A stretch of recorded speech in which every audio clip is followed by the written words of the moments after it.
You're joining us live from City Hall here in the great city of South Fulton. Introducing Mayor and Council. Mayor Khalid. Councilwoman Dr. Catherine Rao, District 1. Councilwoman Carmelita Gums, District 2. Councilwoman Helen Zenobia Willis, District 3. Councilman J.C. Sebastian, District 4. Councilwoman Kiosha B. Bell, District 5. Councilwoman Natasha Williams Brown, District 6.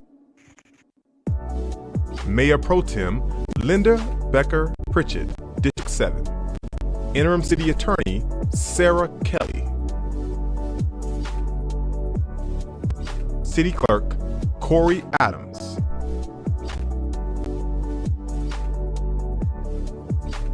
City Manager Sharon D. Subadan. Thank you for joining the City of South Fulton Council meeting, a city on the rise.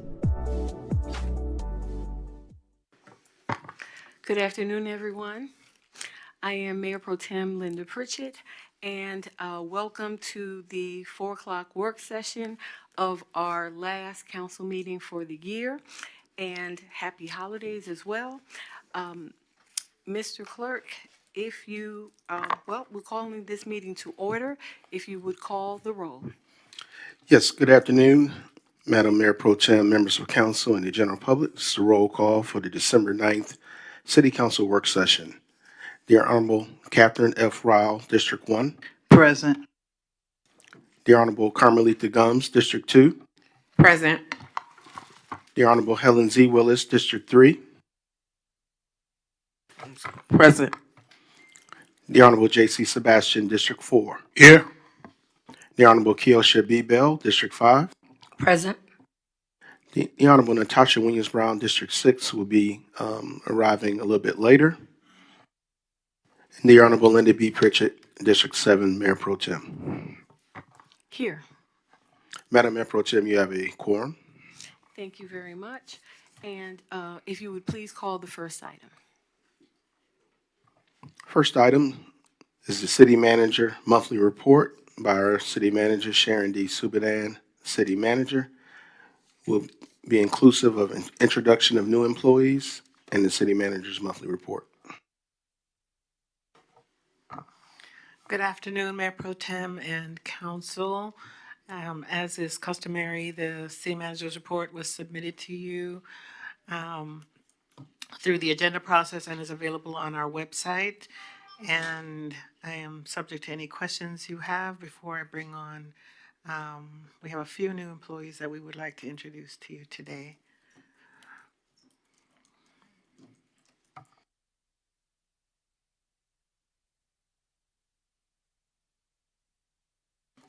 Is everyone logged in? Okay, well, Councilwoman Gums. Thank you, Mayor Pro Tem. So I received a text message from a resident in reference to the lifeline for Fulton County, the police. Are you familiar with that? It's about for animal control. Okay. The question says, with the Fulton County plan to ensure that the tiered emergency response system for animal control addresses residents' concerns effectively, that switch from the Fulton County Police, especially for high priority emergency situations, often seen in our city for within 24 hours, is not sufficient as far as, their response times, because as you heard, I don't know if you are familiar, it is very hard to get them out for animals that are loose, and their response time has been really low. Is there any way that we can ensure that a better response time will be provided to the residents here in the city of South Fulton? It seems like everybody loses their dog every week if you check on next door, and some of them could be a little scary and vicious looking. So any thoughts around that? So the most recent I've learned is they've transitioned animal services to Fulton County Police. And a part of that, my understanding, was to improve and streamline response times. So what I can do is circle back with them and perhaps even have them come and speak at one of these work sessions regarding, because it is an ongoing problem and we do pay a lot to Fulton County for animal control. So it might be an opportunity for you all to hear from them directly in an upcoming work session, maybe in the first quarter. I definitely think that would be a great thing, at least, teaching people how to respond, who to call, because a lot of them call it council members as well, when they could be calling, the Fulton County Police now. And they will be, South Fulton Police will be responding, or Fulton County Police. Fulton County. Okay, thank you.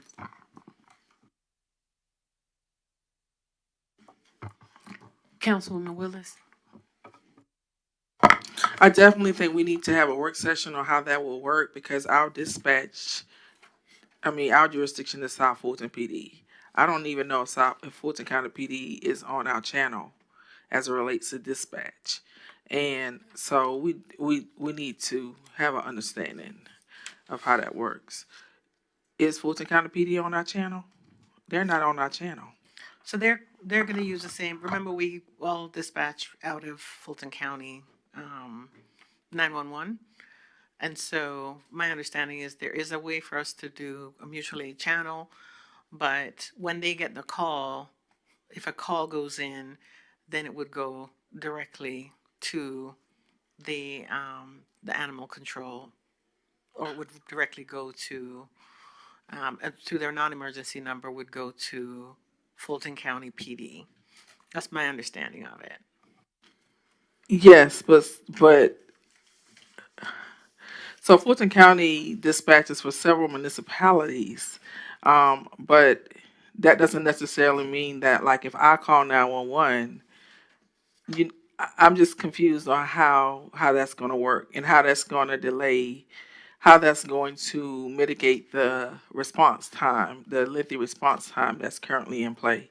Secondly, Councilmember Mary-elect, you and I had a meeting a couple of months ago with Grady, and as it relates to ambulance response times, which is on an average of 18 to 20 minutes.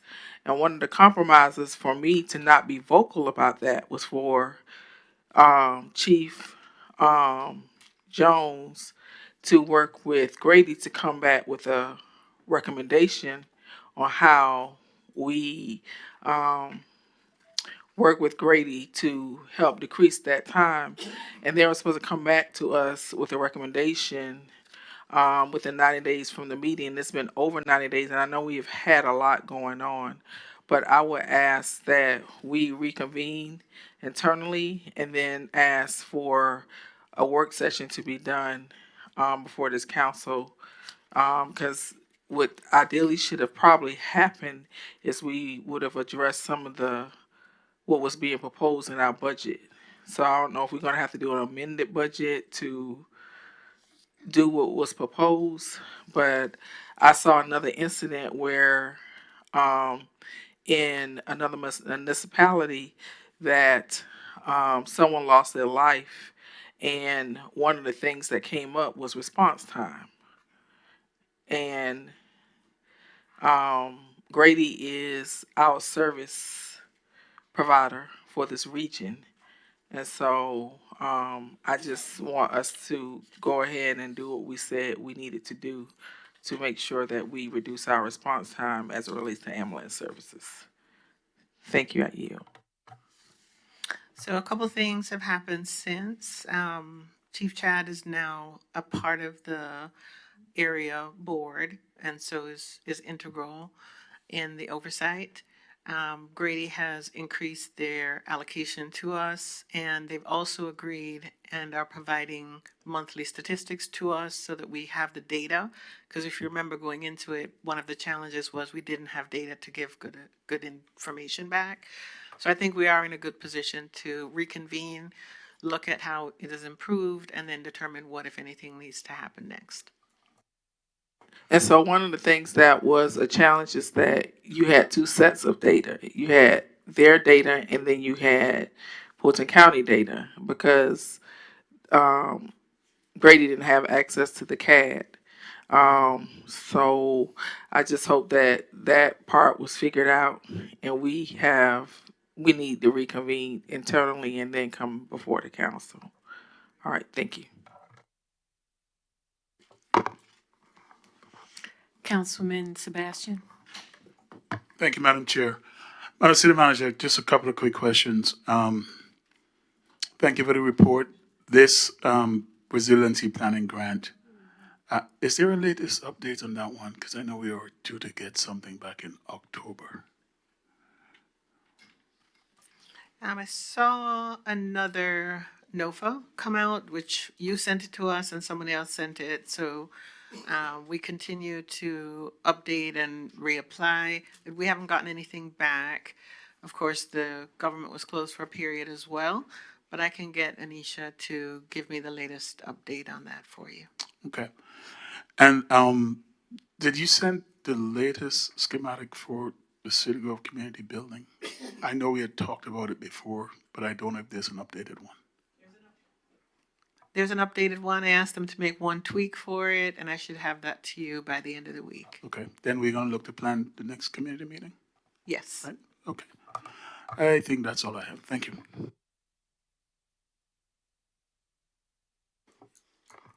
That's it? Anyone else? Okay. Mr. Clerk, next item, please.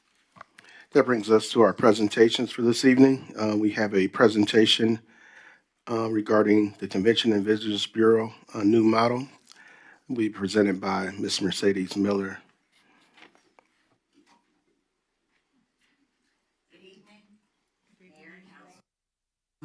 Thank you all for giving us the opportunity to present. I'm going to introduce myself, and then I'm going to introduce my partner in crime, and then we'll move forward with the presentation. As many of you know, I am Mercedes Miller. I'm a native of Atlanta. I have lived on the South Side my entire life. My first apartment was actually in Biscayne on Old National Highway, so I know what Old National can be. I have worked in the hospitality industry for 38 years. I worked at the Waverly Hotel up at Cobb Galleria. I opened the Renaissance Hotel here at the airport. I was part of their opening team. I went to the Convention Center in 1994, and I started as a marketing analyst, and I worked my way up to the executive director.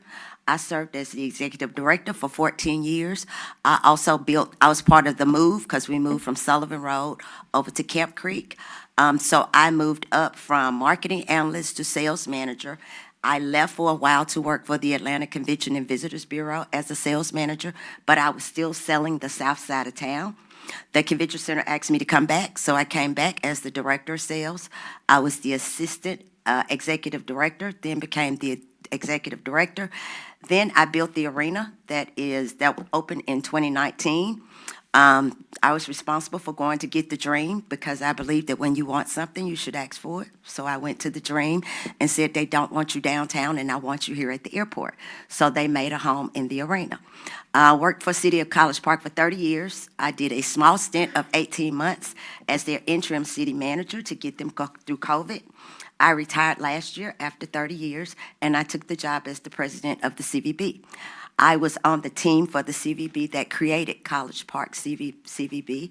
I have always also been the chairperson for the CVB, I think 4 times in the 11 years that it's been in existence.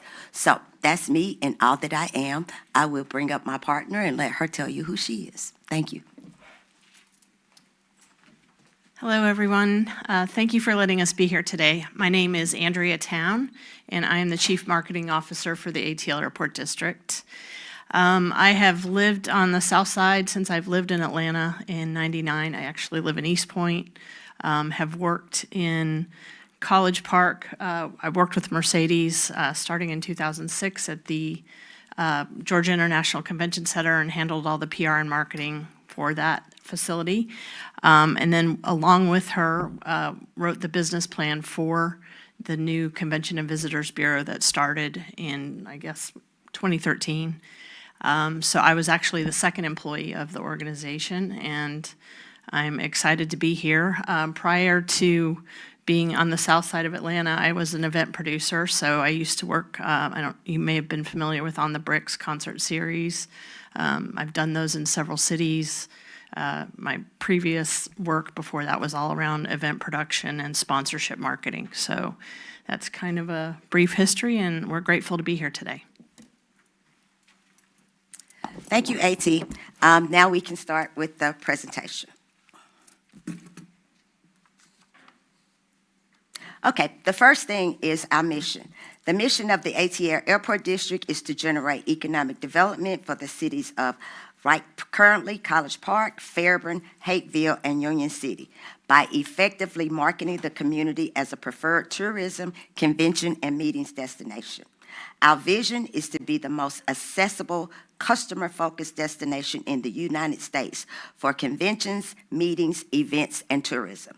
The ATL Airport District Convention and Visitors Bureau is a 501c6 organization funded by visitors' hotel motel tax. Next slide. This is one of our videos that we use for sales as we go out to all the trips and we send it to our customers. And we're wheels down in 3, 2, 1. Let us be the first to welcome you to your most successful event yet. The one you'll host in the ATL Airport District, the best connected spot in the country, where your attendees will touch down at Atlanta's legendary airport. Hop on the free train right from the terminal and zip on over to Gateway Center campus, home of Metro Atlanta's second largest convention center, where the GICC's exceptional spaces, services, and amenities are all on your level, and where our hotels offer memorable function spaces for groups of every size. This is the event they'll go home talking about. They'll say they didn't expect to have so many name brand hotels to choose from. They'll brag about the unprecedented convenience, the Southern soul food, the world-class international dining, and the exciting group outings they were able to experience while in town for your event, all right here in the district. Just 15 minutes from everything downtown Atlanta has to offer. And they'll all want to know, same time next year?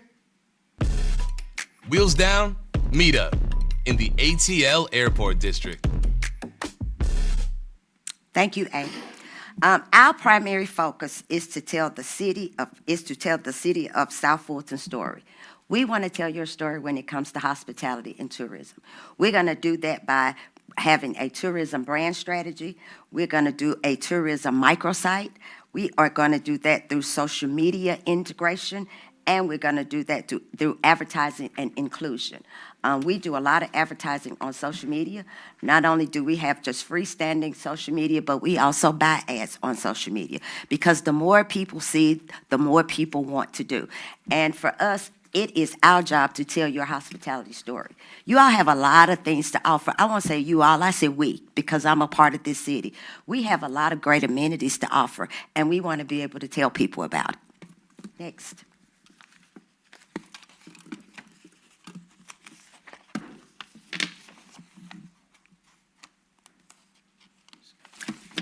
Okay, our proposed scope of work. We want to do collateral development. So some of the things you would see is like the video that we've done. We would incorporate you all. We wouldn't just take you and put you on the back of the video. We would create an entire new video so that you're a part of the district. You are not a tag along, you are an addition to. So everybody becomes important. We highlight everyone when it comes to our proposed scope of work. We want to highlight the venues and event marketing that you have, like the tennis center, the Wolf Creek Golf Course, and the amphitheater. You're one of the few cities we have that have an 18-hole golf course, or that has an amphitheater, or performing arts place. And also, the tennis center is amazing to me because we do go out and solicit at the sports marketing shows. Next. Okay, let's talk numbers. The one way that we can tell we're effective is by our economic impact. Overall sales leads, and this is from July to November, we have had over 380 sales leads. So overall, indefinite room nights, we've had 29,386 room nights. Well, we have a calculation from Destination International that calculates the overall economic impact. Our economic impact from July to November has been $57,488,973. That's what matters to me, is what impact we are putting in your cities. Putting heads in beds is how we recoup your money. When you all give us your tax dollars, part of us having your tax dollars is that you have the tourist product development money, and that gives you more money to do more in the cities, as far as parks and doing brick and mortar buildings, giving us more things to sell. So it benefits us to sell more rooms, and it benefits you as well, because you get to make major improvements in the city. Next. Sales reports. Some of our larger groups that we deal with, we have booked over 34 programs with Delta Airlines with a total room night of 8,272. And I know you all can see the economic impact that we have made with them. We do Full Stream Ignite 2728, and they've had almost 3,000 rooms with over $2 million in economic impact. Southern Volleyball Tournament, we have 2 programs a year. They book over 2,427 rooms with a $4 million economic impact. Varsity cheerleaders. I know you all see the cheerleaders at the restaurants and moving around the city, where those cheerleaders have an economic impact of almost $3 million. We also have Beck Group, and we do the CRU Publishing, which has an economic impact of about $1.6 million. So whenever your group goes through us and we help them book their rooms, we can tell them what their economic impact is to your city based on the number of rooms that they pick up. Okay. Next, AT. Okay, some of the marketing that we do. This is marketing that we've done for some of the other cities. We will create the marketing for hospitality. We work with your communications department, because we're not trying to take over the branding of the city. What we want to brand is the hospitality end of the city. So if you all tell us you're having a Juneteenth, you want us to get it out, we can use the branding that communications use. We work with the communications department. In all of our cities, we work with recreation, we work with communications, so that when we're sending out a message, we're sending out a message that goes along with what the city's sending out. Because I don't want to send out one message and the city is trying to portray another message. So we work closely with your staff. So these are some of the branding items that we have sent out for event marketing. Next. Okay, strategic priorities. For South Fulton, some of the strategic priority is to attract regional and national events, to expand your digital and social media presence, develop local tourism assets and partnerships, and to promote Wolf Creek and the tennis events, and also the golf course, and all the different amenities that you have here in the city that are hidden gems. We want to be able to tell the story and tell people what we have here in South Fulton, because a lot of times we just don't know. So we want to be able to sell that. Next. Okay, data benefit. Something that we do every month on the 7th of every month, however the city manager wants to do it. Most of our cities, we send the mayor and council a month in every month. It gives them the trends of what's going on in the industry, the trends of what's going on in the airport, how the other countries are traveling, what people are saying about traveling to Atlanta, how many people are coming through the airport.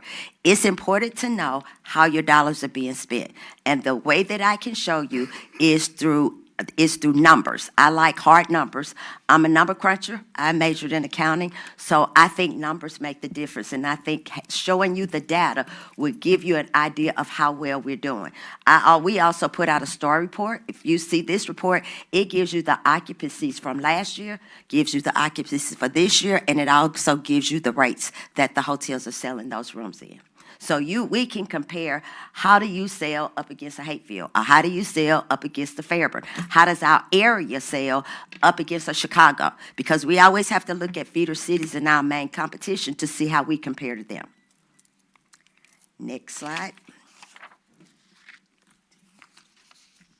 Okay, Before we go there, one of the things that I think that the gain for South Fulton is you have a broader exposure under a recognized airport area brand.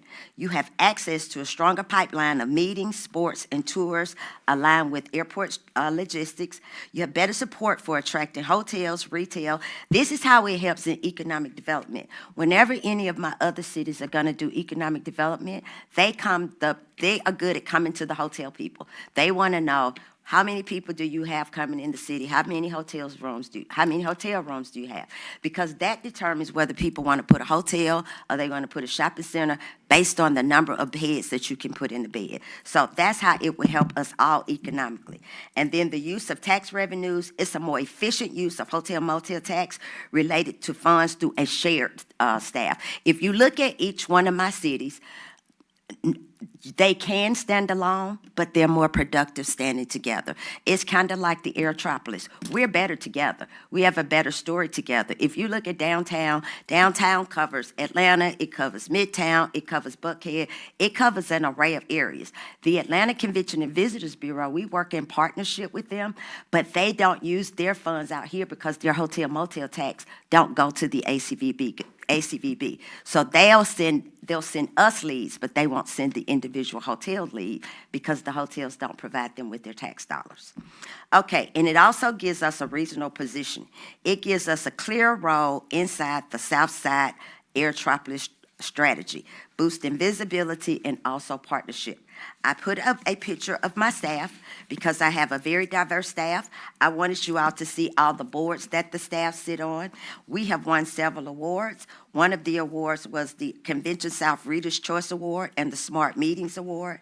We are certified and accredited by Destination International and the Georgia Association of Convention and Visitors Bureaus. So we've done a great job at becoming the one to follow in the industry. We're not an ACVB, but we're right up under them. So we're not the largest, we're right there in the middle, but we're heading their way. I encourage you all to follow us on social media. We keep everybody up on what's going on. If there's a new restaurant, we want to highlight the restaurant. If there's a new hotel, if there's anything going on in your cities, we want to be able to tell the story. Thank you all very much for giving us the opportunity to present.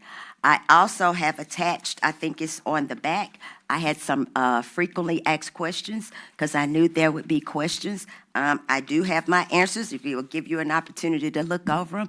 And City Manager, do we take questions from here? Okay. Are there any questions, please? Councilwoman Gomes. Ms. Miller, thank you for that presentation. I do have a few questions. My first question is, this might be for the city manager.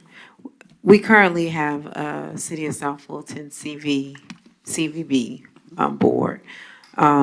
What would that process look like if we move in this direction? Will we have two, or can you share what that process will look like? Yes, no, we would not have two. The DMO, the Destination Marketing Organization, I have difficulty getting that out, would revert to the airport area CVB. We would have an agreement with them. I've learned that we don't have an agreement with the existing DMO that we were able to find. And so this would give us an opportunity to, if this is the direction that the council wants to go in, is to establish an agreement, have deliverables, and be able to hold them accountable. Thank you. Another question I didn't see, and I may have overlooked it in your question and answers, appointees to this board. Like, what will representation look like for the city of South Fulton? Each individual city gets to have a place on the board. As you get more hotels, then it will go up, but you do have a place on the board and you have a voice on the board. Most of our board members, few of our cities use citizens, some have council people, but most of our board members are industry people. They're hotel people, they're audiovisual people. We have the guy with the state board for food and beverage. So we try to get professionals that are in this industry because we have to make a lot of tourism decisions, and we want people that are familiar with the industry. But everybody is invited to our meeting. Our meeting is open to the public. So looking at our size of the city, I mean, so you said every city has one appointment? Every city has one, with the exception of College Park. The reason that College Park has 5 is because that was where the CVB started, and as part of their agreement, they had one for every ward. College Park has 37 hotels, so that was part of their agreement. So every city after that has one person on the board. Understood. So in the agreement, will you be able to, I guess, with city manager, I guess, come up with a number for representation for the city? And does that, you said that's usually stakeholders in the community, not, okay. It can be whoever you all choose. Whoever you choose, even if they don't know hospitality, we'll educate them to the point and pull them in. Because when you appoint somebody to the board, they don't have to be voted in. Because they're appointed and not voted in members. Okay. I think we probably need to formalize that process. And then my last question, with South Fulton, of course, the uniqueness of it being a fairly new city, limited hotels. So marketing will look completely different, probably how you market to other cities. Is there a different plan that you are planning to use for South Fulton in that aspect? Well, the difference between South Fulton and the other cities that only have limited service hotels is that you all have space. You all have several spaces that you can meet in your area, and the other cities don't have those spaces to meet.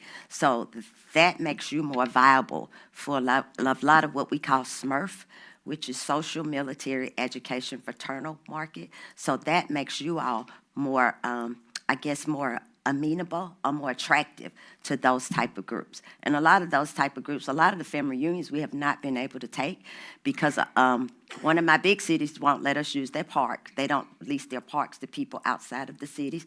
And you all have beautiful parks and beautiful facilities. So I think that's where we can highlight the things that we can do here in this city. Thank you. Councilwoman Willis. Thank you. So I'm more of a money person, and I know that you all would get our share of most of our hotel motel tax, correct? I don't think it's most of it. What share of the hotel motel tax does CVB get? I know the dollar amount. Let me text Althea real quick, and I can give you the percentage. But a portion of it goes to the CVB hotel motel tax. A portion goes to the DMO. A portion goes to the general fund, and a portion goes to our Arts Commission. But I'll get the exact percentage for you in a second. So the percentage that our current CVB board gets will go to this cohort if we decide to go this route. So my question would be, how often will we get the financial reports?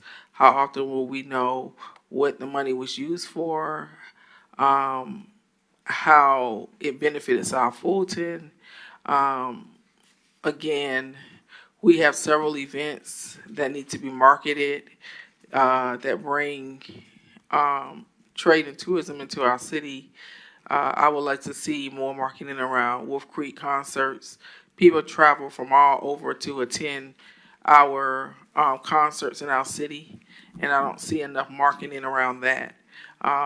We have had several affluent tennis, the historical Black College tennis tournament. We've had we've had 2 of those, and I don't see a lot of marketing around that.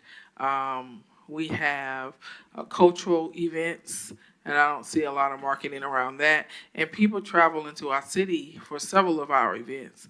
And so I guess my question, I've been on here for 8 years, and this was my legislation, CVB.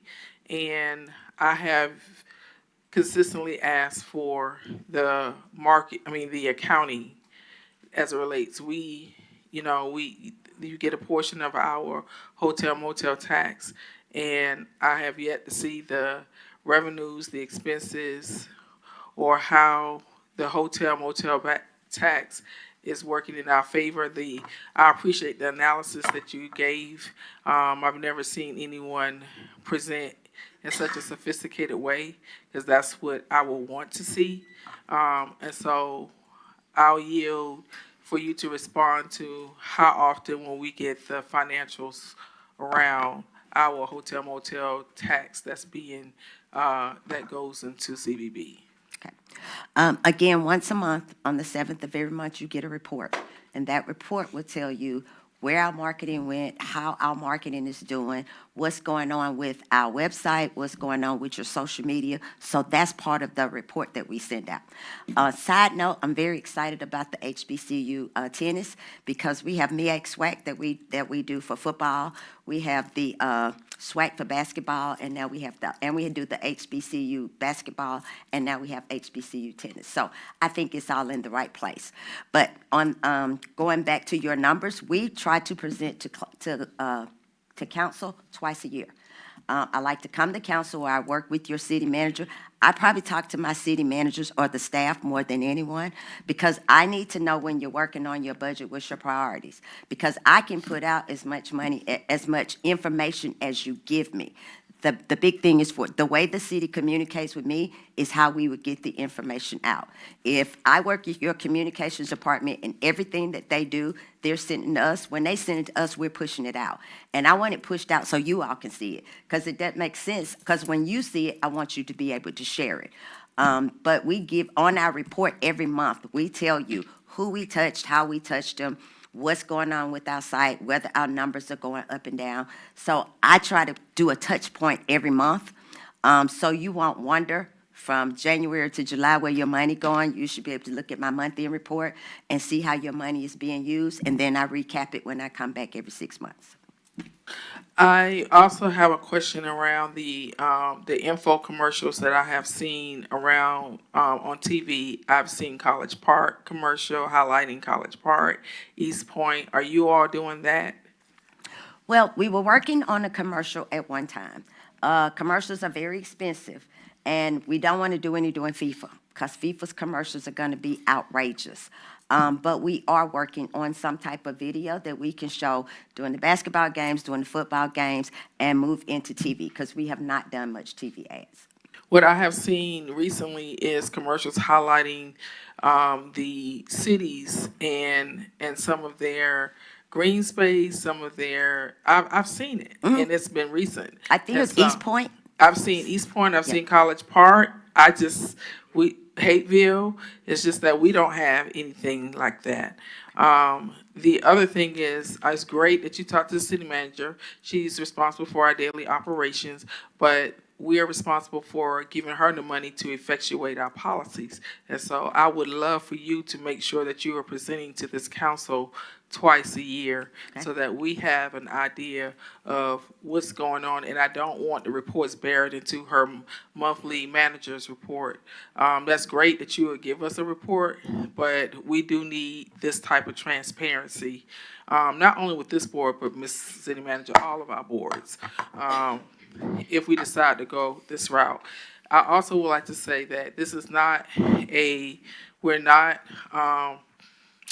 we're not being critical of the current board. I don't want but we have to do things differently. We heard our residents during this election cycle as it relates to transparency on how we spend our money and how they want us to make sure that we're improving our image. And all of this is a part of that. And so, so we have to step it up. And so we have to look at every aspect of what we're doing. And so that's what I want to say. This is not to say what is going on hasn't worked for us. We just want to take things, in my opinion, to another level. And I just want to make sure that we don't get also lost with other cities, because if we do join this collaboration, I still want us to make sure that we have a sense of independence in highlighting our city. I I did have an answer on the percentage. It's 43.75% of our total hotel motel that goes to the CVB currently. For fiscal '25, our unaudited number was 368,000. So that's an annual number. They get 368,000, and that was just based off of one hotel, correct? I mean, because the other two just came online this year. No. So we get hotel motel from Airbnbs Oh, and vacation rentals, and we Expedia, and then Fairfield, the three Fairfields, as well as VRBO. okay. So what I will say to you is that that $300 and something that we're getting annually probably is going to increase because we brought 2 more hotels online. I have not seen not one financial. Councilwoman Willis? Right. I'll come back. Okay.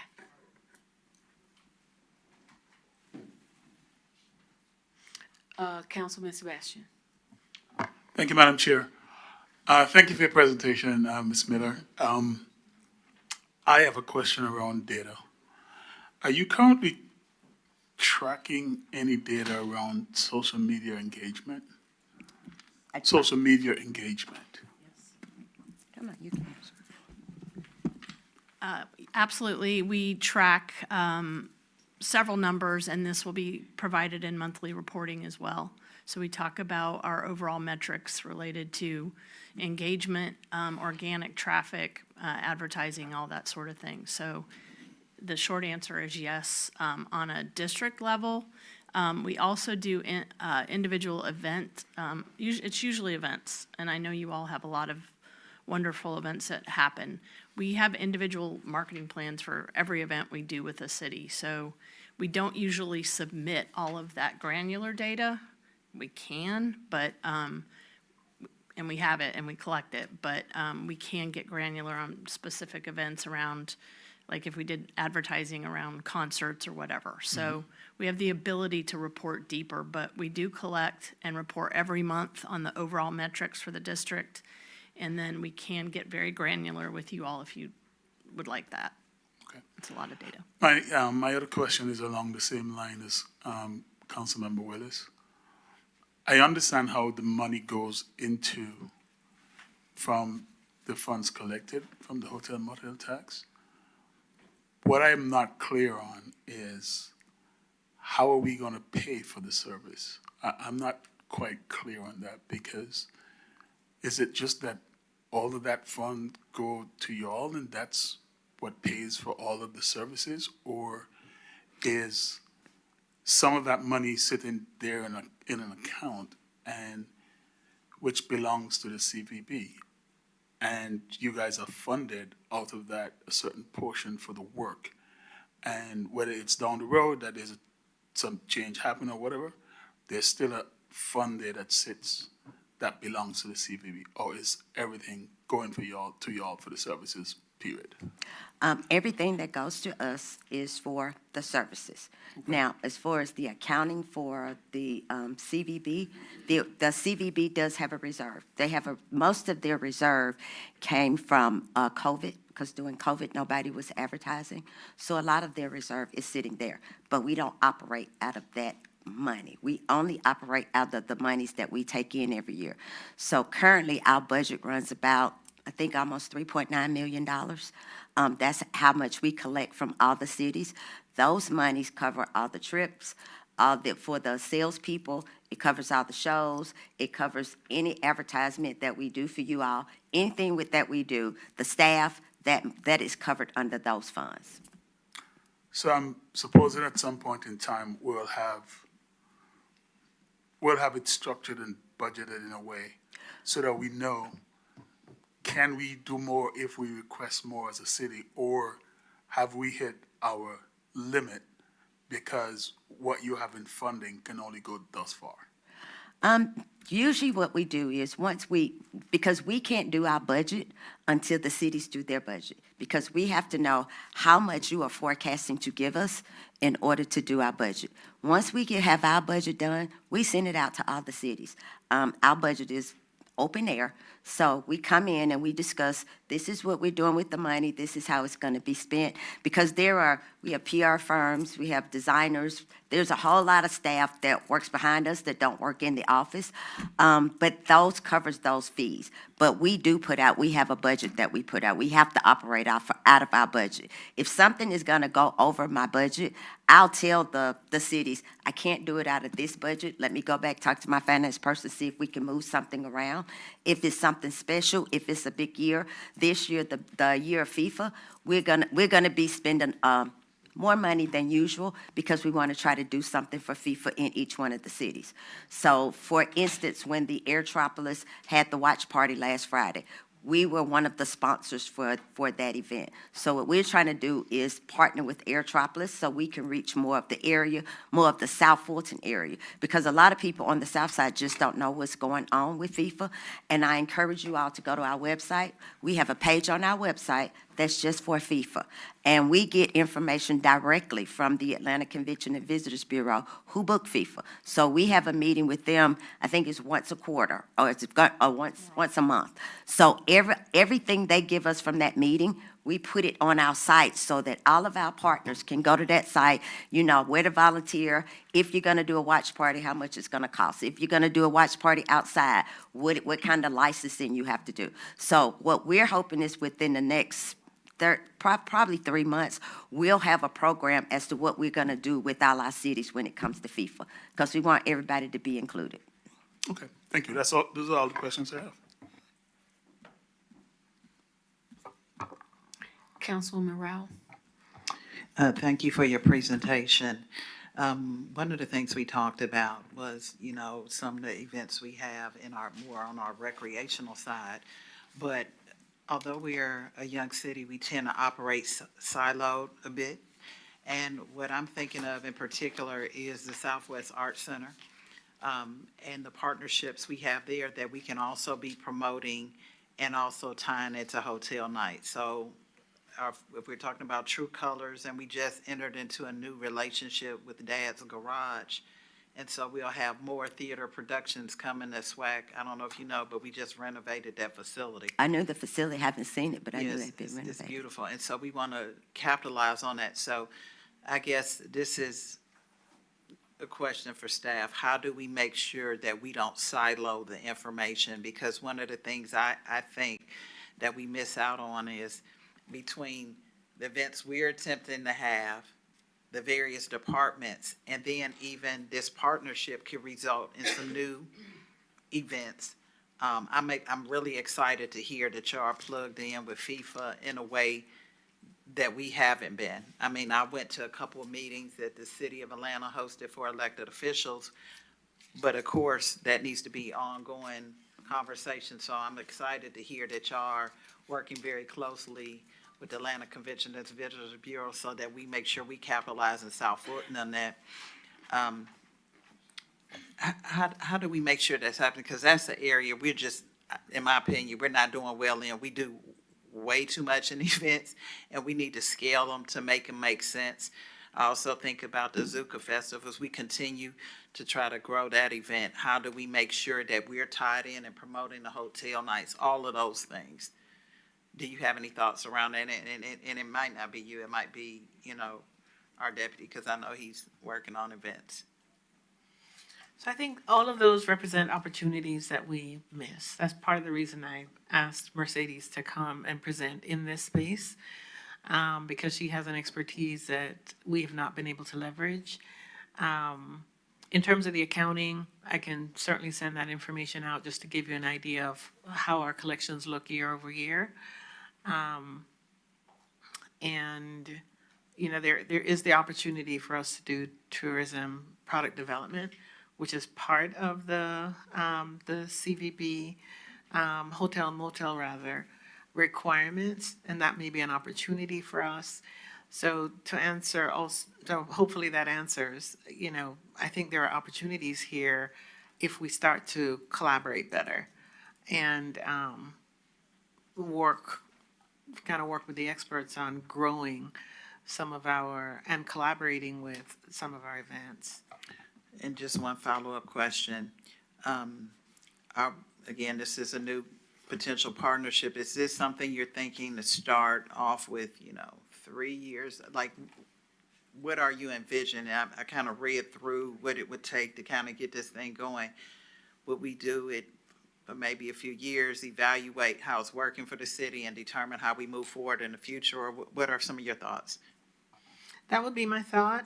We start with an agreement, maybe a 3-year agreement, and evaluate every year to see how we feel like it's working for us. And maybe that develops into a longer term agreement arrangement if after year over year we see that it's working and is expanding our reach, bringing in more visitors, giving us more opportunity. And as we bring more hotels online, that also represents more opportunity as well. Yeah, that's very helpful. And Ms., you didn't say this, but I assume this is the case, that you're also looking at all those platforms that we talked about in terms of vacation rentals and Airbnbs. You're collecting all that information for our city as well. You would be doing Now, that? that information is collected from the city manager. Okay. They get a report every month that gives them that information. I have information about the data, about the general Airbnbs and whether they're going up, going down, how they're using them. But the specific information about your city goes to the city manager. Okay, which is why you have to be in communication in terms of looking Correct. at all that data. Okay, I don't have any further questions. Thank you. Thank you. Councilwoman Willis? So before I assume that this is not, because I'm assuming that you're not getting the information because the information is not coming to this council.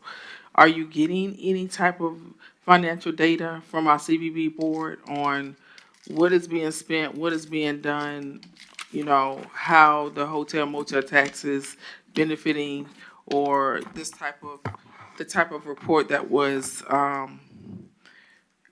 given to us? Are you getting anything like that? Because we're not getting it, so I'm assuming it's not coming to you. I'm not getting it. I don't know if, Mark, are you getting anything? Carmen? Yeah, no.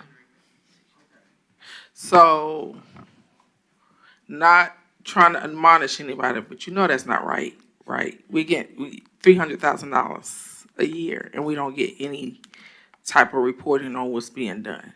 So, as a council person, as a resident, as a taxpaying resident, I would love to see more transparency around that. And I'm not coming down on anybody. I'm just saying that's just not right. If I have $300,000 coming out of my coffers, and it is my money because I'm a taxpayer, I want to know where my money is going and what's happening with it. So, and I do agree. I don't anticipate this type of robust reporting, but something, that would give us an idea if we give you all $300,000 a year, how that money is going to be spent and what we anticipate, how you anticipate on spending that money and what's our return on investment. The last thing I would say is I'm very, very uncomfortable with us being the largest city in the region, 115,000 residents. Although we only have 3 hotels, we anticipate plenty more coming on. I'm very uncomfortable with us having 1 board appointment. Now, I'm not saying we need to have 7. I'm not saying we need to have 8, but just because of our size alone and just because the anticipated growth, I do think we need to have more than 1, maybe starting off with 2 or 3 minimum. I can negotiate that with the city And manager. then lastly, I do think it needs to be someone, I don't want somebody learning on the job. We are a major city. You're getting $300,000. That may not be a lot in comparison to other cities who have 35 hotels, but that's a lot to me. I do think we need to have someone with industry hospitality experience. And so I would like to, and I think that criteria may have already, will we have to revise our legislation if we decide to go this route? I'm not sure if it's legislation, but we would have to have an agreement. And that agreement would spell out a lot of things that you're bringing up in terms of reporting.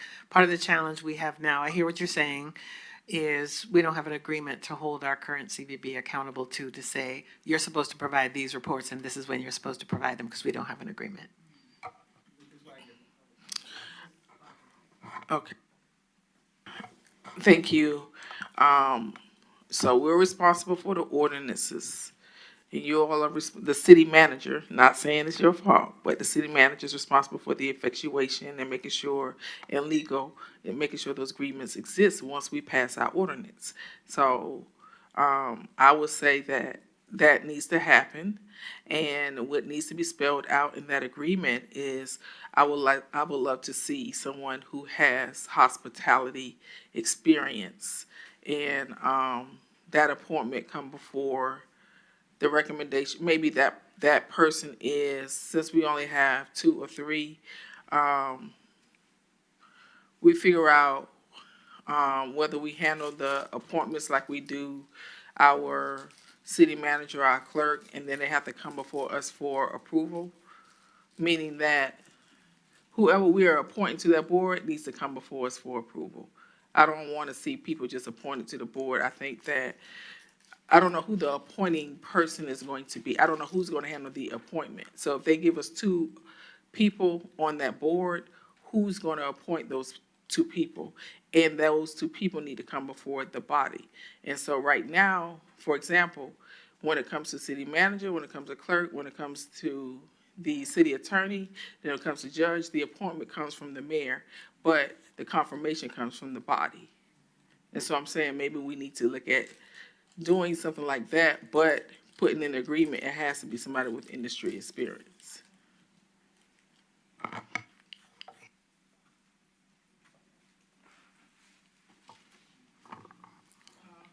Anyone else have any additional questions? Second, I haven't used it. Do we, at this point, need to do anything? Do we need to take consensus on whether or not we want you to move forward with working in an agreement or entering into some agreement? Do you need a consensus vote? Could I make that motion at this time? Attorney? Mayor Pro Tem, can you ask the attorney, do I need to make that motion at this time? Yeah, I would like your direction. We've had a little bit of a difficulty getting this presentation in front of you just because of schedule. I am anxious to move forward.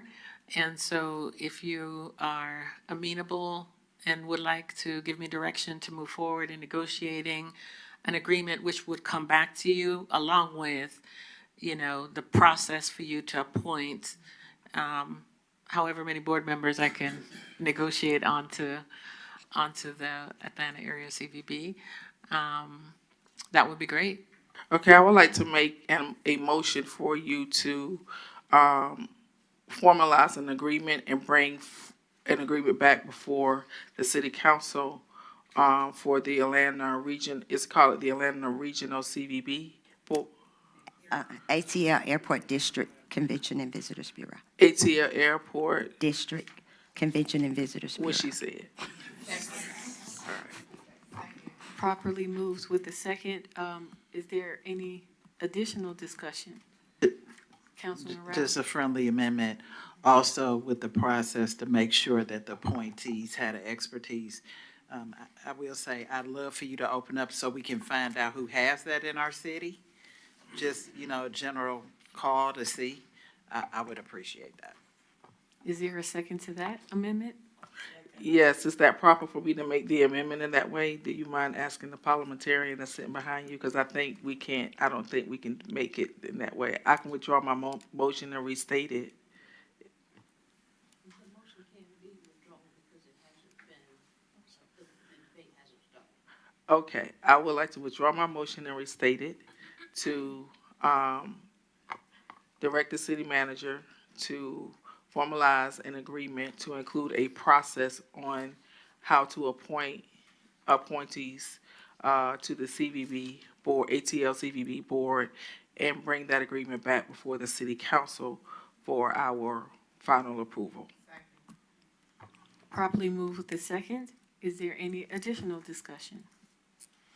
And with that, we can take this vote by a show of hands. Record that motion approved 6-0. Thank you. Thank you all. Thank you, Mercedes. Thank you, Mercedes. And with that, next item, Mr. Clerk.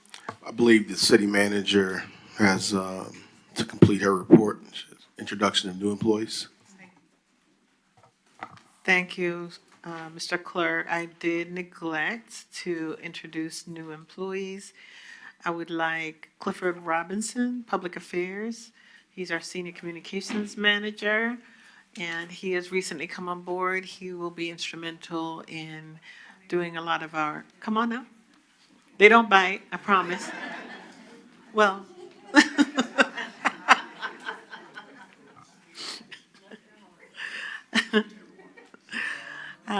Braid Katz. Braid is a theatrical production manager over at Southwest Arts Center.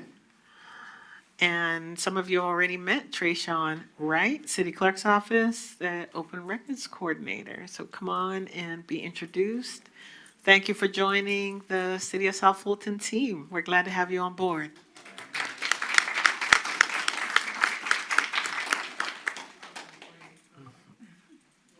Thank you. Thank you.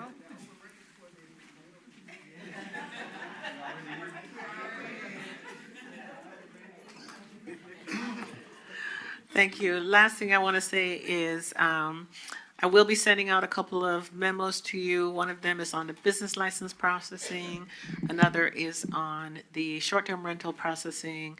I think you'll be pleased to know there's going to be a much improved process going into this year. So you'll be, I'll be sending that out in your emails.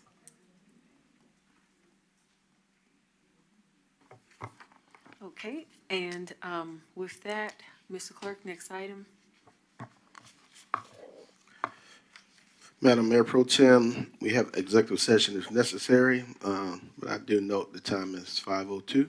Yeah, we're on schedule, so I will entertain a motion. I move to adjourn the 4 p.m. work session. Second. Properly moved with the second. If we can take this vote by a show of hands. Motion approved 6-0. We are adjourned at 5:02 p.m. Okay. Alrighty, and now we are at our 5 p.m. Alcohol license and zoning public hearings and special meeting for Tuesday, December 9th. I call this meeting to order.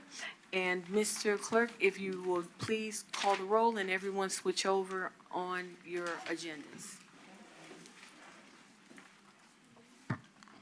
This is the roll call for the 5 p.m. alcohol license zoning public hearing, December 9th. The Honorable Catherine F. Ryle, District 1. Present. The Honorable Carmelita Gums, District 2. Here. The Honorable Helen Z. Willis, District 3. Present. The Honorable J.C. Sebastian, District 4. Present. The Honorable Kiosha B. Bell, District 5. Present. The Honorable Natasha Williams Brown, District 6, will be present shortly. And the Honorable Mayor Pro Tem Linda B. Pritchett, District 7. Here. Madam Mayor Pro Tem, you have a quorum. Thank you. And I call this meeting called it to order already. And Mr. Clerk, if you would read the next item, please. That brings us to our first case this evening. It's alcohol license rezoning, variance and modification cases for presentation and public hearing only. First case is letter A, case Z25-031, CV25-004. This is a public hearing. Application by Varian Grundy, Sr., requesting rezoning from R3 in the Sandtown Overlay District to R4A to develop 3 single-family residential lots on 1.65 acres at 4865 Campbellton Road. The applicant is also requesting a concurrent variance from Section 405.01 B and 2 to eliminate the 100-foot buffer. It's located in Council District 1. This item was deferred from the November 12, 2025 zoning public hearing. Staff recommendation and planning commission recommendation is approval. Mr. Clerk, is the applicant here?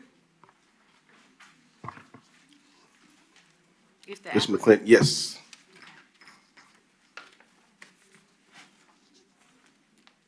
Okay, so the applicant is here. Okay, at this time, I am opening this public hearing on item, case Z 25-031/CV 25-004. On our agenda, you have a total of 10 minutes to give your presentation. If you do not have to use all of that time, you can save it for rebuttal. And keep in mind that this time includes any public comments that any other citizens have in your favor. And if you would come forward. Just to make one clarification, staff is recommending approval for the rezoning as well as the concurrent variance. Thank you. You can come forward. Hello, how y'all doing? I'm LaVarian Grundy. I'm a developer and a contractor here in the city. And so the property at 4865, excuse me, I just came from the dentist, so my mouth is still kind of numb. But the property at 4865, it sits on about 2.5 acres. And so it has one ranch home that's already there. It's been there for 30, 40 years. And it sits in the middle of the lot. And so what we are asking, but that lot is it's the only house on that side of the street that is actually in South Fulton. It's surrounded by the city of Atlanta. And so we're asking that the buffer between the city of Atlanta, if we could eliminate that buffer and then allow us to change the zoning to R4A so that we will have enough room to be able to have 2 lots on each side of that house. We're going to remodel that house, and then we're going to build 2 new homes on each side of the existing house. One of the lots will come out onto Campbellton Road. The other one will come out on the Sand Creek Road. But, I mean, it's pretty straightforward, pretty simple. It's just building 2 new homes. There'll be about 2,400 square feet, 4 bedrooms, 3 baths, and probably a mother-in-law suite. So, but we need the zoning change because for the R4, because the lot that goes out onto Sandtown Creek will only have 12,300 or 400 square feet. So that's why we need the zoning change. That's all I have. Okay, let's see, do we have, Mr. Clerk, do you have any names in opposition? No, Madam Mayor Pro Tem. Okay. You sure you have anything else you'd like to say? You have 8 minutes left. No, ma'am. That's pretty much it. It's straightforward. It's pretty simple. So it's just rezoning and subdividing a 2.5 acre lot to build 2 more houses. And they'll fit the community, they'll raise the property values. So that's it. Okay, thank you so much. Yes, At this time, I'm closing this public hearing, and we will take questions from the council, if anyone's in the queue. Well, as customary, the district representative, Councilwoman Rao. Thank you. Just a couple of questions. Of the 3 houses if it's Sand Bay, are 2 of them? How many are in the city of South Fulton of the 3? All 3 of them will be in the city of South Fulton. That lot is the only lot. I don't know how it really even got in South Fulton.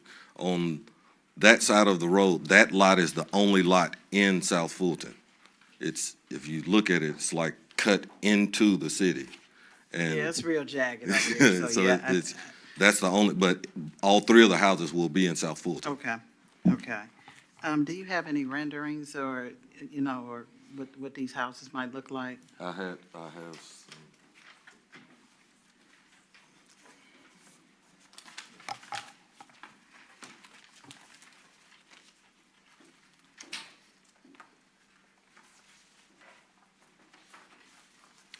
And then I just have one final question for your community outreach meeting. How many people attended? Do you- There were three people there at the meeting. Yes, ma'am.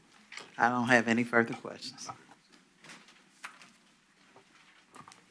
Anyone else? Okay. With that, Mr. Clerk, next item, please. Next item is letter B, case Z 25-033 and U 25-014 and CDP 25-012. It's a public hearing, an application by Andre Washington, care of MK Energy, requesting a rezoning from AG1 in the Cedar Grove Overlay District to C2 and a special use permit to operate a convenience store with fuel pumps, requesting future land use amendment to amend the character area from rural neighborhood to community work live at 0 Campbellton Fairburn Road. It's located in Council District 4. The nearest cross street is Jones Road and Hall Road. Staff recommendation is denial. Planning Commission recommendation is denial, all.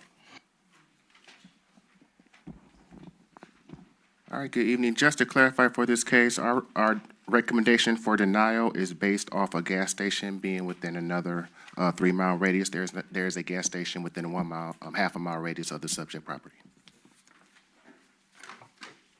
Okay, and the applicant is here.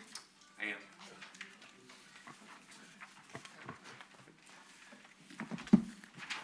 This for council members, each one of them. Good afternoon, Madam Chair and members of the council. Honored to be here. My name is Andre Washington, 1201 West Peachtree Street, Northwest, honored to represent MK Energy, an African-American owned energy company that would love to do business here in the city of South Fulton. Okay. I'm opening this public hearing at this time, and you have 10 minutes. Thank you, and I apologize for jumping the gun. They have begun, Mr. Clerk has begun the presentation, so I want to put a couple things on notice. We have updated the site plan to address a couple of the community's concerns, and we've also put forth 10 proposed approval conditions. We recognize that there is a general objection in the city of South Fulton to gas stations, C-stores. This is not your typical gas station and C-store.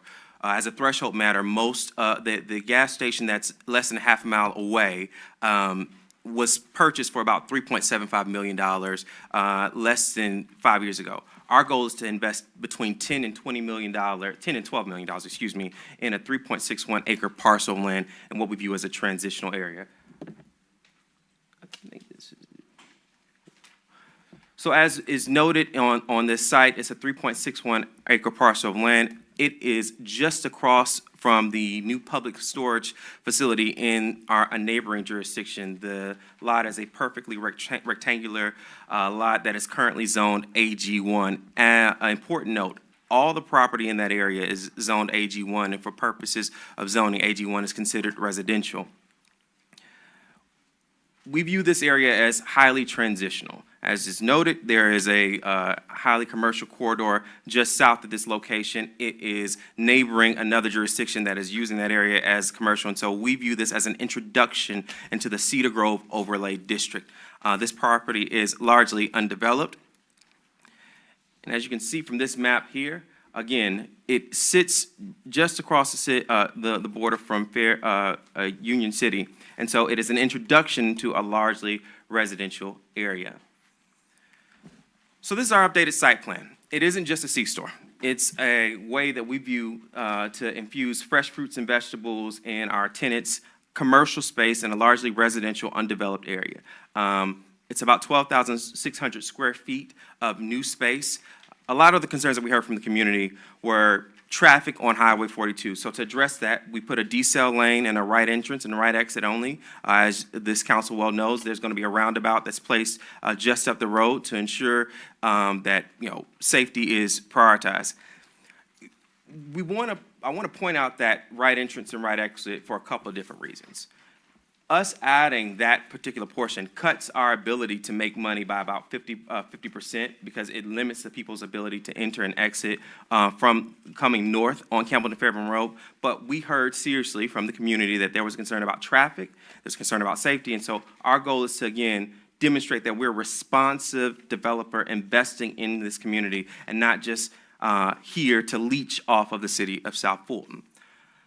So this is zoomed in for the members of the audience. This is a rendering. It's not necessarily consistent with the Cedar Grove Overlay District, but again, the goal here is to put coffee shops, juice bar, or some type of, again, neighborhood serving commercial use. I want to pause here to address some of the things that we've heard consistently about gas stations and C-stores. We heard that there's crime.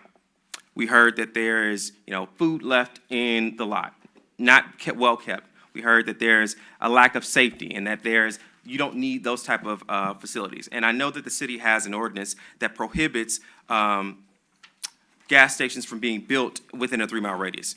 From our view, that allows gas stations that mistreat the residents here in the city to have a complete monopoly for 3 miles. No one can come in and put forth a good alternative for people to feel safe, for people to patronize, and instead you give a derelict owner who is underinvested in this city, not recognizing the $89,000 median income, not recognizing the fact that these neighbors are great folks who do well, who want a place that they can go and feel, be at peace in, and you give them a sense of autonomy to treat business as it is because they know that there won't be another set of competition coming along to say that there's a better way to do business in the city of South Fulton. So with that, we've got some proposed approval conditions, and I've shared them with the council. First and foremost, this property shall not be used for a vape shop, a smoke shop, a pawn shop, CBD-only retail, payday title loan, coin-operated laundromats, tattoo piercing, used appliance store, automotive repair, shop tire show, check cashing. This is not a commercial use for the type of uses that are in neighborhoods that are offensive. The goal here is to put neighborhood-serving uses in this community. Second, we are going to construct this property in conformance with the Cedar Grove Overlay District to ensure that the materials that are used are of high quality. Again, $10 to $12 million investment in a small parcel of land. Again, by comparison, the gas station down the road was recently purchased for $3.75 million. The one around the corner was $1 million purchase, and that was a Shell station. This is not the same type of investment. This is a significant investment to, again, establishes a line that if you're going to develop this type of property in the South Fulton, here's a standard. Again, comply with the Cedar Grove Overlay District. No temporary tents, canopies, banners, temporary streamers. Within the first opening of the business, we might do an event opening or some type of celebratory community service, especially when it comes to the other tenant businesses that will open, ensuring that we're giving them an opportunity to launch themselves. Again, this area is in need of commercial space where people can open small businesses that serve the neighbors. And these are the last 5 conditions. No outdoor loudspeakers. An enhanced vegetative buffer around the residential part, in every part of the property that borders a residential property.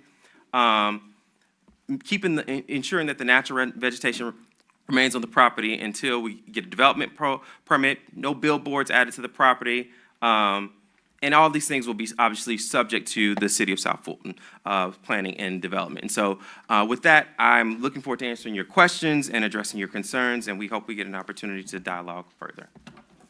And I reserve the rest of my time. Thank you for your presentation. Mr. Clerk, do we have any names in opposition? No, ma'am, Madam Mayor Pro Tem. Okay, would you like to make a closing statement? You have 3 minutes and 24 seconds left. No closing statement. I would just like to offer to the council that we are happy to continue dialogue. MK Energy, as I mentioned, is an African-American owned energy company that wants to do business here in South Fulton in a way that's different.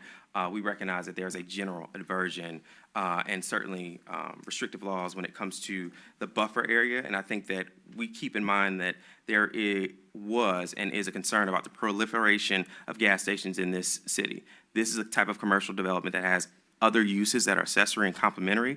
And so we'd love to have dialogue and discussion about why we think that we shouldn't be granted monopoly to the bad actors in the city who are here and who have no incentive to change their behavior except for competition coming in and saying this, you do different business in the city. Finally, again, our goal is we're at home here. I live right up the road. We do business here, and we want to continue to manage relations here. And so to the extent that there are things that we need to know, we are open. We are here to be partners with this city, this great city that's on the rise. So with that, I'm looking forward to questions. Thank you. And at this time, I close this public hearing, and as customary, we'd like to hear from the district representative, Councilman Sebastian, if you have any questions. Thank you. I do have a few questions. Sure. And I want you to bear with me a little bit, yes, but I'm going somewhere. Yeah. When did you and I first meet? We had a conversation probably would have been October. I think when we were in Washington, D.C., correct? Was when that? We were traveling to Washington, D.C. You were in Washington, D.C., and That's right. I was in Liberty County, and so we did a virtual meeting, yes. And after our call, what was my recommendation to you guys? So to your credit, a lot of the recommendation that you had was to make sure that we were opening up the lines of communication with the city, reaching out to the neighboring owners, and having the discussions with the neighbors as best as we could. You also mentioned that in this particular community, there are general concerns with the gas stations, but there's a need for commercial development, but perhaps in other areas of the county. We didn't have, other areas of your district. To that end, we didn't have the benefit of obviously putting another property under contract, and we see this as a good opportunity and a great value proposition. But that was part of the discussion. I think that might answer your question. Yeah, so I want to make it clear, not only with this particular proposal, but also with at least one, maybe two others, that I've had conversation with people approaching me about these types of projects. And I have shared, and I've said this to some of the residents in District 4, I've said, y'all are the only folks that I've ever heard asking for gas stations, okay? But not in this location. And I've been quite clear, not only in our first conversation, but in our subsequent conversation. You guys have made a lot of adjustments. And I believe in one or two community meetings, I don't think I had the pleasure of attending any, but I know certainly at the Planning Commission meeting, I know some residents came out to express their concerns, and I believe you might have made some adjustments, including the right in, right out lane. I still have concern about this project in this area because it is one of about 5 lots that are occupied in all zone AG1. And this one is going to be stuck in between at least 2 senior residents that have concern about them aging in place, right? And at the end of the day, we have a responsibility, right? To ensure people's quality of life as much as possible can remain what they expect. I have a lot of challenges with this ordinance of the distance because I think you're right. And this is not the only case. I think we have something to vote on tonight. But the problem I have is that the law is on the book. And the best and safest way of keeping ourselves out of trouble is to follow the law. Okay? I'm an advocate for changing the law because I think we're big boys and girls. Yeah. We can look on individual projects and decide whether it goes there. I've been to other cities where there are gas stations literally across the street from each other. And I think I shared that with you. Right. Because it's a safe way and there's enough traffic that if you're going in one direction or the other, you can select which one to stop into. I've seen that all the time. But for our city, the law on the book says we can't have a service station within 3 miles. But this came up last meeting again in another district where we have clearly businesses that are not of high quality. Correct. And we are trying to get high quality development into our city. But this law is preventing us from moving forward with it. So I hope on a bigger picture that this council can take a look at this. And per my recommendation again, I like the things that you're proposing, but I continue to say it is not the best of locations. And I think I've encouraged you guys to maybe, there's a lot, District 4 has a lot of land and a lot of opportunity. It does. It does. So if not here, then hopefully someplace where the community will support it, hopefully. And But those are my thoughts. If I may, just Sure. respond to a couple of different things. So, you know, Mr. Councilman, you're exactly right? I have been on the one side of the V evicting derelict commercial tenants, right? So I feel personally frustrated when I hear at community meetings, as we heard at the Planning Commission and at the City Council, at the Planning Commission, at the community meeting that we heard, the type of bad behavior that happens at these C-stores that are not owned by our folks and don't care. They want to sell lottery, liquor, and gas to folks and nothing else. That's why we want to do something differently. And that's why we are, again, proposing to do something differently.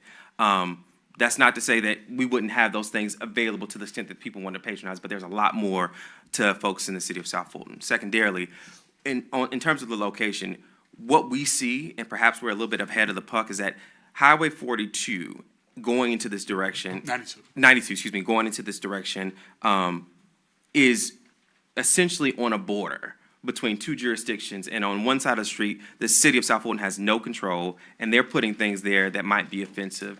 And on the other side of the street, we have an opportunity to put some type of transitional commercial uses that complement that area. And so from my view, that entire block, what that is zoned AG1, could be and should be used for transitional potential commercial uses that are neighborhood serving. Finally, you know, when it comes to use and activity here in the city of South Fulton, I view this as a city of opportunity that is worthy and deserving of the best type of thoughtful investment. I recognize that we're restrained to some degree, even though there's a legislative waiver that could be used. I recognize that there is a restraint at the present moment, but again, our goal here is to make a significant economic investment in this particular piece of property because we view it as an opportunity that could, again, unlock the potential in this area. I think that addressed a lot of your concerns about at least the location, why we chose this location, what we'd like to do. And then, you know, finally, I'll just tell you guys, keep on keeping on. I was involved in the city before it was a city. I'm a little bit older than what I look, but I'm very proud to see you guys' progress. So with that, I'm happy to answer any other questions that the council may have. And my last comment is this. I want to thank you for going through and putting through your proposal, even though coming out of the conversation that you had with me, the first one, and even the second one, you could have said, hey man, I'm just walking away from this. A lot of people don't understand that this whole zoning thing it's a legal process. Correct. And we as council members, while we encourage people to come and talk to us and get a pulse from us of what the community is feeling and sensing, we as council members, we just can't give a thumbs up and thumbs down. Correct. When you guys come and say, I have a proposal I want to put on the table. Okay? It's a legal process. Correct. That has to be followed and has to be followed in the correct way by all of us involved, both the proposals, the staff, and the council. Can I just add a couple of different things to point out one of the things that we adjusted just so the council gets a flavor? Sure. So we heard that, you know, the first thing that I led with about what we weren't, those are things that we heard from the community about what they didn't want to see. And so we led with that. Obviously, I mentioned the right in, right out. The hours of operation, making sure that it closed at 11 p.m., but not being a 24-hour, obviously, type of business. The type of businesses that we want to market. We know that this particular district is zoned agriculture because there's an agricultural presence. So we've done the due diligence to say we're going to work with potential local farmers and local agricultural entities to bring those fresh fruits and vegetables to the commercial uses. We recognize that, again, a lot of what we heard was we want more places to sit down and eat. We want more places to actually patronize and kind of enjoy going. And we recognize that every C-store and fuel place isn't created equally. And so our goal with adding the commercial space was to ensure that our tenants are picked from a narrowly tailored type of uses. So think savvy productions, or savvy like the small grocery stores that are in parts of the city of Atlanta. Again, our goal was to adapt and limit and narrow the approval conditions and the site plan in such a way that it gives the city and the residents not just the confidence that we're representing things, but something that we're held to by law. If you approve it with these conditions, then we have to adhere to those things. And so we want you guys to know that I recognize that you guys are restricted, but we're looking forward to continuing to partner in every way we can with the city of South Fulton. Thank you. Those are all the questions I have. Anyone else? Okay. Thank you. Thank you very much. Mr. Clerk, next item, please. Brings us to letter C, case U 25-013. This is a public hearing.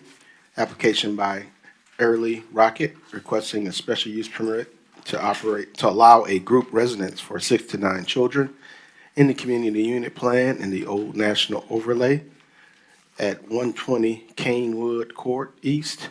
It's located in Council District 6. Staff recommendations approval conditional, and Planning Commission recommendation is denial. And it's my understanding from staff that a deferral is being requested. That is correct. Thank you, Mr. Clerk. Reggie McClendon, Managing Director of the Community Development and Regulatory Affairs Department. Staff is requesting a deferral on this case. We do understand that there are some people who are signed up to speak on that case, and we apologize for the late notice. However, there are some technical issues that we want to ensure that we are ironing out prior to bringing this before council, and some conversations that need to be had. So we are asking for this case to be deferred until the January public hearing.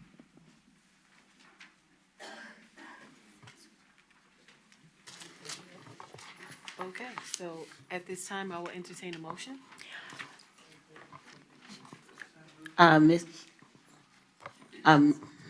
Mr. McClendon, does this need to be deferred? Which meeting, the 13th or the 27th? I believe we're holding public hearings on the first meeting in January, which would be is it the 13th or the 14th? The 13th? The 13th. Okay. I move to defer this case to the January 13th, 2026 meeting. Second. Properly moves with the second. If we can take this vote by a show of hands.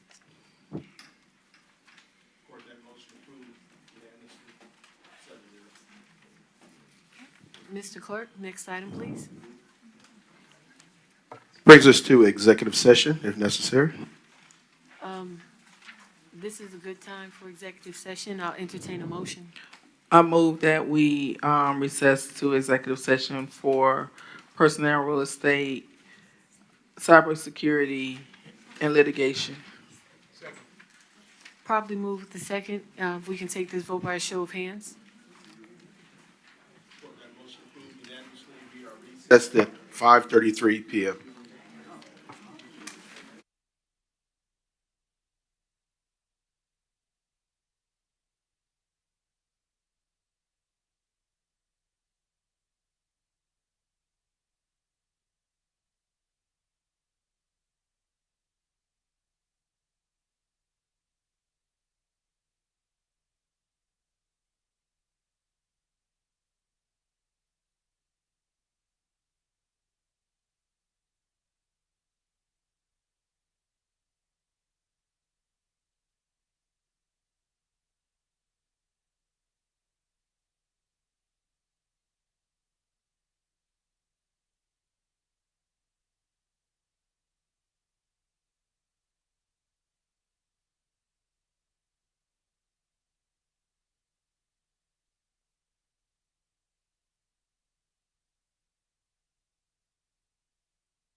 Okay, is everybody ready? Yes. Well, no, we have to adjourn executive session. So I will, at this time, I will entertain a motion.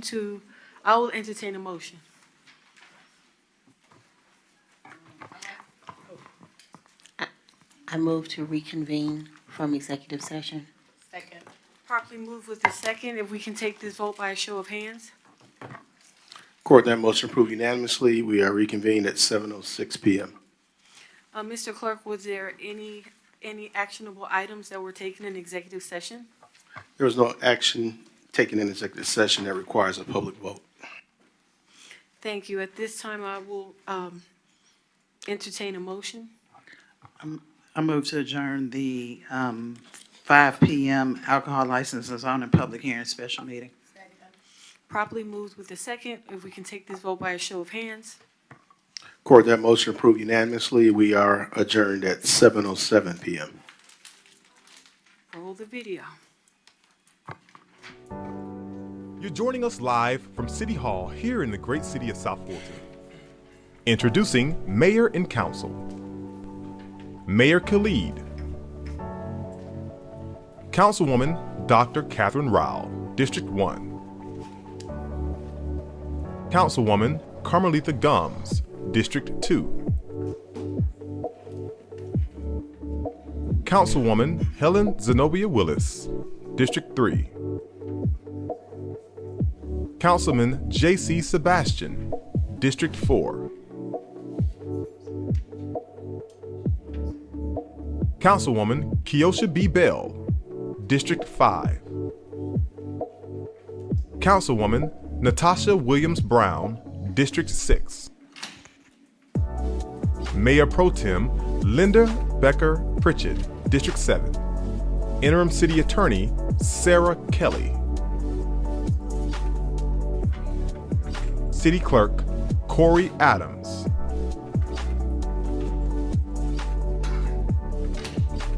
City Manager Sharon D. Subadan.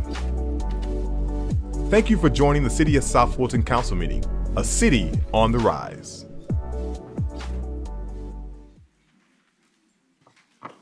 Good evening, everyone. I am Mayor Pro Tem Linda Pritchett, and I'm calling this meeting to order. Mr. Clerk, if you can please call the roll.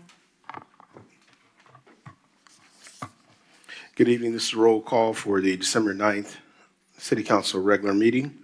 The Honorable Catherine F. Rao, District 1. Present. The Honorable Carmelita Gums, District 2. Present. The Honorable Helen Z. Willis, District 3. Present. The Honorable J.C. Sebastian, District 4. Present. The Honorable Keosha B. Bell, District 5. Present. The Honorable Natasha Williams Brown, District 6. Present. And the Honorable Linda B. Pritchett, District 7. Here. Madam Mayor Pro Tem, you have a quorum. Thank you. At this time, I would like to take a point of personal privilege and congratulate our mayor-elect, Councilwoman Carmelita Gums, who will be our next mayor. If everyone can give her a round of applause. I look forward to continue serving with you. And with that, if our chaplain is here to start a prayer.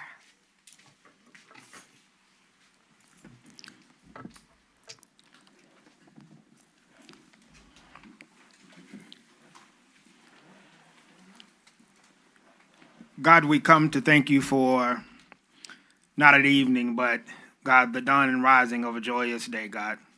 We're grateful, God, for this time and this season, for this opportunity to be in service of the city that's continuously on the rise, rising to be full of grace, full of joy, full of peace, a city that's been extended your grace and your mercy, a city that celebrates the inauguration of our first Black woman mayor, a city that continues to show that we're going to improve and that we're going to continue to work.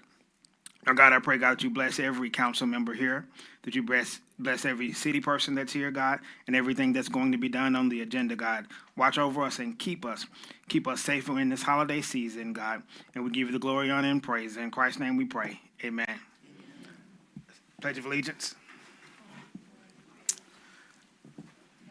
States of America, and to the republic for which it stands, one nation, under God, indivisible, with liberty and justice for all.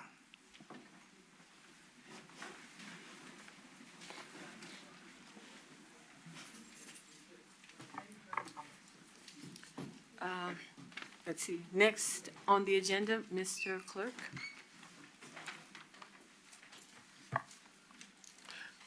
Madam Mayor Pro Tem, we are at the presentation of proclamations, and I see the mayor coming in. It's my understanding. Did you? Yes. Mr. Clerk, at this time, you have the proclamation? Yes, the special proclamation? Yes, okay. I'd like to present that at this time. Okay. This time, we do have a proclamation presented by the City Council in honor of Mayor Khalid Kobe Kamal.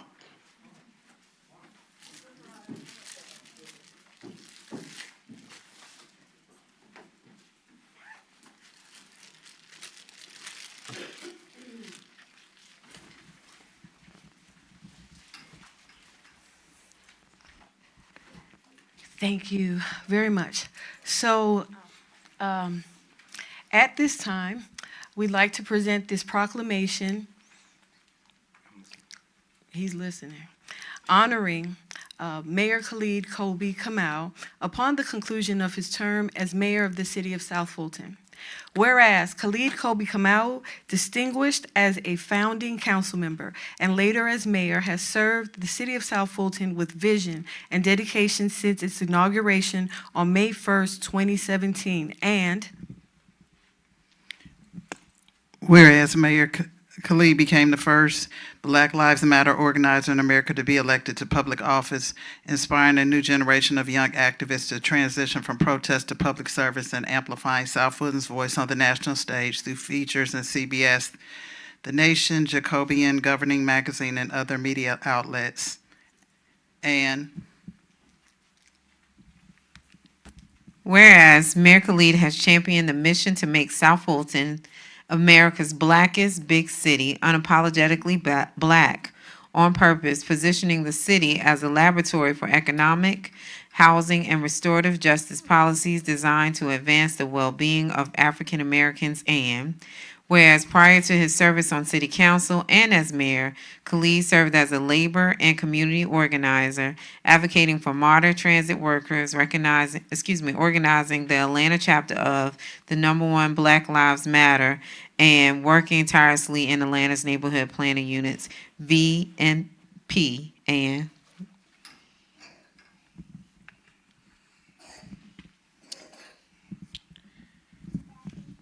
Mayor Khalid created Electoral College educational event to empower citizens with knowledge of local, state government, and author resolutions declaring a public health crisis and establishing Juneteenth.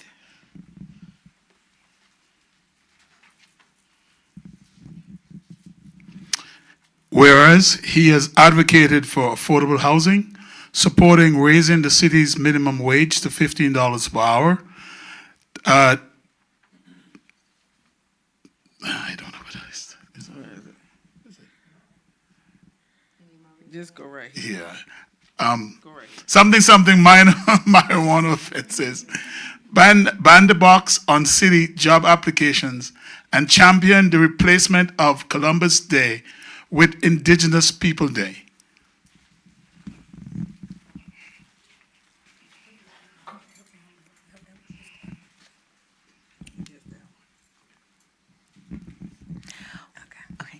Whereas Mayor Khalid's unique identity as a college-educated community activist, Southern Black Christian socialist has brought a blend of professionalism, passion, and authenticity to the governance of South Fulton. Now therefore it be proclaimed that the city of South Fulton expresses its profound gratitude to Mayor Khalid Kobe Kamal for his leadership, tireless advocacy, and unwavering commitment to justice, equity, and the enrichment of our city and its people.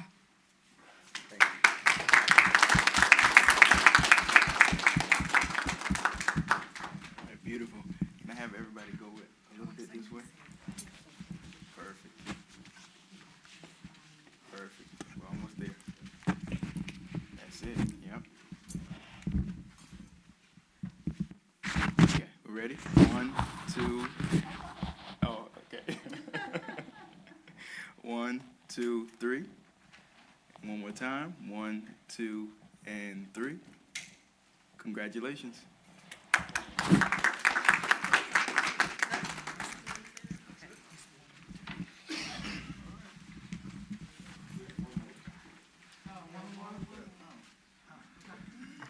You gonna do yours now, Ms. Mayor?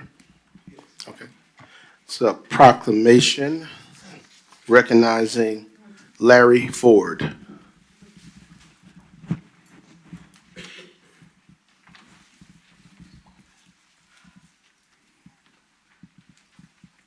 It's a night full of surprise proclamations. Come on up, Mr. Ford.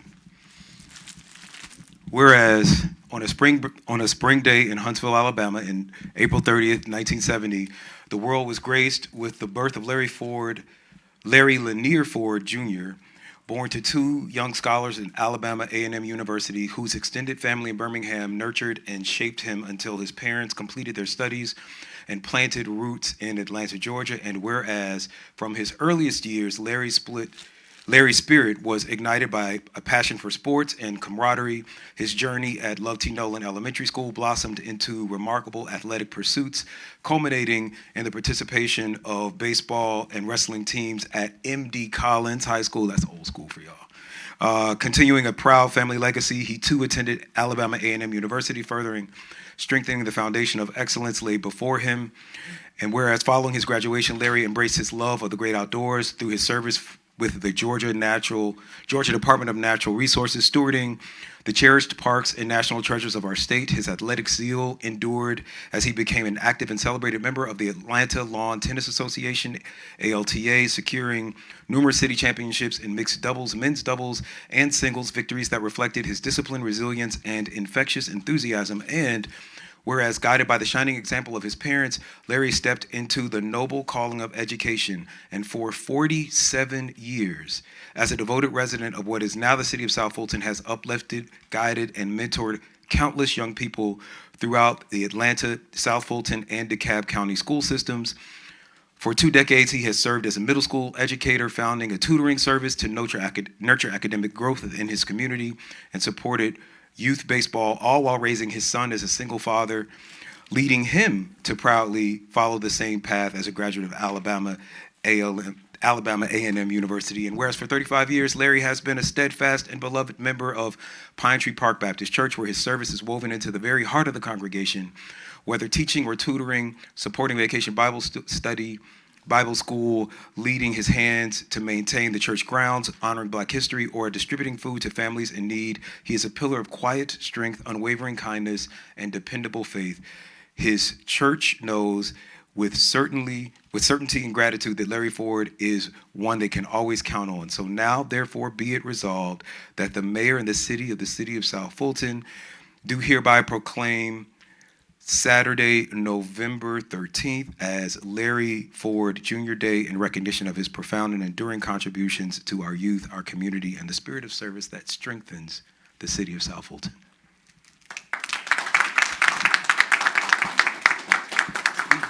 Wow.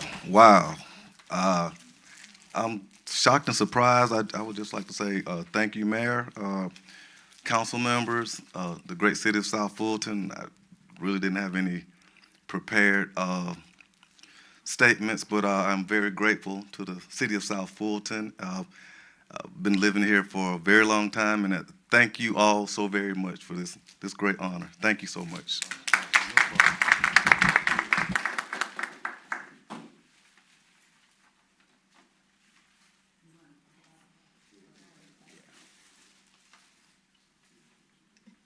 Perfect. All right, everybody's looking right here. Can you tilt the proclamation just a little bit? Perfect. 1, 2, and 3. And one more time. 1, 2, 3. Congratulations.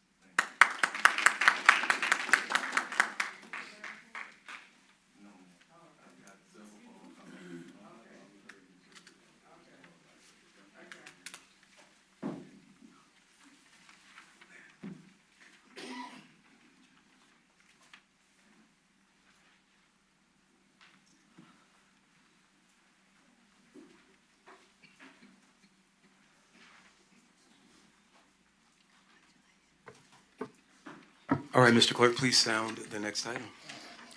Next item is Roman numeral 6, approval of city council meeting minutes, regular meeting minutes for November 12th, 2025, work session minutes, November 12th, 2025, and the alcohol zoning public hearing minutes, November 12th, 2025. All right, the chair will entertain a motion. I move to approve the minutes as sounded. Second. All right, it's been properly moved and seconded. Is everyone in the 7 p.m. queue? Not yet. As we move to that, we'll just take this vote by a show of hands. Court, that motion approved unanimously 7-0. All right, please sound the next item. Next item is adoption of the council agenda.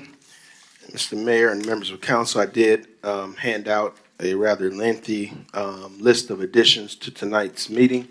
I will read them into the record. First is request approval of the following resolutions acquiring real property. Resolution to approve 0 Cascade Road. Resolution, I need to check. So just for clarification, there are several parcels labeled as 0 Cascade Road, but the individual parcel numbers are listed in the resolution for differential purposes. Thank you, Madam City Attorney. We have resolution to approval of 0 Cascade Road, 0 Cascade Road, 0 Cascade Road, 40 Cascade Road, and 50 Cascade Road. As noted, the particular parcels are noted in the resolution. Also approval of 0 Rivertown Road, 0 Union Road, and 0 Wallace Road. Request approval of 0 Vandiver Road. Request approval of 1210 Elva Drive. Request approval of 3025 Merck Road. Request approval of 3034 Engen Road. And approval of 4760 Fulton Industrial Boulevard. We also have request approval of board appointments. Councilmember Gumbs seeks to reappoint Dana Tucker Davis to the South Fulton Development Authority by resolution. Also, Councilmember Sebastian seeks to appoint James Reese Jr. to the South Fulton Development Authority by resolution. Councilmember Sebastian seeks to appoint Naima Gilliard to the Environmental Committee. Councilmember Sebastian seeks to reappoint Charles Storm Mitchell to the Historic and Cultural Landmarks Commission. Councilmember Sebastian seeks to reappoint Barbara Mostella to the Parks and Recreation Advisory Board. Councilmember Sebastian seeks to reappoint Tyrone Jefferson to the South Fulton Planning Commission. Councilmember Sebastian seeks to reappoint Brian O'Donnell to the South Fulton Zoning Board of Appeals. And Councilmember Sebastian seeks to reappoint Jeffrey Williams to the Veterans Advisory Board. We also have the following request approval of events. Councilmember Sebastian has listed his events for 2026. That is listed on the sheet for your review. Also, Councilmember Williams Brown has submitted her list of calendar events for 2026, January through December, which will be included as part of the record. Next, request council approval of donations. Councilmember Willis requests approval of the following donations. A donation of $50,000 by Dove for toys and food for the Christmas extravaganza. A donation of $100,000 by Integrity Dental Services, Robert Drinker, for toys and clothes for the Christmas extravaganza. Donation by Coke for drinks and water. And then lastly, Councilmember Sebastian seeks council approval for the purchase of 160 turkeys for a total amount of $1,787.69 for the food giveaway that took place on District 4 on November 24th, 2025, to hand out the remaining goods from the citywide giveaway on November 23rd, 2025, and he requests that the funds be paid from the food insecurity line. Those are all of the additions to the agenda that I have.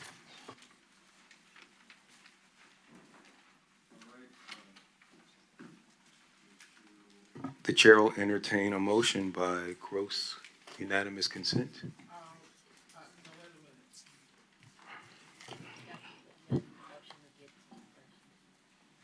Okay.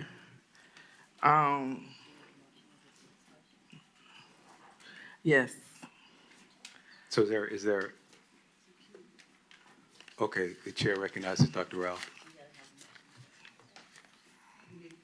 I'm entertaining a motion, and then we can get discussion. After I have a motion and a second, I'll ask for discussion. Motion to approve. Is there a second? It's been properly moved and seconded. Dr. Rao. This is just a clarifying question, for the board appointments for Councilwoman Gums, is this as a councilwoman or the mayoral? We don't, oh, there's no such thing. Oh, okay, I'm just trying to make sure, since we're going.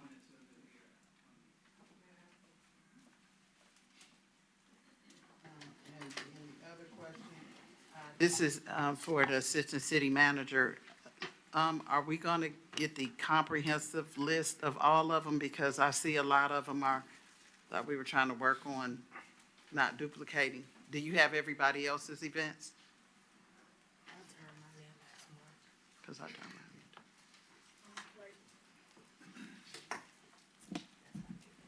Assistant City Manager, Dr. Mark Anthony Cooper. I have reviewed all of the list of events that have been submitted to me. I've talked to the council people with the conflicts that were had.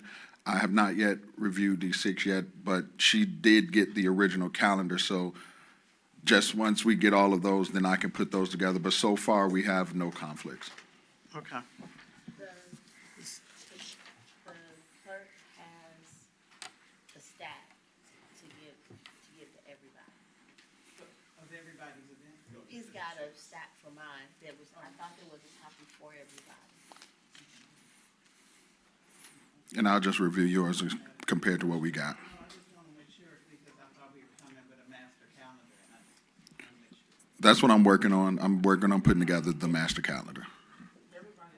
Right, copies are forthcoming because they're in the building somewhere. They may still be on my desk. Because I see 2 things on here for April 4th, and that's problematic. Because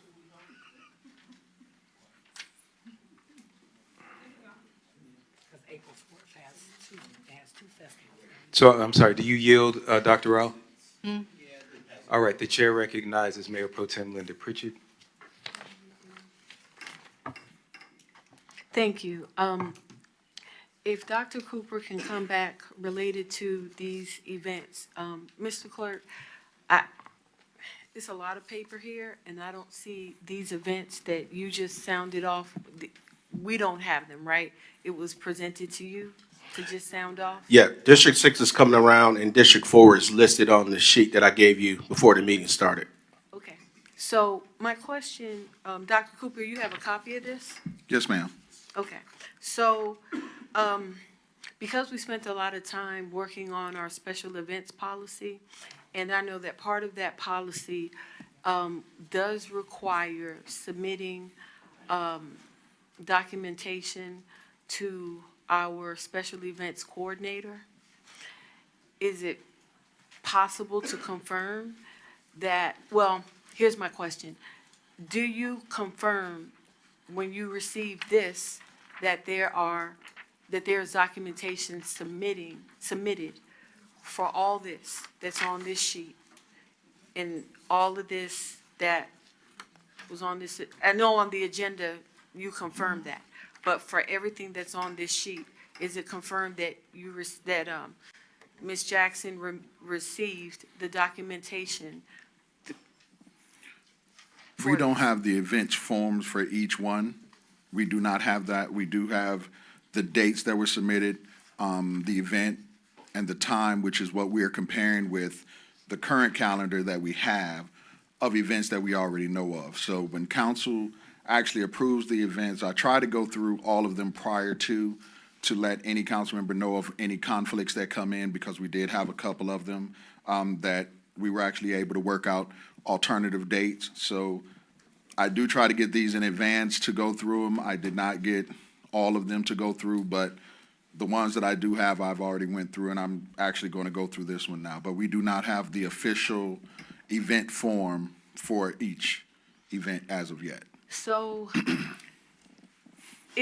Well, I know that Ms. Subadan has continually brought to my attention that part of the process with the special events, the new special events ordinance, is that the documentation be presented before this stuff is placed on the agenda. Because it's not, for me, the issue I'm raising is not a matter of whether or not there's a conflict.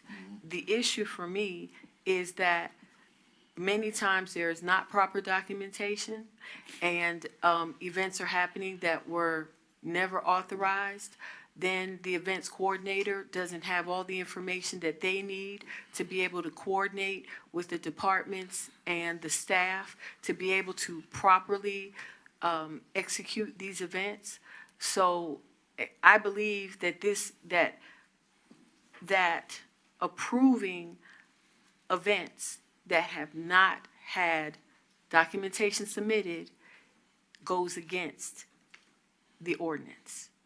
The ordinance does state that an event's form and all of the logistics are worked out before the event is actually put on the agenda. However, you know, and I go by what council's pleasure is. And So I appreciate that, but I'd rather go with what's on paper than what's the pleasure, because we get in trouble, or it causes a lot of confusion, and it causes a lot of confusion for staff. And since we work so hard on this process, I'd like to follow this process. So I would offer a substitute amendment that until such time that everything else that was said in the previous motion, until such time that these events can all be verified as having submitted documentation, I guess the term provisionally approved until that time, but not approved at this time.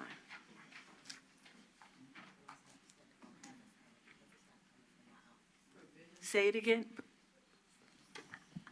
So the majority of what's on the agenda.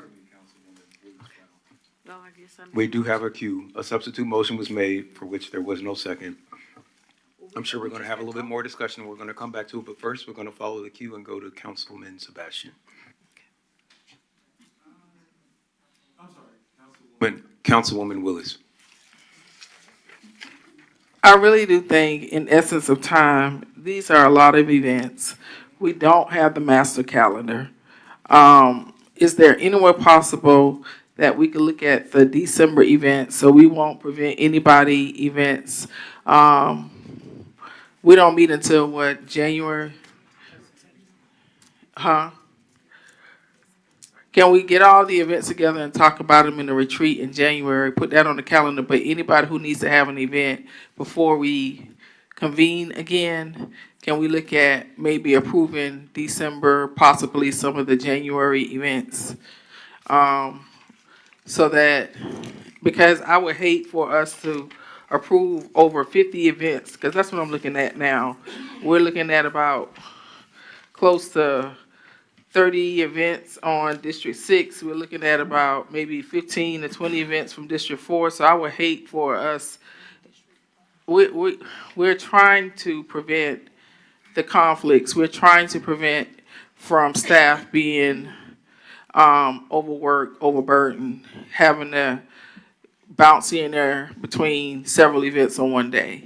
And nobody don't want to not approve people events, but to the point of several of us who are concerned, we do need to have, all of us need to have the master calendar. So we're cognizant of what events we try to get approved, and try to follow the policy that we all unanimously adopted. So can we look at maybe the December in any event before we meet? And can you let us know, make sure there's no conflict, even if we have to put this at the end of the meeting, so you can have time to look at your master calendar and ensure that there's no conflict, so we can approve the December and January event? Yes, ma'am, because we only have 2 events that need approval for December. All the other events for December have already been approved, and they're on the calendar, and they're already in works. We have 2, one with District 4, one with District 3. So those are all done, but yes, we can get everything on the calendar and give it, because that's part of what we're working on right now. As we're getting events, we're making sure that we are putting them on the calendar, making sure that there are no conflicts with them. So the other thing, okay, so I would ask that we just approve the December and January events that are here and then we come back with the other events. I have, since I have the floor, I do have a question.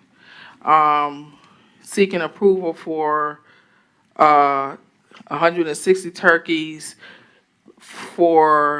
in the funding coming from the food insecurity line. And so that's the bottom request for approval. And so is that opportunity afforded to everybody? Is that opportunity afforded to everybody? Can we just go out and do, because we were working on a process, but city manager, you allowing us to go out and organize distributions and then bringing it before the council to fund them out of that line?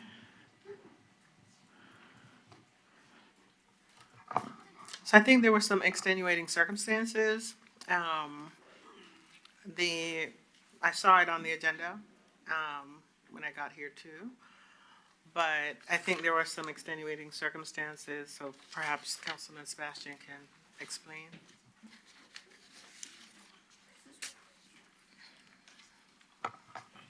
Okay, because if that's the case, I need a request for some funding so that I can address some food insecurity in my area for December.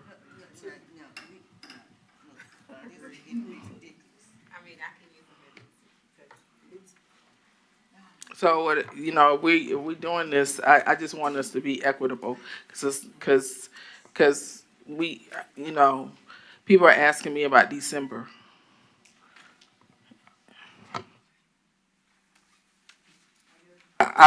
Do I need to, how do I properly, Mayor, is it okay if I ask? I don't know. I don't know. Should I ask, can I allow him, because I'm asking, she said she can't answer, she want to answer. Because I think all of us are saying we want the same opportunity, if that's the case. How do we handle that? I think, yeah, I wonder, I don't have an opinion as the chair, but I wonder if we might just approve the events that we have now, and maybe by the end of the meeting, we can come back with something else. Okay, so Mayor, thank you so much. I would ask that we push that item to the end of the agenda, and then maybe city manager, you could come up with an amount that you could distribute to each district, so we can make sure that we have. Oh yeah, but your people were served. Trust me. Oh, okay. Because we didn't get anything. We didn't get nothing. All them extra turkeys that went to Okay. churches, none of them was I'm going to yield to the city manager. Perhaps you have a city. So I was asked to put together a process. Now we did, there was a small committee that met, and the turkey distribution was done. What I would recommend, if you want to divvy it up by district, is we equally divide the remainder, or, whatever you decide that you think is equitable, since there were more turkeys given out in one district than the other. We work at your pleasure. You asked us to put money again aside for food insecurity. We drafted a RFP that we were going to send out for the rest to engage churches and nonprofits that are doing this work to, especially those who already have skin in the game and they already have a process to be able to help them and they help us for distribution. If you want to do something different, then let us know what it is you want to do. And so this decision is not my decision. So I It's still. on here for Okay, your thank you. consideration. I still have the floor. It's 3:41, but I don't want to take 3 minutes. But I have, if my colleagues agree, I think we should take at least $200,000 of the funds and do the RFP, so that, and then the rest of it, divvy it up according to each district, and in District 4 minus the $1,787.69. And what would that be? Yeah, take 200,000, well, how much do we have left? Because we did the, how much do we have left? We have about 230,000 left. So should we take the 200,000 and do the RFP, and then the 39,000? What's 39,000 divided by 7?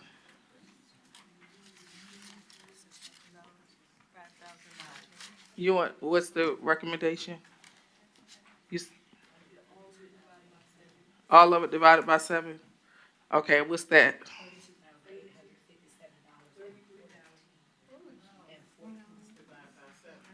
Divided by 7. Oh, the whole thing. You want By 8. My clock's still going, and it shouldn't be, because they doing the calculations. And I need my time back.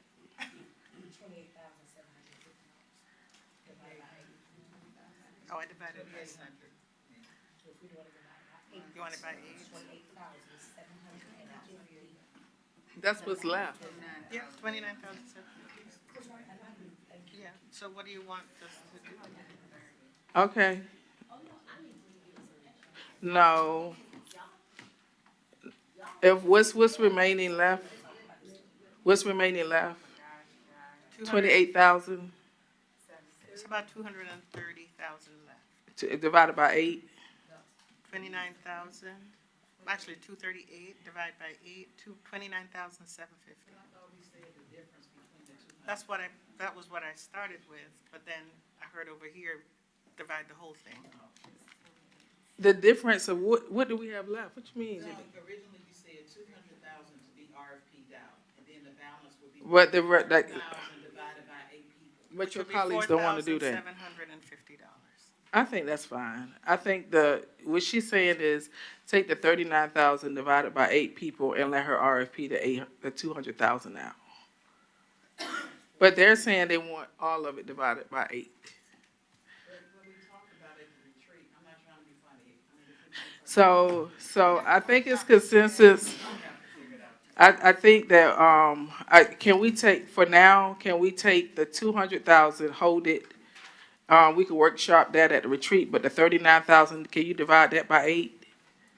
38,000 divided by 8 is 4,750. So can we split that? Can we do that? Each person gets 4,000. That'll get us through December, but minus the 17,000, the 1,700 from District 4.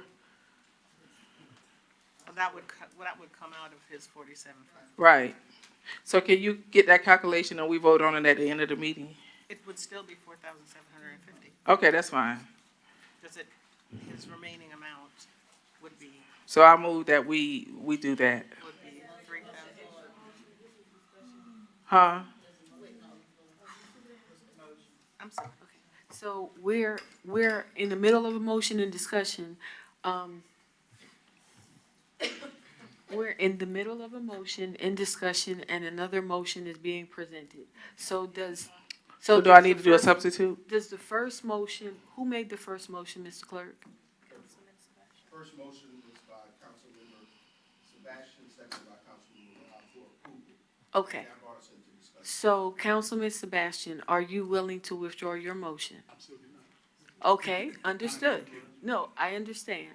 Okay, understood. Willis still has the floor, so. Okay, I want so- to make that substitute motion. Okay, so the substitute motion is made. Is there a second? Okay, the substitute motion is made with a second. Can we take the vote on the substitute? No, is there discussion? Okay, there is a queue. Wait.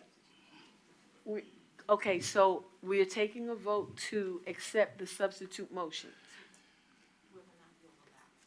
Whether or not we'll allow the substitute motion. So, can we please? Okay, so we will take this vote on the substitute motion that Councilwoman Willis made by a show of hands. Okay, and that, Mr. Clerk? That's to split the 39,000. Okay. No, this is to. Yeah, Split the but 39. to allow the substitute motion. Voting on whether or not we're gonna allow the substitute motion on the floor. Yeah. That was approved 6-0. Okay, so the substitute motion is, yes, 6-1. Okay, so the substitute motion is on the floor, council for consideration, and Councilwoman Willis has 2 minutes and 13 seconds left, and the mayor has returned. Thank you very much. So do we vote on the substitute motion now? We're in discussion of the Okay. substitute motion, Okay. and Councilman Sebastian is next. Okay, I'll go ahead and yield. Okay. The chair recognizes Councilman Sebastian. So, Mr. Mayor, what am I able to speak on right now? Because there are a couple of things that I need to address here. Dr. Cooper, I submitted the list to you and the clerk today, and you emailed me back about one clash, correct? And what was the result of your email back to me? Tell me what the clash was and what the resolution was, please. The clash was that the international festival that you hold annually was requested to be held on September 19th, which was the same day as the Azuka Festival. So you did agree to move it to September 12th. All right, thank you. The next question I have for you is April 4th is the annual Autism Fest. And I'm hearing that there's something else that's clashed, but even if, I have the floor, Councilwoman. But even if that is the case, is it okay for us to do 2 events on the same day? Per policy, it is okay for 2 council events to occur on the same day. But when you look at the times, I don't know exactly what time the Autism Fest, but these seem to be It running normally starts about simultaneously. 9 in the morning. Mm-hmm. And And this that's is all 12 day. to 4, so. Sorry? The extravaganza would be 12 to 4. The Autism Festival is 9 normally. It's like 9 to 6. Okay, yes. So is that a problem from staff? It would be, we would be stretching staff thin, but according to policy, we can have 2 mayor-council events on the same day, so And by the way, we would accommodate. the Autism Fest is done with a partner organization. Yes, That basically, once we get set up, people leave us alone and we have our day. We just need some security, typically, yes, sir. typically, right? So it's not a high hand-holding event for the city, correct? No, sir, not that I Okay. recall, no. The next thing is, the policy that we have really address when we're adding events like in the middle of the year, so that you add it before we add something to the calendar. We check with staff, we fill out the form to make sure there's no date clash, and then that gets added to the calendar. It is not typical that we submit all of those forms at the same time as our dates, because how would we even know those dates are available before we go and do all that work in the forms? Is that not correct? Because that's why I didn't get a pushback from you or the clerk, I think. it's not typical. It's not typical, but policy does address the fact that the forms must be submitted before events go on the agenda. However, that's not been the practice of what we've been doing. I know I've said it, but that's not been the practice of what we've been doing, so we've been accommodating when the council approves the events. So typically for me at the beginning of the year, and honestly, I think I've been the first one who have done this since I've been here on council, where I submit all of my major events from the top of the year down, right? Excuse me, ladies, I have the mic. I didn't interrupt y'all. I sit back and listen to y'all talk for half an hour. All right? So Councilmember Bell was here before you, so I'm not sure how that could be a thing. But that has been my strategy to secure those dates. And my major events are really partner-based. Slingfest, the One Love Bike Ride, right? The Autism Fest, as I mentioned, and there might be one or two more. I also started the whole thing of the veterans thing. I hope there's no clash with that one either. But again, we know that there have been times when we have had multiple events on the same day, and yes, staff get stretched a little bit. But there have also been times that I've had events on the calendar, that has been approved by this body, and other council members add stuff on top of those dates. And no one ever hear me come here and complain. As a matter of fact, what I've told you guys a lot of times, you know what? I am fine in District 4. If you give me the date, I recruit enough volunteers that we get our stuff executed in District 4, a lot of times without staff help. So let me talk about the Turkey Gate. I am so disappointed in this discussion. You know why I'm disappointed? Because a lot of you here, after the Welcome All citywide event, were begging me to take the extra food and to find a way to give it out to the community. You, right? Okay. So I had to call 3 persons with pickup trucks and my Suburban, stock them with all the leftover. I had to call in a box truck to fill that thing to the brim. And in less than 24 hours, hurried and arranged to give that food out the next morning before it went bad. We had more product than we had turkey. And so all this is to say, we fed over 300 more families that day, that Sunday, after the Saturday event. Everybody up here knows that's what happened. And that's all those extra turkeys were supposed to be for. People from across the city came to that event on that Sunday morning. So for people to stay up here and behave as if they don't know where those turkey went or why they were bought and talking about, you know what? Y'all don't approve it. But guess what I'll do? I'll find the money. I'll pay the $1,700 back. Believe you me, I will do it. But for us to be sitting up here and behaving as if we didn't have a problem with extra food that would have probably gone to waste.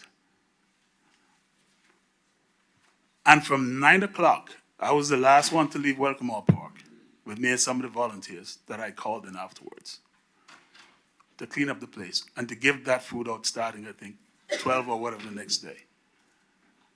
And we sitting up here arguing over $1,700 extra for turkeys? Really? So y'all do whatever y'all want. Y'all gonna do it anyway. But to me, it's bordering on a little being a little disgusting. I'm sorry, guys. I'm sorry, Councilman Sebastian. That's the story. My time is finished, man? Yes. But that's the story, and everybody know I don't have to give a story, because that's the truth. But we're gonna make the decision we're gonna make. Thank you all. The chair recognizes Councilwoman Williams Brown. Thank you, Mayor, for recognizing me. Assistant City Manager Cooper, what exactly do I need to get approved? Because if you look at my list, there are only 5 things that are actually coming out of my office. Actual 5 that are being set by me that are coming out of my office. And of those 5, none of them are going to require any city resources, right? So the food distribution dates are set by the Atlanta Community Food Bank. Do I need to do forms for all 12 of those? You still should do forms for those, just so we can have them on the calendar. Okay. Okay, so I need to do forms. So we need to do forms for everything. Yes, ma'am. So the things that are coming out in Parks and Rec, I need a form. Yes, ma'am. And the things that are set by Public Works. Okay. Yes, ma'am. Because I'm looking at these dates. I didn't pick recycle and shred dates. Right. Y'all picked that. Yes, ma'am. But I've got to do a form for a date that you picked. No, ma'am, not those dates. Okay. Yes. And so town halls, I don't even see town halls on here because I don't think we've made those decisions. So the bingos, the District 6 bingos, I was given those dates by Park and Rec. I didn't pick them. Do I need forms for those? Because y'all gave me those dates. Okay, so if Parks and Recs gave you those dates, that means that's part of their events form, so they will actually have those already with us. Okay. And that's what I'm trying to get to, is like what needs to stay on here, because I can pull this whole thing. You know, we were trying to give you everything, but outside of, there's only 5 things that are actually being initiated by District 6. Everything else is an external date that we have been given. Okay. So typically, if you look at the policy states there are specific events such as town halls, community meetings. Those are the only things that are not required to have a council approval. Any other events outside of that, whether you're partnering with someone or whether you're doing it yourself or whether it's coming out, requires a council approval on the agenda. So when you actually turn in the form to us, we still put those on the calendar so we can let everyone know when other events are being submitted that you do know that we have X, Y, Z events on that day. So if there are other options that they want to make, they can. And I do try to give, and I know the staff is trying to give, alternative dates. You know, of your list, as I reviewed it, there's only one conflict on your list, and that would be June 20th, and that's your bingo, which I will be talking to Parks and Recs about.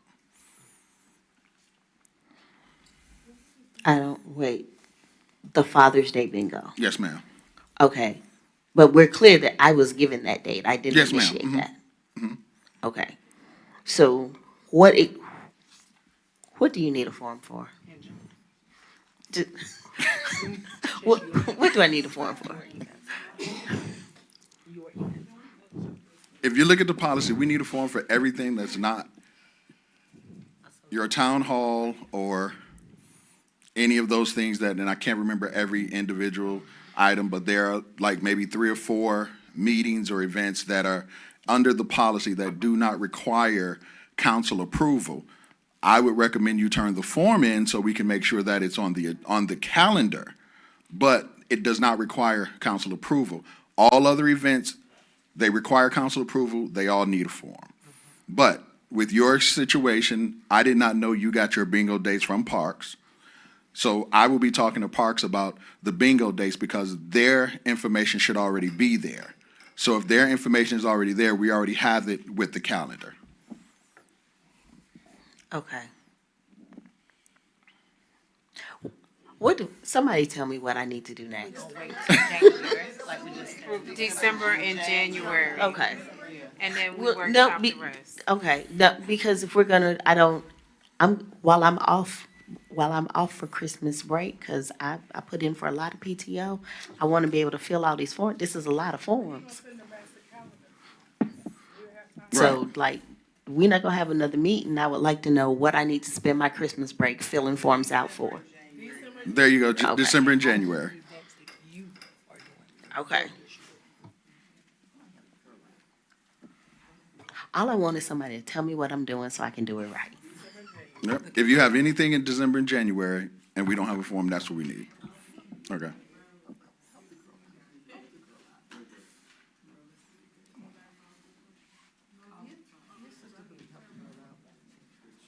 Chair recognizes Mayor Pro Tem Pritchett. Thank you. Mr. Clerk, I would like to bring to your attention that on this form, the last item, that's for 1219, it is not 2026, it is 2025. This is the Old National Christmas Party that is happening on the 19th, and so I'd like the record to reflect that it's 2025, not 2026. The last item. Yeah. And that's not a city event. We're Right. paying to be off city property. Right. Correct, though. Okay, I'm done with that. No, that is this year. It's a typo. It's a typo. And y'all can come too. I figured so. But that event has already been approved by council, so that's already there. Yep.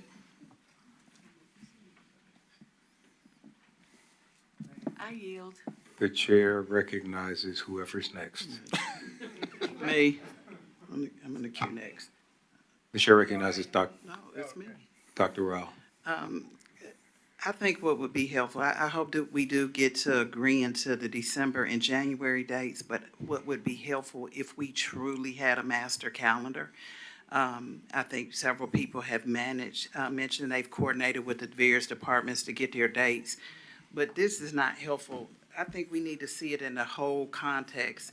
And rather than keep going back and forth, we've already said, let's deal with it at the retreat. If we could just agree on December and January, we'll be in good shape. And please come to the retreat with everybody's stuff on one list so we can look at it. Because what I'm concerned about, and we have to pay attention to some of these constituents. I mean, really, like, it's multiple of the same holiday. Can we look at merging some of this stuff so it makes sense? That's all I'm asking. And so I hope my colleagues will. I hope we can find grounds that people own certain holiday or whatever and figure it out.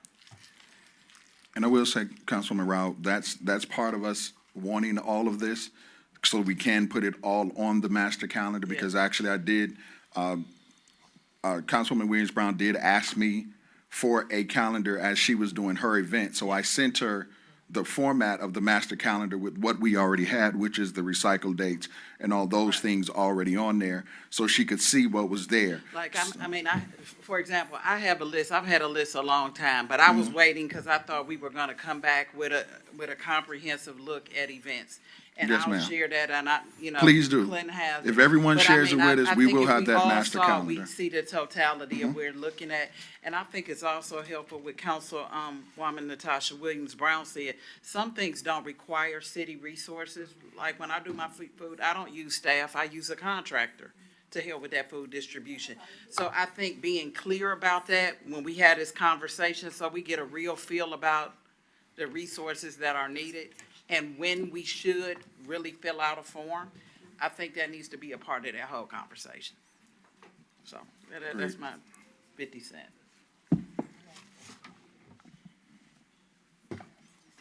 The chair recognizes Mayor-elect Combs. I'm gonna withdraw my comment, similar to Councilwoman Rao, so we can move on. The chair recognizes Councilwoman Willis. Lisa. I just would like to add, just because we can have two events on the same day, I still think we need to look at that because it makes no sense for us to have two festivals on the same day. This year we had Veterans Day and you had a festival and a parade one day and then a big Veterans Day event on one day. It makes no sense. Just because you can do something, that doesn't mean you should do it. It's not fair to employees. We should never have two festivals on one day. We should never have two Veteran Day events on one day. You know, I just think that the suggestion about us going into a retreat, looking at this holistically and realistically is what we should do. Now, I want to say this.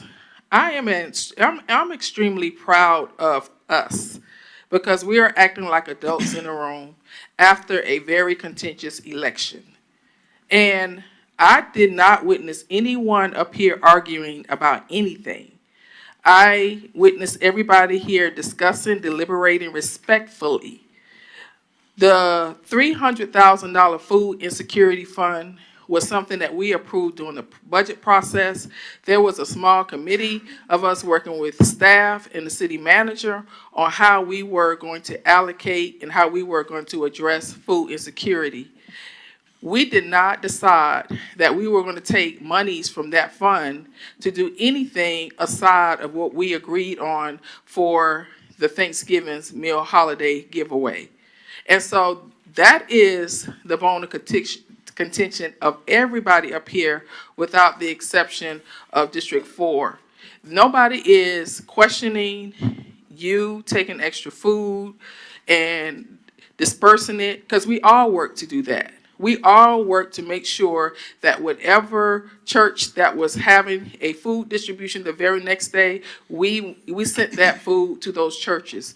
And our churches are not district specific. We have people that live in all districts that go to churches in our city. And so we made sure that if there was a food distribution that we knew of, anything extra went to those areas. And so while we are appreciative that my colleague got a truck and took extra goods to distribute, we did not agree to touch that fund for that purpose.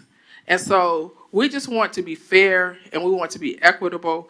Several of us want to address food insecurity for December. I think that we all came up with a fair agreement to divvy up the $39,000 and then discuss in the retreat how we're going to move forward with the rest of it.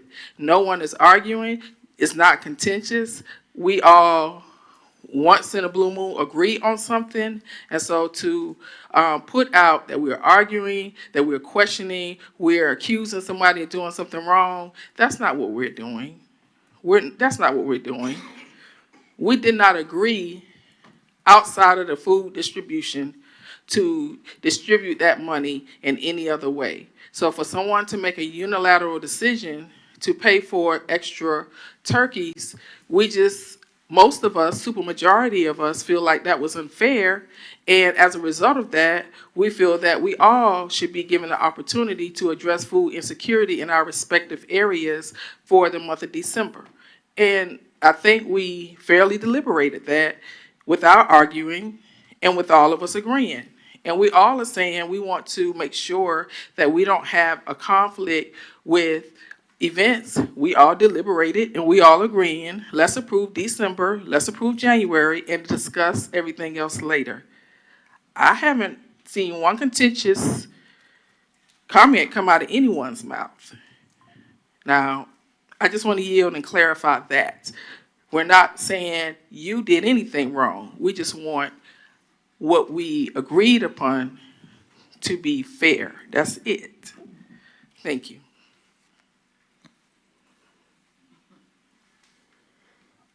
The chair recognizes Councilman Sebastian. Thank you, Mayor.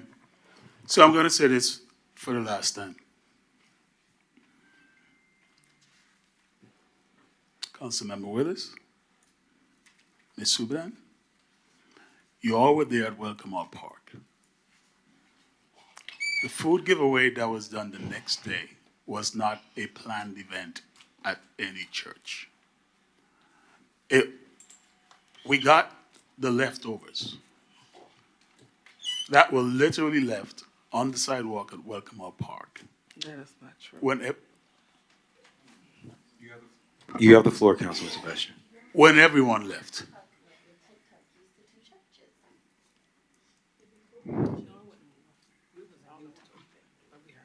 You have the floor, Councilman Sebastian. You know what? Are you?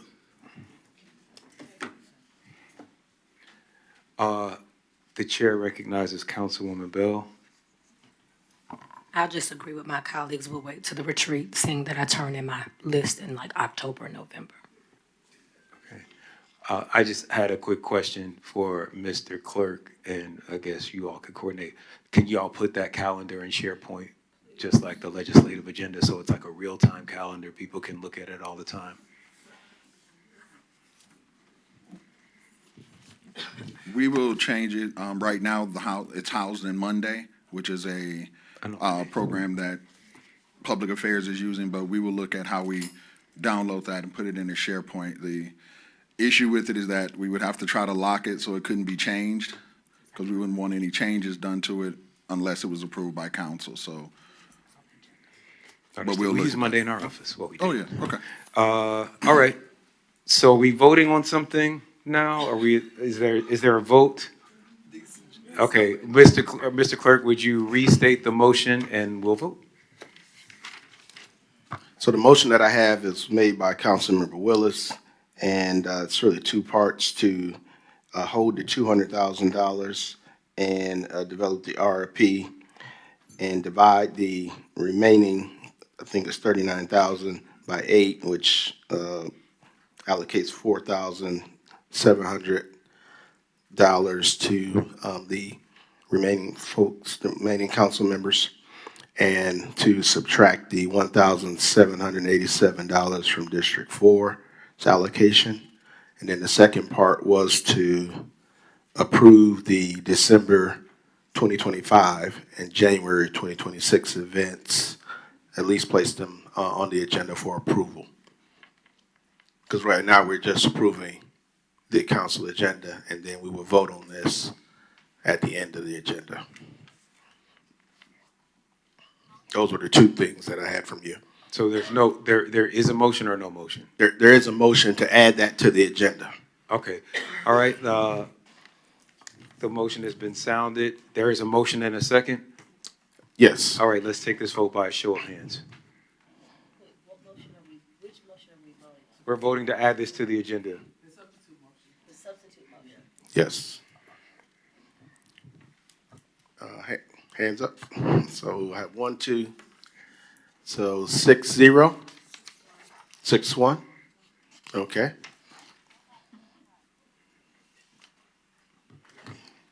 Okay, now that we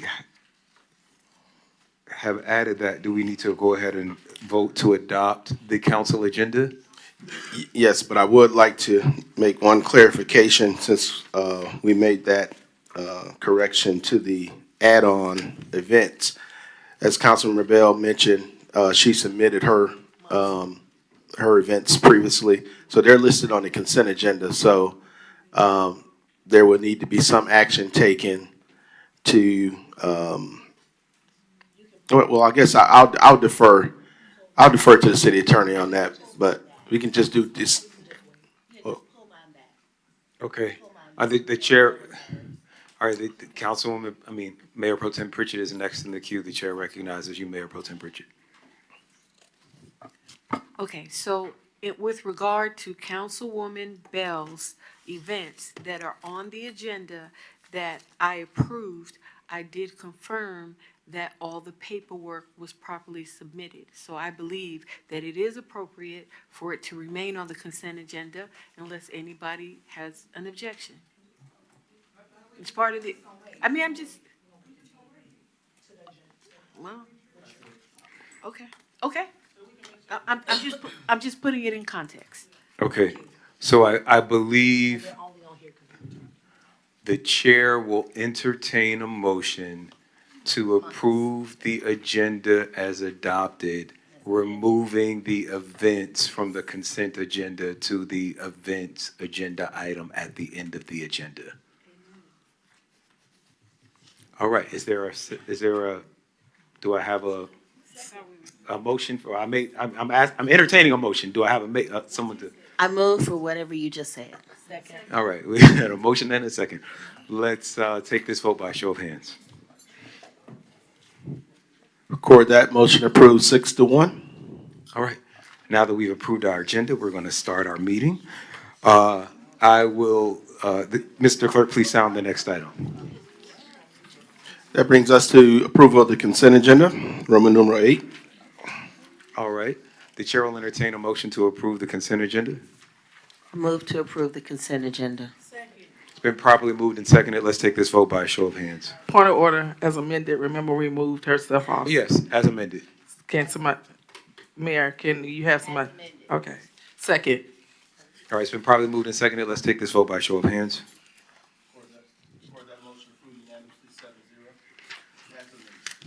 Lord have mercy. All right, please sound the next item.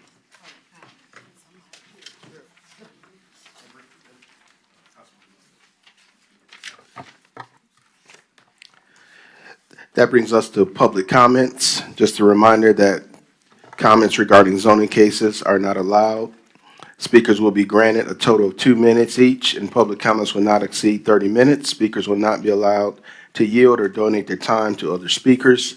Speakers must identify themselves and their addresses prior to speaking, and speakers may only address the presiding officer. She'll observe all rules of decorum. No debate, disrespect, or obscenity should be tolerated. The presiding officer shall rule any such individual out of order that fails to comply with the foregoing. With those rules read as stated, we got 2 cards regarding, looks like zoning items, but we do have 2 cards that request public comment. They are Mike Johnson and Marvin Plowden.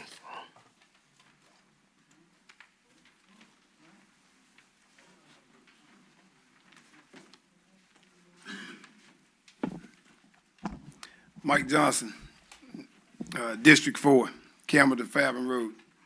First of all, I'd like to congratulate each of the elected officials that won their respective offices. You know, I know it's tough out there, and whether I supported any of the candidates that won, I do truly respect the outcome. It's tough out there running. So, you know, we respect that. That's what we do. As we do know that about 10% of our 80,000 registered voters within our city of about 115,000 citizens, they made their voices heard loud and clear. And like I say, we respect that. But I want to make it real crystal clear here that the entire city will be watching and holding everyone accountable for transparency and clear communication. I'm sorry? Oh, okay. Yeah. Just want to make that real clear that, you know, we expect that. I know each of you guys ran on transparency. Each of you guys ran on having clear communication so that we as citizens do not have to try to sift through and navigate what's being said. You know, there's a lot of you guys up there. We see who are really trying to work and really trying to be peacemakers, and that's what we expect of you guys. So, you know, it ain't never too late to turn around and change the opinion of some people. You know, it's about 90,000 it's quite a few people. 90% of the people that was registered to vote just chose not to participate for whatever the reason. And it's not too late to try to get them guys on board. And I just say, hey, look, let's just do what we got to do to make it happen. You know, like one of the council persons said earlier, it was a contentious race. A lot of back and forth. Some of it probably provable, some of it's not, but it was very contentious. Just know that the entire city will be watching. We'll be holding everybody accountable. It's never too late to try to turn it around and try to maintain, you know, we moving in the right direction. This is a great city. A lot of people want to be part of what we got going on down here. And I just say we just, you know, let's move forward and try to do it. Thank y'all.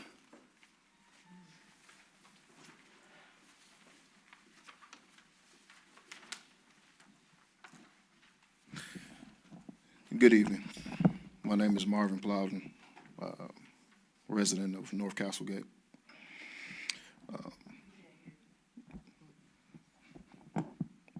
Is that better? All right, thank you. My name is Marvin Plowden. I'm resident in North Castlegate Drive.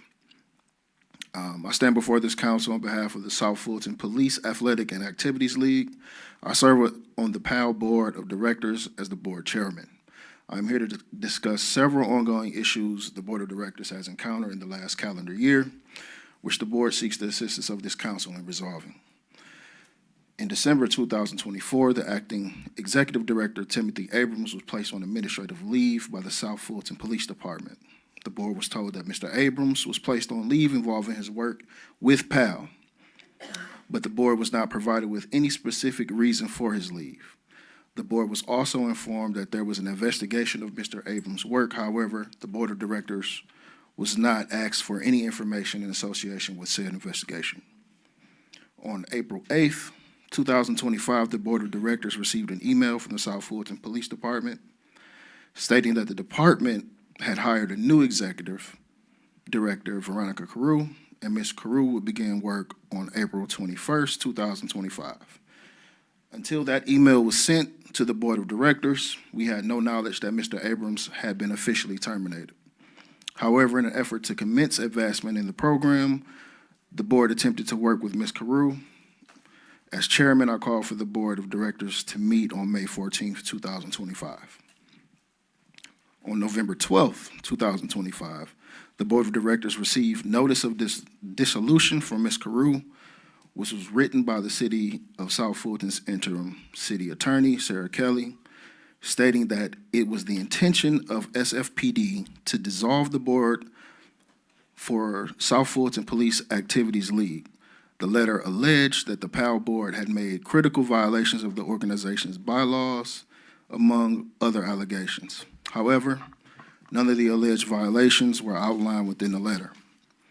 I'm sorry, sir. That is, you get 2 minutes. I don't think we read the public comment rules, but that is your time. You can email that to the clerk, and we will all get the copies of your full letter. If you want to just take 20 seconds to wrap up, you can do that. Okay. Yes. So basically, in the last month, the executive director, it was found out that she changed the Secretary of State Registry.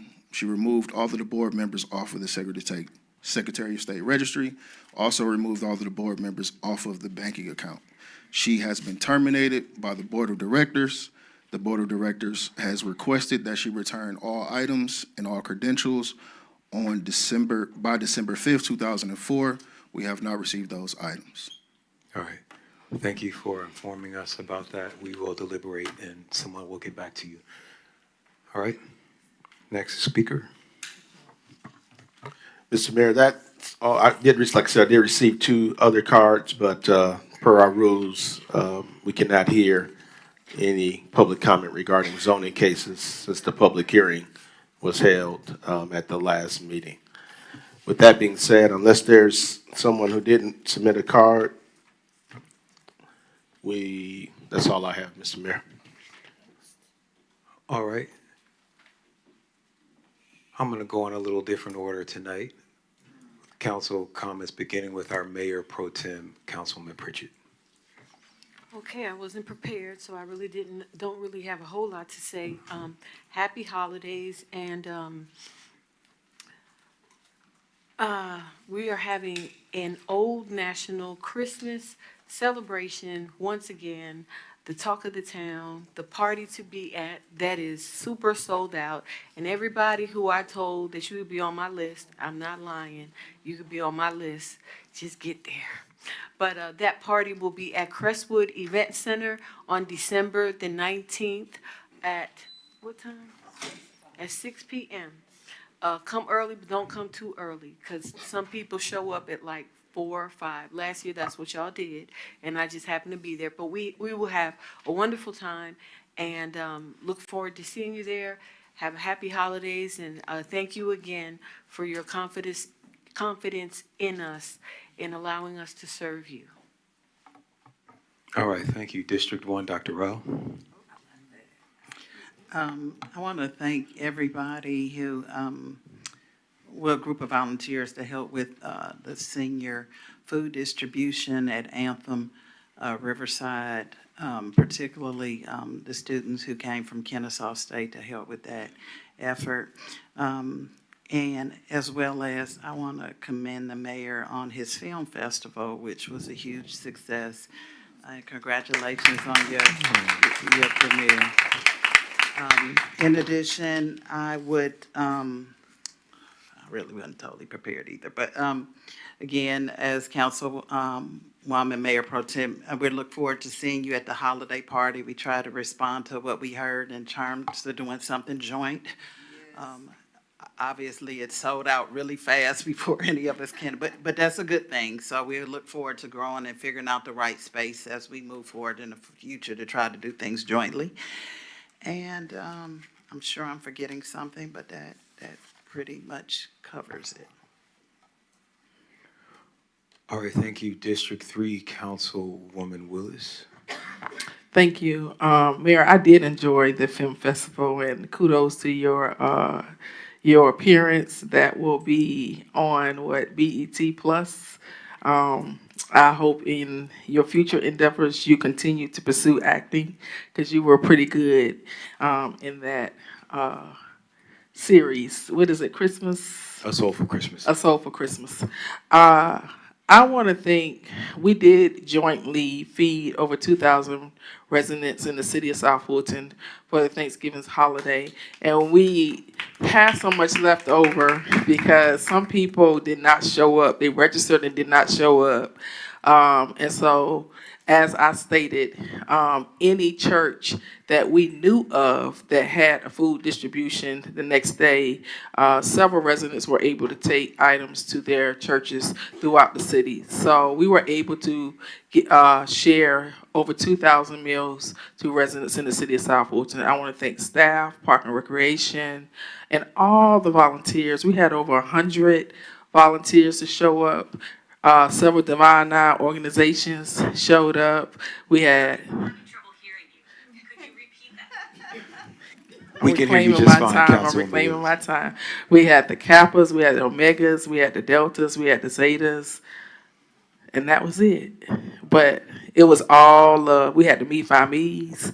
It was all love, and everybody enjoyed serving the community.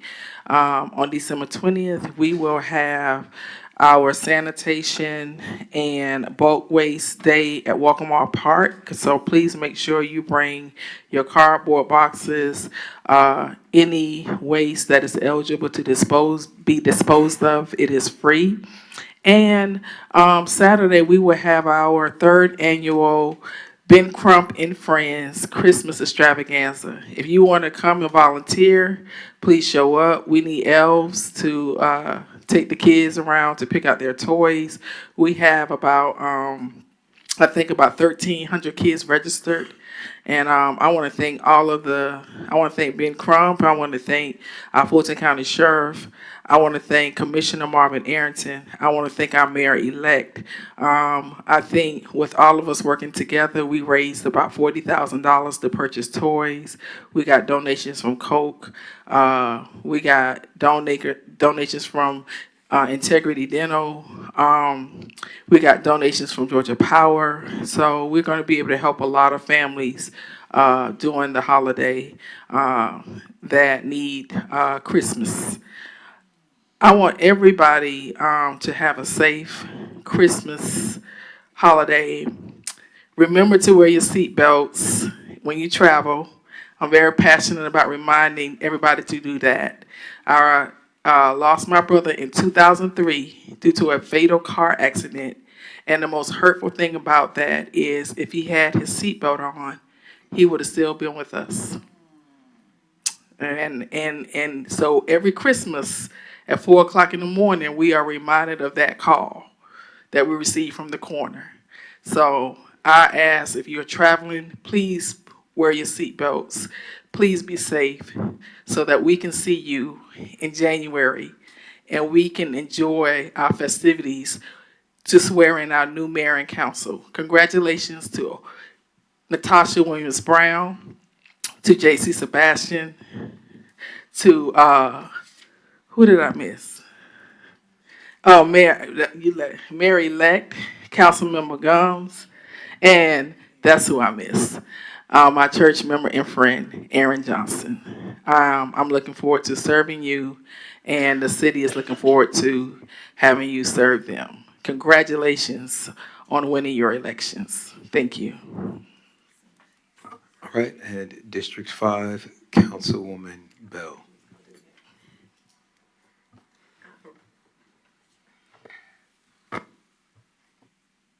Happy holidays, everybody. Thank y'all for coming today. Thank you to all the residents. But thank you again for allowing us to be in leadership and serve the people. I do want to, again, say happy holidays. Be safe. Let this be a wonderful time with family and friends.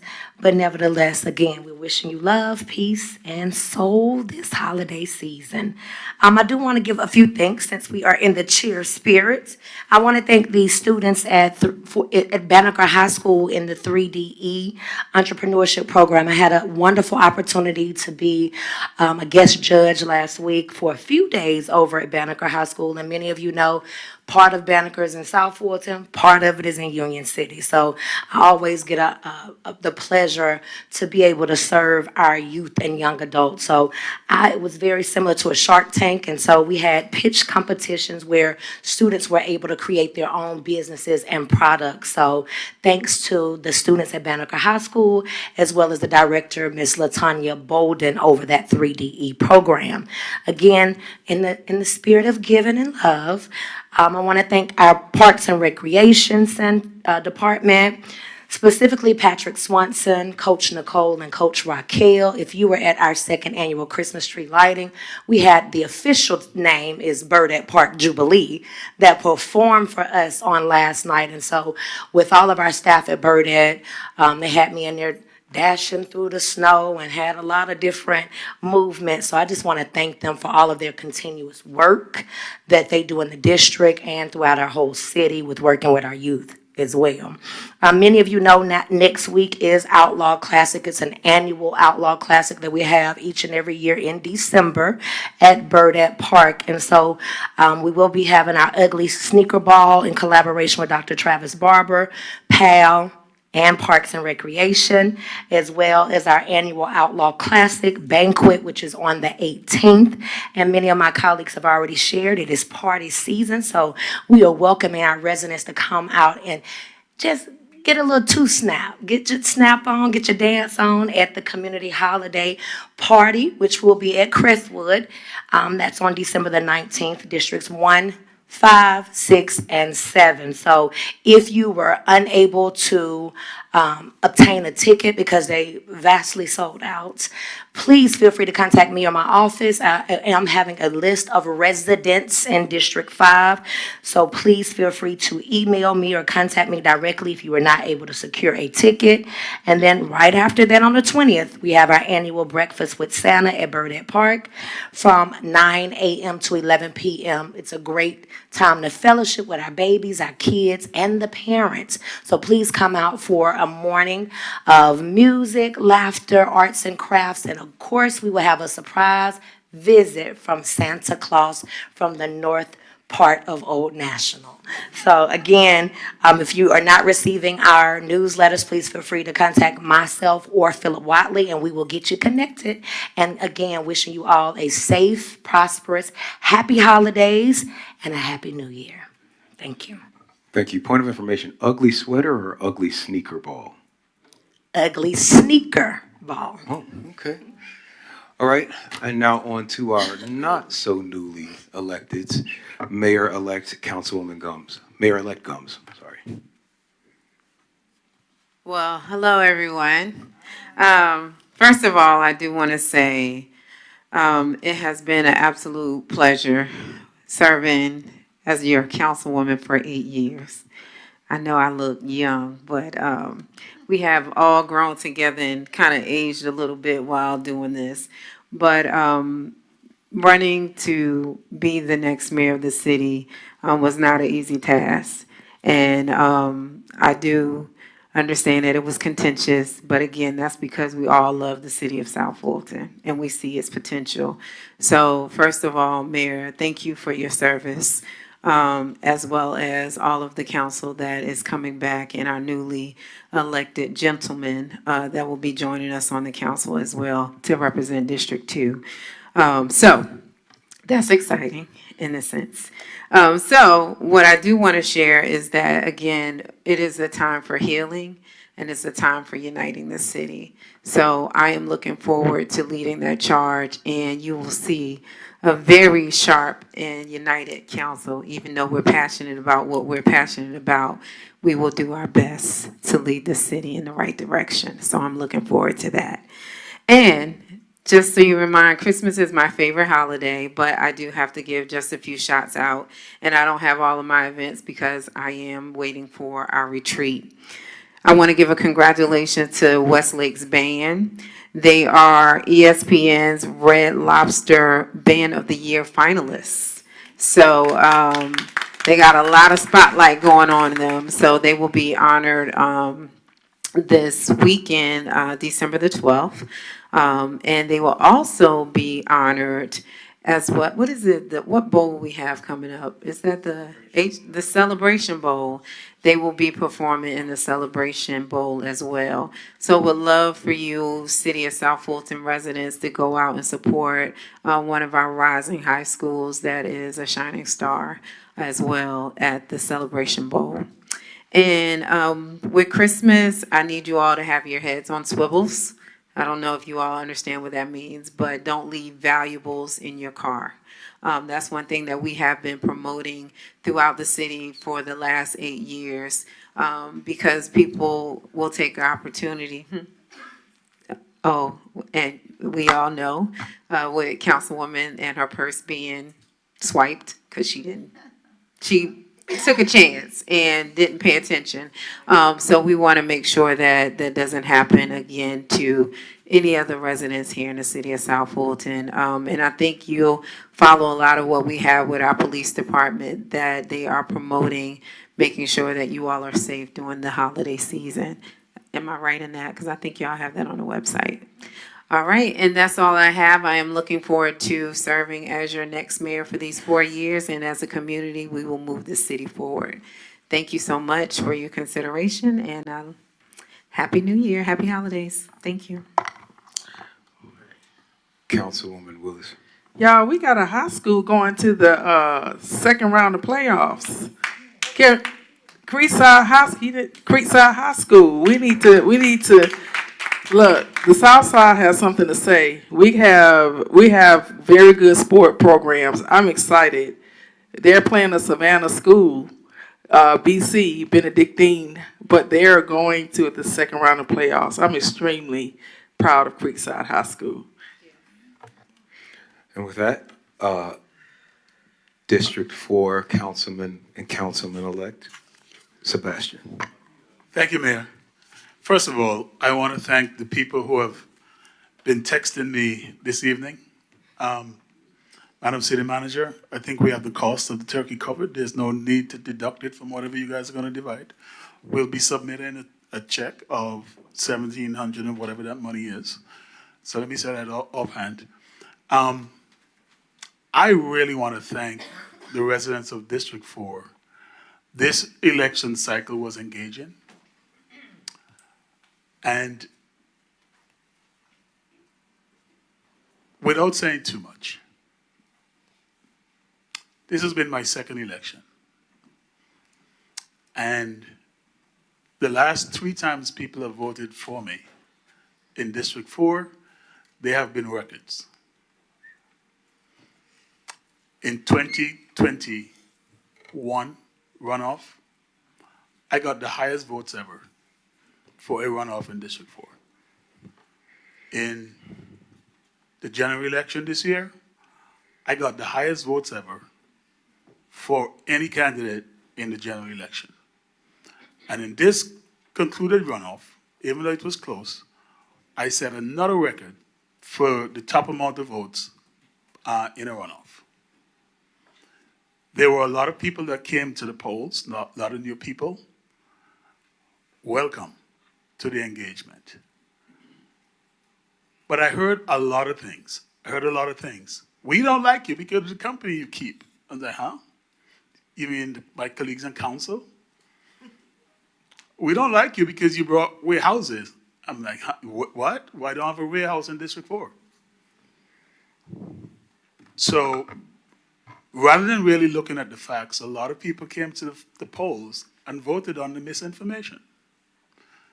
So I would continue to admonish the citizens of our great city to stay engaged and get your information correct as you continue to help us push this city forward.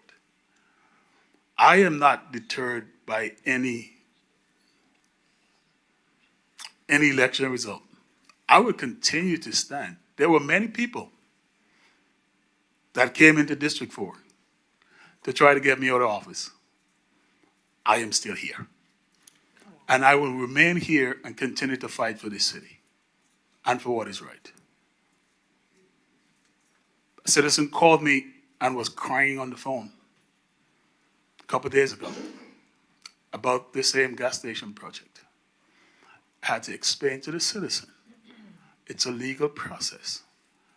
And we as a government and as staff have to see this thing through because it's a legal process. Anybody can come with a proposal. But when people are going to intentionally pass misinformation, I have a problem with that.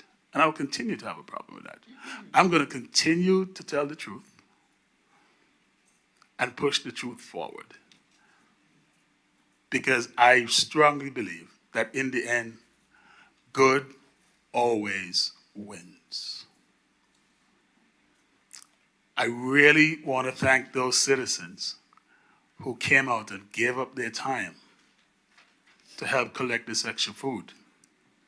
Corey Smith, Mel Keaton, Joy Mitchell, and others who came out, collected this leftover food, and got it out to citizens the next day. So if that's a problem for folks here, well, so be it. It's better than leaving the food. Let's go to the dump.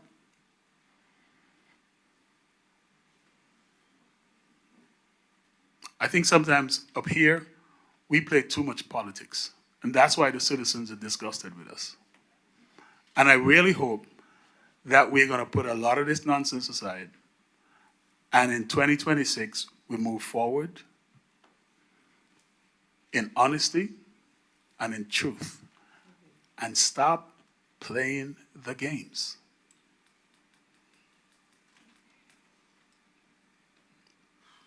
I've been the one for years now, especially when I started around this whole issue of veterans, to have asked for us to combine events. And I've been told, no, you guys can go back and look at the meeting records. I know I hear people up here talking about we should combine events, da-da-da. I'm like, okay, welcome. I've asked staff to take over some of these big events that I do in District 4 that should be city events. Slingfest brought people from 10 states and the Bahamas here, right to our city. Fill our 3 hotels back in the summer. That is something I recruited to come here to help us with our tourism dollars. So if we want that to go away, if we want the Autism Fest to go away, the people came from, I think it's 10 counties and from Mississippi and Alabama to come to Autism Fest. If we want people for that to go away again, y'all can kill it. If y'all want the One Love Bike Fest that have been here for 20 years, and people come from internationally to attend it that know our city, y'all can kill it. Play games and kill it. But I'm not going to be playing the games I'm here to do the people's business, and I will continue to do that. Mayor saying that's my time, so I'm going to respect the mayor in this last meeting and thank him for his service to the city. Councilmember Gumbs, Mayor-elect Gumbs, look forward to working in your administration, and also with Aaron Johnson, one of the founding members of our city, who's now a city council member like myself. and with Councilwoman-elect Brown. But make no bones about it, we are the ones that gonna bring healing to this city. And if we're gonna keep fighting over these events thing and $1,700 worth of turkeys, that's not gonna move our city forward.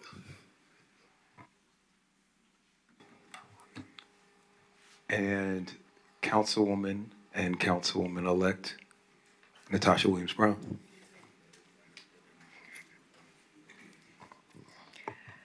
Thank you, Mayor. Because why, yes, I am still a sitting councilwoman.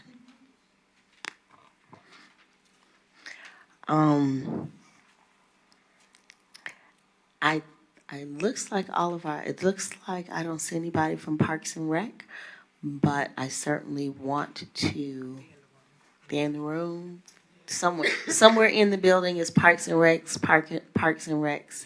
Thank you for a year that has been well served, especially thank you, Tay, and the grounds crew for all of your hard work in helping to get us set up and for each and every month for the food distribution that we do at Creel Park every third Saturday, as well all of the community partners and volunteers who have come out every month for really now going on 2 years to come and make sure that people who are in need get the best of us on a monthly basis.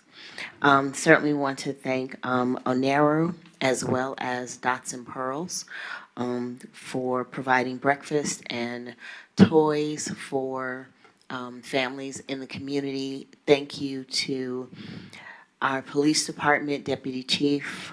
I think I saw him at some point earlier, but thank you for always coming out and supporting the community and, you know, going above and beyond in your service to ensure that not only are we safe, but that the community gets to see you just being a part of the community and loving on them and caring about them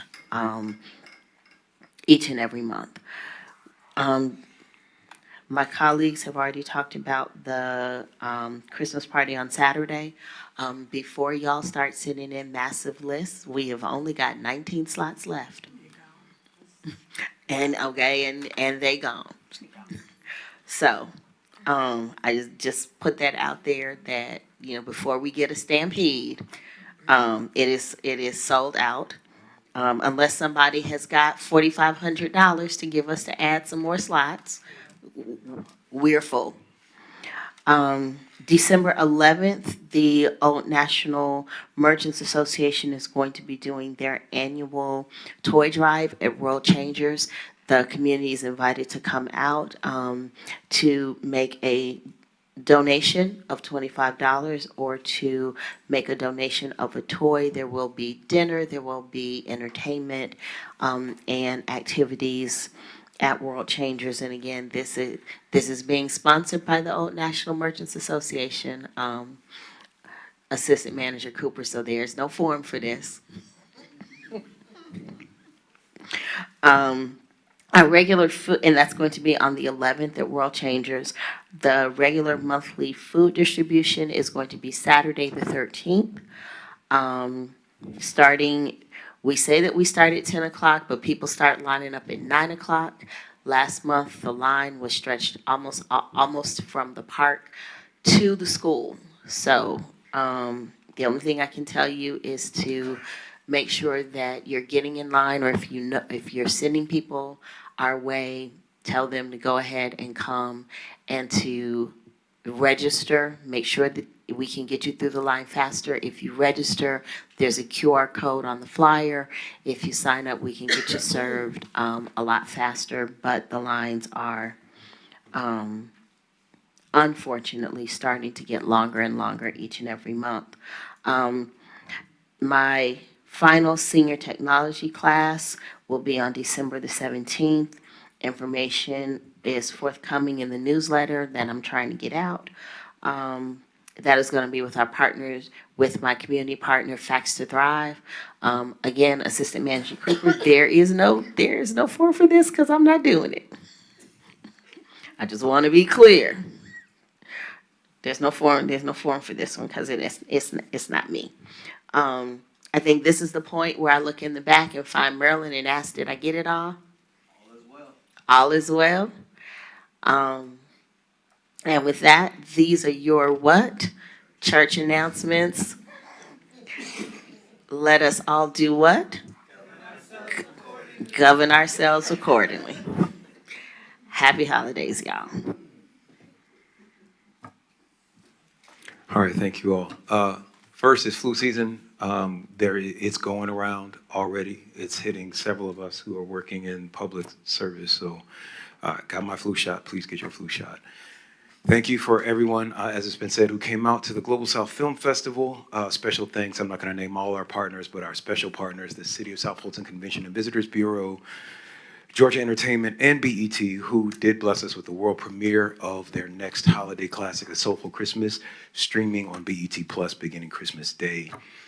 A most special thanks to my film and media manager and the Global South Film Festival's artistic director, Miss Danielle Duncan, for a round of applause.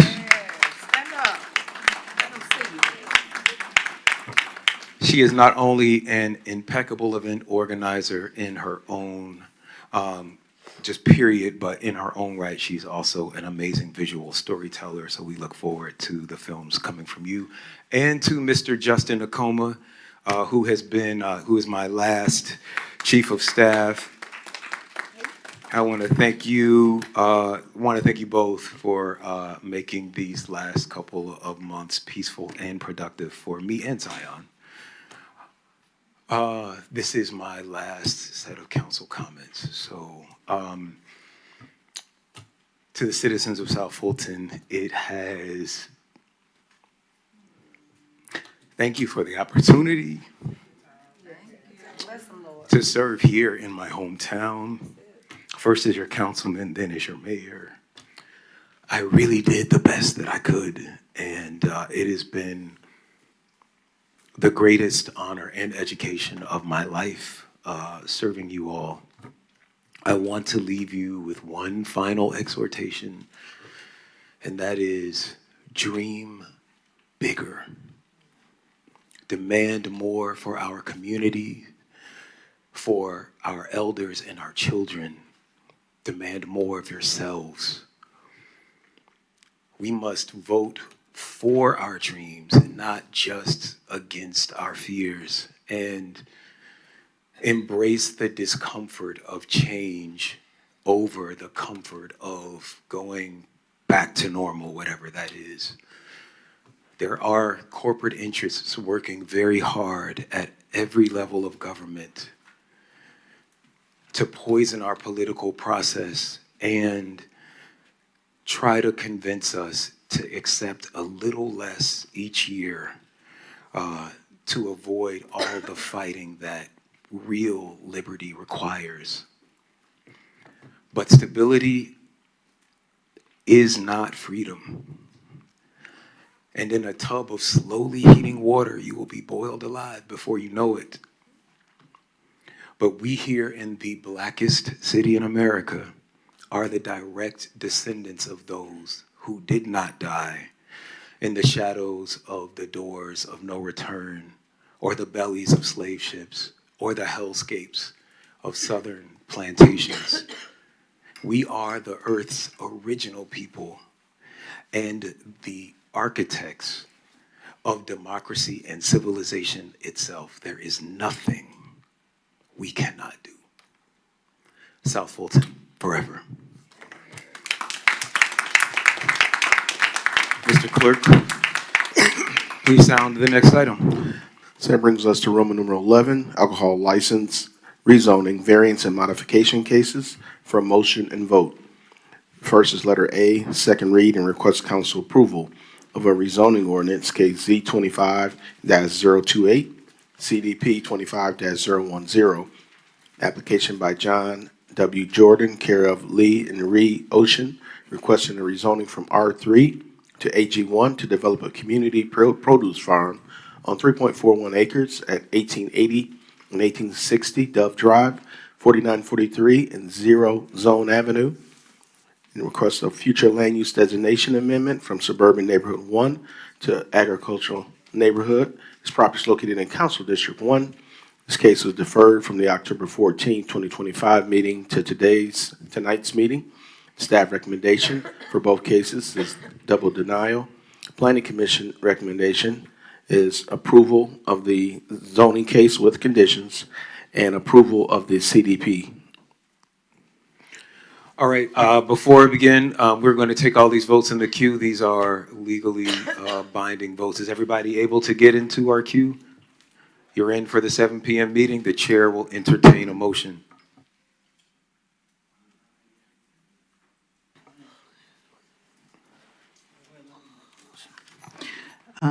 I approve the future land use designation amendment from Suburban Neighborhood 1 to Agricultural Neighborhood, and the application to rezone case Z25028 CDP 25-10, an application by John W. Jordan Carroll, the Oceans, requesting a rezoning from R3 to AG1 to develop a community produce farm on 3.41 acres. The only condition is that the parcel facing Camilton Road maintain its current zoning. All right. Second. It's been properly moved and seconded. Can we take this in the queue?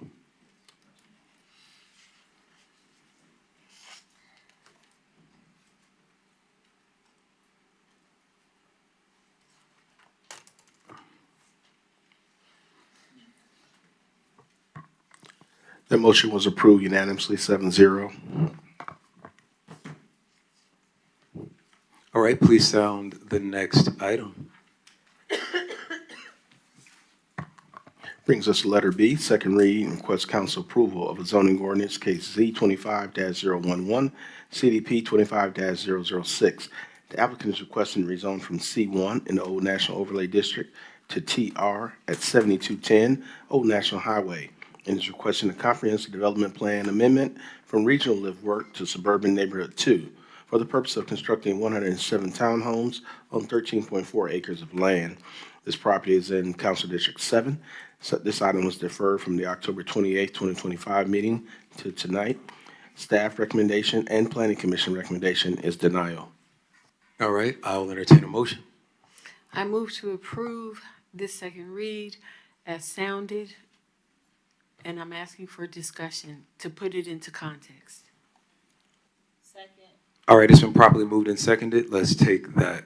Mayor Pro Tem, you have discussion? So, just to put this into context, Mr. McClendon, if you can come up, please. Can he? So, to explain, this is a development project that off of Old National Highway in an area where we have suffered significant issues with the sewer pump. And this project, part of the conditions would be their contribution of, I believe, $1.2 million for the improvement of the sewer pump. I spoke to Mr. McClendon about this because we do have, well, it's been the practice of CDRA that if they give a denial initially, that they do not do an additional recommendation, but I did speak to Mr. McClendon about this, and I think that they have gone back and worked on some things that would allow for a staff approval. So, Mr. McClendon, if you can speak to that, please. Attorney and Director McClendon of the Business Friendly Community Development and Regulatory Affairs Department. Thank you, Reggie McClendon, Managing Director of CDRA. As stated, our policy is that we do not change our recommendations once made, and that will remain so in this case. But the council member is correct about the applicant making a significant investment to the sewer situation in this, or the water and sewer situation in this neighborhood. My only suggestion would be to make sure that we place it on the record that it is a condition that that investment actually come to fruition. With that, I yield. All right, seeing and hearing no further comments, let's take this vote in the queue. I'm sorry, did you have a, Mayor-elect Gomes? How much is the investment again for the sewer, and are you going to read it on record? Yes, I can read it on record. It's $1.2 million. This is a property that's attached to a church property that is serving as live, work, play, having the church being, I guess, the commercial arm, and the townhouses as the live part, if that makes sense. Yes, and so I'm reading that into the record, Mr. Clerk, that this will include a condition of the $1.2 million investment into the upgrade of the sewer, not just the upgrade, they're replacing the sewer pump for that area that has been extremely problematic for the last 20 years.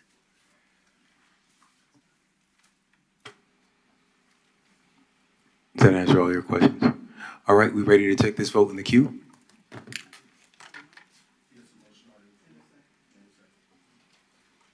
You want to just restate that motion, Mr. Clerk? So approval by Councilmember Pritchett, second by Councilmember Williams-Brown, with the condition that the $1.2 million investment into the upgrade and replacement of the sewer system.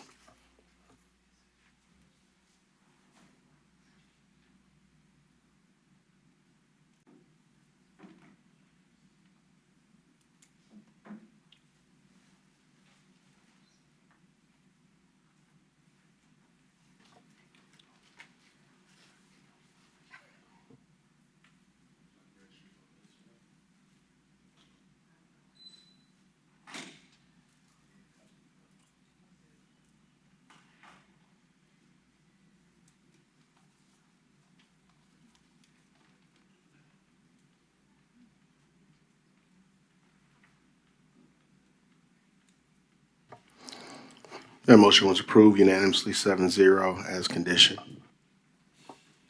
Thank you, Mr. Clerk. Next item, please. Brings us to letter C, second read and request council approval of a zoning ordinance KZ 25-001, U25-002, application by Randy Pimsler requesting rezoning from MIX to C2 with a special use permit to allow a self-storage multi-facility and retail on site at 0 Riverside Drive. This property is located in Fulton Industrial Business Overlay District in Council District 1. Staff recommendation for both cases is approval conditional, and Planning Commission recommendation is approval conditional. I'll entertain a motion. I move to deny KZ 25-001 based on the current zoning for this particular property, which envisions a mix of uses, including neighborhood scaled services, to act as a buffer between adjacent residential uses and includes a large senior citizen population. The current developer has made efforts to work with the community, but one of the concerns was a self-storage facility and not as much focus on the proposed retail and restaurant uses, which would serve the neighboring residential.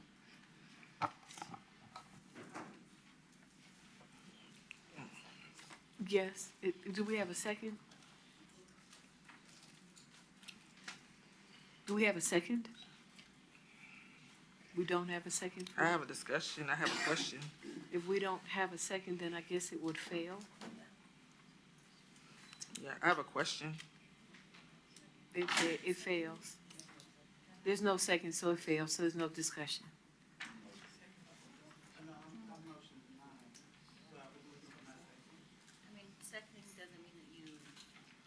Second for discussion. I have a second for discussion. Okay. So I guess my question would be for, if you don't mind, the CDRA director. I think several of us was contacted, and there was a revised condition language that was approved on October 28th. And I just have a question with why was that taken out?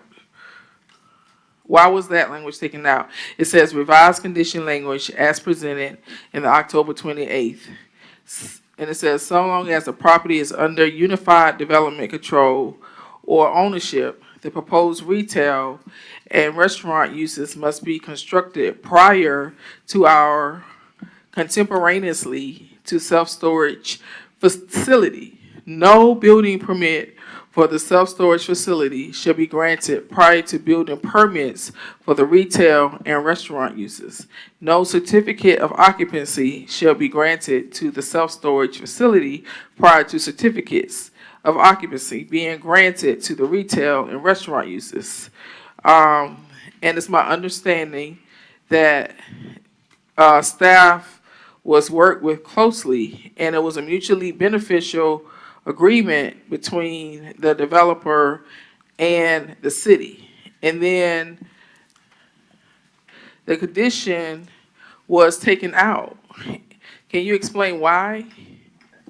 I can. So to be clear, the condition as currently written is the condition that was drafted by CDRA and has remained as such since the beginning of this case.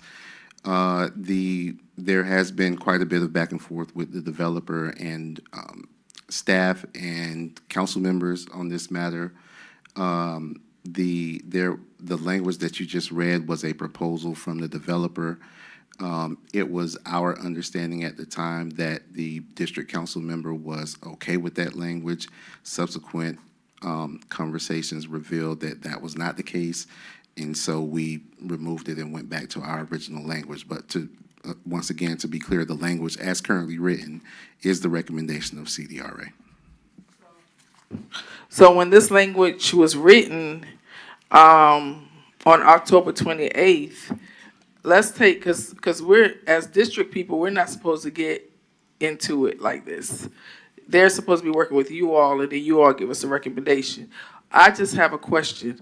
Did you or did you not agree that this language was okay as a condition? I understand what you're saying, what you wrote based on what you discussed with the district person. But did you at any time, I'm asking, discuss with the developer that this condition in October 28th was a amenable condition to move this project forward?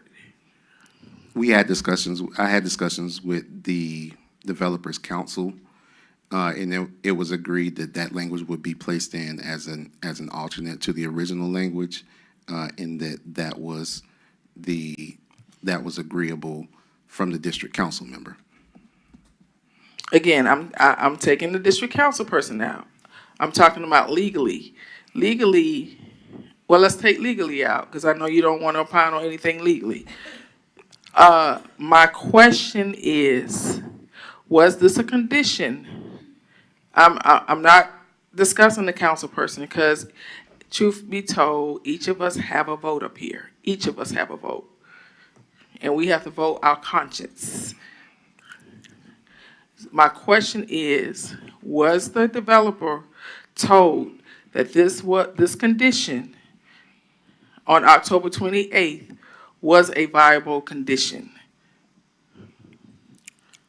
They were told that that was a language that was acceptable. And as a result of that, they told that was language that was acceptable. But you're stating because of the council member told you she did not agree with that language, that condition was taken out after the person was told that the language was acceptable. Well, to be clear, before the language was placed in, the conversation was had.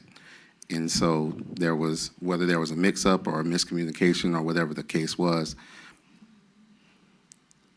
before that decision was made, the conversation was had of whether or not that language was acceptable. It was CDRA's understanding that that language was acceptable from the council level, and so we added it in as an alternative. But once again, to be clear, we were never, the language as written is the recommendation that was originally made by CDRA. Okay, I'm going to yield. Thank you so much for your response, for answering my questions.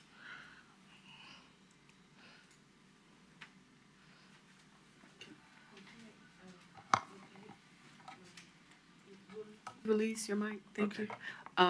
Councilwoman Rao.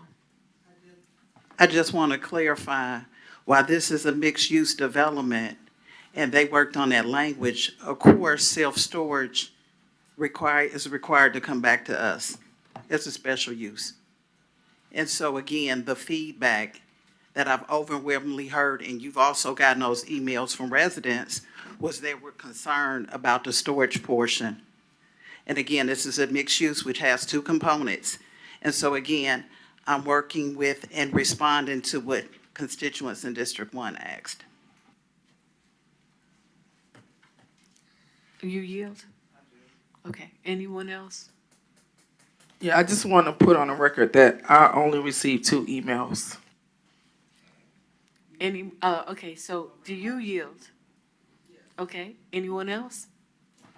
I just want to clarify, we've done multiple deferrals. You've seen them over the course of a year and may not have realized that that was the last meeting that you got it. The clerk can verify, we've been getting them with everyone, but with the deferrals, with the deferrals on the zonings, they haven't been heard. So there are multiple going back months on this. Okay, now that 2 members have spoken twice, would anyone else like to make a comment? Councilwoman Gomes. Is this off of Fulton Industrial? Is it in the Sandtown Community Association? Yes, and it's been before them multiple times. And you have one of the most recent communications I think Councilwoman Willis is referring to came from the president. Again, they've been following this for months. Is everyone yielded? Okay, if so, to restate the motion, this is a motion to deny. Yes. Okay, and can we take this vote in the queue? Yes.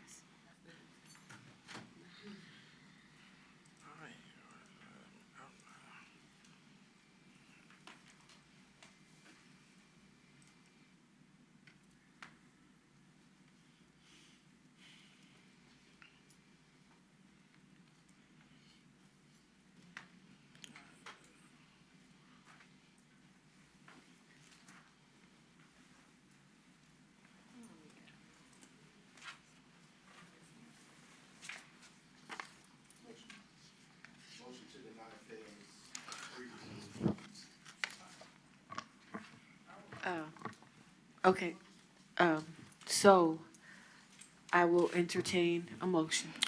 I would like to motion. Hold on a second.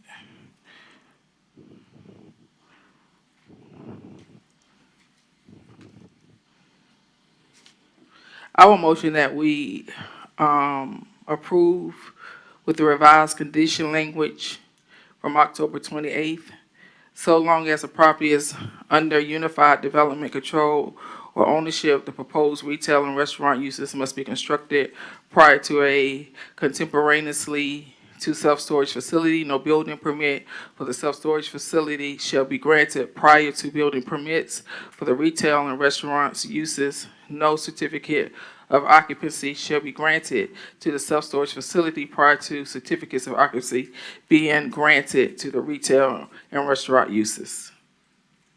That's my motion. Properly moved with a second. Is there any discussion? Councilman Sebastian? Just for my clarity, I want to make sure I'm understanding what I'm voting on here. First of all, I thought I saw the drawings with regards to the Cliftondale, the Sandtown overlay. And I believe this spot is just outside of the overlay. It is within, Mr. McClendon, are you here? Can you clarify this for me?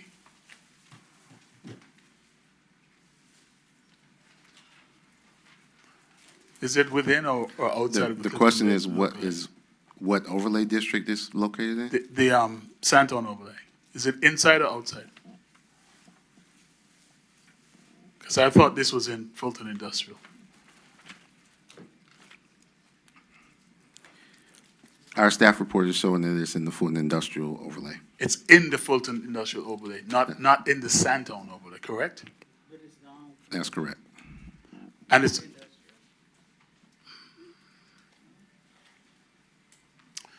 And what we're asking now is for the developers to build the commercial pieces before the storage? Is that what we're asking? That's your motion? Okay. To build the commercial first. Councilman, if I may, just for clarification, if you are intending to include the other conditions in the staff report, I would just make that a part of your motion, just to be very clear for the record what it is that the council is voting on. Okay. So we're saying we're okay with, this vote is to say that we're okay with the project with the conditions that the restaurant and retail and stuff come before the storage. Is that what we're saying? That's not what the language that was just read into the record reflects. So clarify for me what that language, put it in plain English for me. All right, so the condition that was recommended by the Department of Community Development and Regulatory Affairs would require that if I could back up for a second, the proposal is for a development that will include a self-storage facility as well as a commercial use that is intended to be a restaurant and a commercial use that is intended to be a retail facility. So I believe there's 4 separate buildings being proposed, 2 retail facilities, 1 restaurant facility, and the self-storage facility. The recommendation of the CDRA department was that all of those uses would have to be built contemporaneously, in that the self-storage facility would not get its CO if the remainder of those uses were not constructed. The language that was just read into the record, I believe, reflects that that will not have to happen. But if certain pieces of the project are sold off from the self-storage facility, then those uses won't necessarily have to be constructed at the same time or before the self-storage facility. So basically, we're saying they can go in any order. So, I'm sorry. We're basically saying they can go in any order, right? That's what's on the table right now. That's correct. That's not what I said. Okay, so again, I sense that there's some confusion here, so I want to make sure. I'd be happy to understand what reread we're it into voting. the record so that we can be sure. I don't have a copy of the October 28th staff report. Mr. Haymore, do you have it? Would you like for me to reread it? Absolutely. Okay. I will reread what I motioned. Do you mind if he said it's okay, Mayor Pro Tem, if I read it? Okay. So as the property under unified development control or ownership, the proposed retail and restaurant uses must be constructed prior to or contemporaneously to the self-storage facility. No building permit for the self-storage facility shall be granted prior to building permits for the retail and restaurant uses. No certificate of occupancy shall be granted to the self-storage facility prior to certificates of occupancy being granted to the retail and restaurant uses. Thank you. So if I could reread that with explanation, the first sentence says, so long as the property is under unified development control or ownership. That's qualifying language. So once the property is no longer under unified development control or ownership, meaning it's sold to multiple owners, then the remainder of that language goes away. Okay. The CDRA's recommendation reads differently than that. Okay. And I'd be happy to read that if necessary. So again, come down to high school. So what you're saying right now is that if this developer gets this approved and then go and sell these pieces, then the other things that gets constructed can be then built in any order? Or not at all. Or not at all? Okay, I'm good. I'm glad. I have more questions. Okay. Can I see the Councilwoman Rowell is next in the queue, and then Councilwoman Gomes. Would you like to? Well, again, I've said it. I mean, it's an industrial area, but we have a few parcels along Fulton Industrial that are designated for commercial. This is the commercial area. It abuts a residential area, the senior community, the Anthem, Riverside, most of Fulton Industrial is not immediately adjacent to that. This is, it's right there. And so again, I'm looking forward to it. I would like to see it for retail use. There are other areas that make sense for that kind of industrial. Councilwoman Gomes. So my question was, when she said residential, is it near apartments or is it homeowners? Both. It's at the end of Riverside Drive where the Publix is. That whole street is residential. And at the corner is a vacant, undeveloped plot of land. I saw Councilwoman Willis in the queue. My concern is,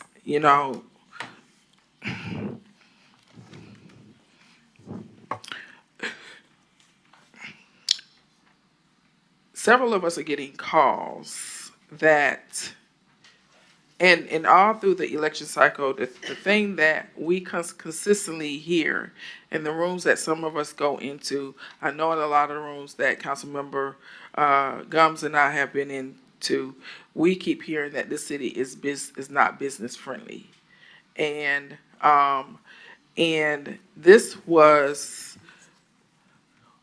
the business owner worked with the staff and came up with a condition that our director said that staff said it was an amenable condition until he felt like, the council member felt like that condition wasn't cool anymore. And that was said on the record. I have the floor. I'm not trying to be disrespectful, but I do have the floor. And so my concern is, we are told that we should not get involved like that. And to be given language that the business owner worked with staff and was told by staff, it's okay, it's amenable, and then to be told that somebody single-handedly said, no, we just gonna destroy your project for, that's my concern. We can't keep with the narrative that we're not business friendly. So I'm gonna yield. Okay, and so everyone has spoken like 2 and 3 times. Oh, you want one more time? Okay, one more again. District 1 has had more development than almost the whole entire rest of the city. So clearly, I am not business friendly. And again, I've had multiple conversations with this developer, encouraged him to look at other parcels. This is a special use permit. and I'm responding to what I heard from my constituents. Bottom line, if y'all want to do something different, that's on y'all, but at the end of the day, y'all got those same emails, and if you Google it, there are multiple feedbacks throughout this process. Even to the last point, when the developer came, he had 5 people allegedly signed up to speak in support. Not one person came forward, even though cards were filled out. So remember the whole context of the conversation. Okay, and that's why everyone will have a vote to take. And Mr. Clerk, because we've heard a lot and I almost forgot, what are we voting on right now? Yeah, you're voting on approval with conditions as read by Councilmember Willis a couple times. You have a motion and a second. And if we can take this vote in the queue. Oh, the city manager has a question. City manager, why not? You too. I'm not trying to upset the apple cart here. In the original package, one of the conditions is confirmation of a curb cut onto Fulton Industrial Boulevard. I'm not sure if that has to be reread into the record in order to have access. It's condition number 2 in your packet.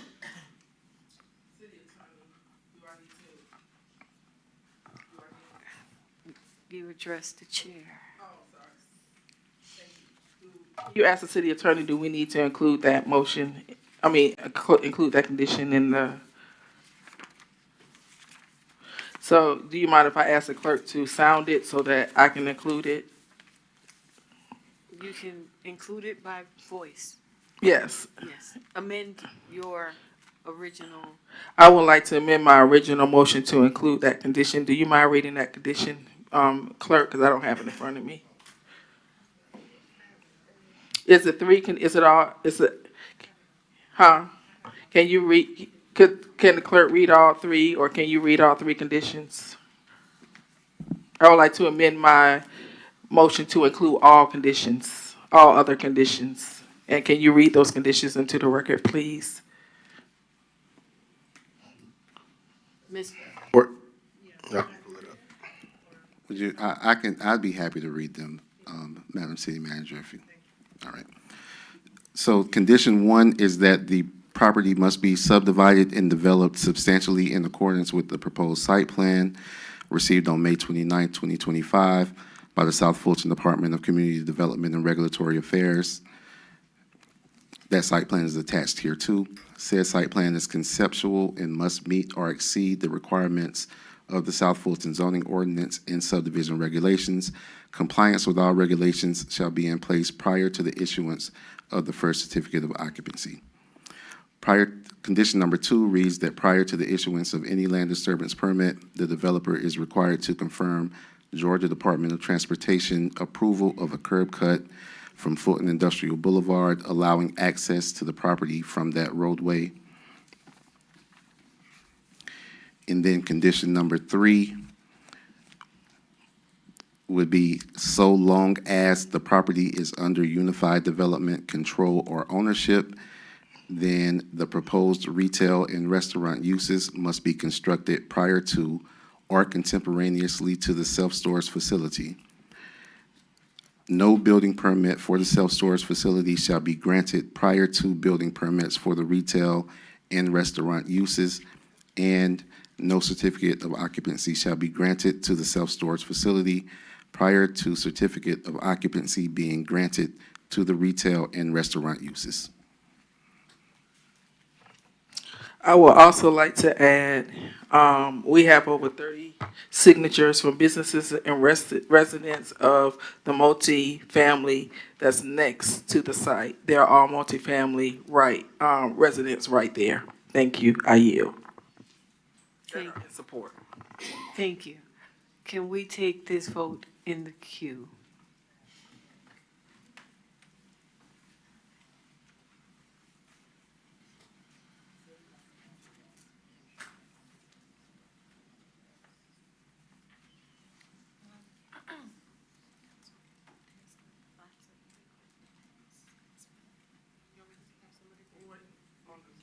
Is Mr. Clerk? Okay, here it goes.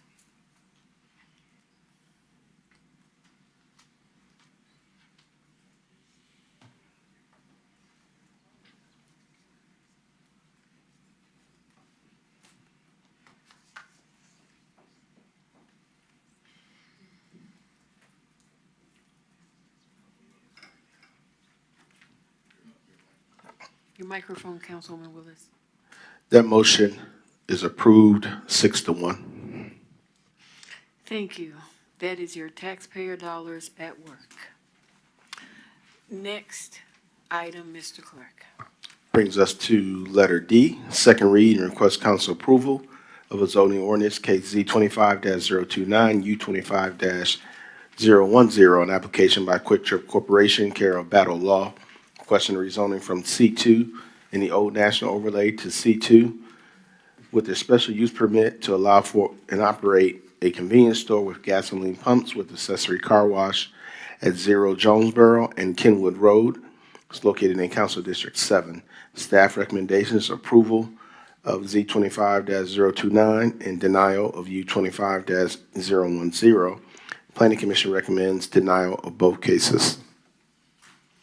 Okay, this may seem unusual, but since this case is in my district and I didn't actually plan on sharing, I am moving to defer this to the January meeting. Amen. Can I get a second? Second. The 13th, yes. So properly moved with a second. Is there any discussion? Please don't. Okay, and with that, can we take the vote in the queue? To defer.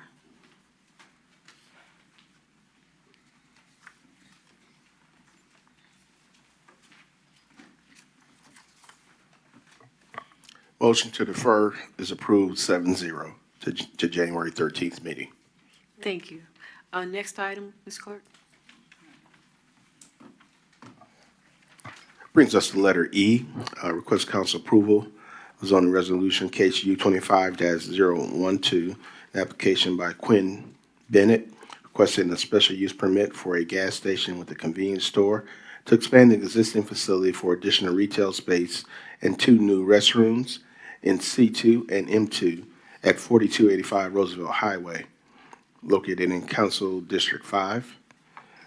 Staff recommendation and Planning Commission recommendations approval. At this time, I will entertain a motion. A motion to approve. Properly moved with a second. Is there any discussion? With that, if we can take the vote in the queue?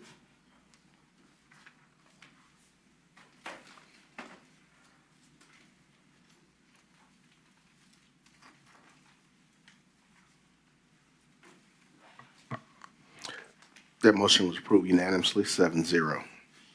Thank you. Next item, Mr. Clerk. Brings us to letter F. Request council approval of a resolution establishing a 6-month moratorium on the acceptance of any applications related to the new development or establishment of any data center or other large-scale data storage and or distribution facility. This is sponsored by Councilwomen Gumbs, Rao, Bell, and Williams-Brown. With that, I'll entertain a motion. A motion to approve.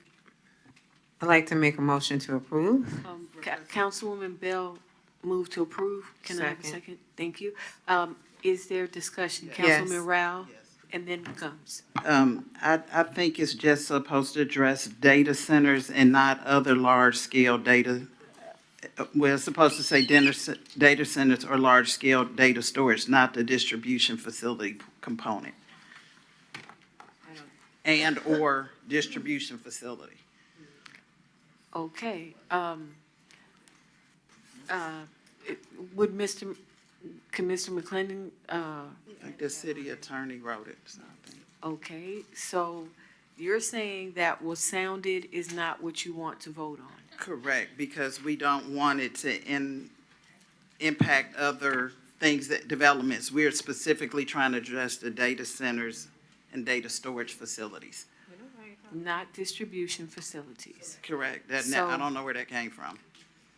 So would someone like to withdraw their motion or amend the motion? I like, Um, I would like, So Councilwoman Bell made the original motion. But she can withdraw. I'll withdraw so you can amend, but either way. Okay, Councilwoman Gums? I'd like to make a motion to establish a 6-month moratorium on the acceptance of any applications related to the new development or establishment of any data centers or large-scale storage, removing the verbiage that says distribution facilities. Can I have a second?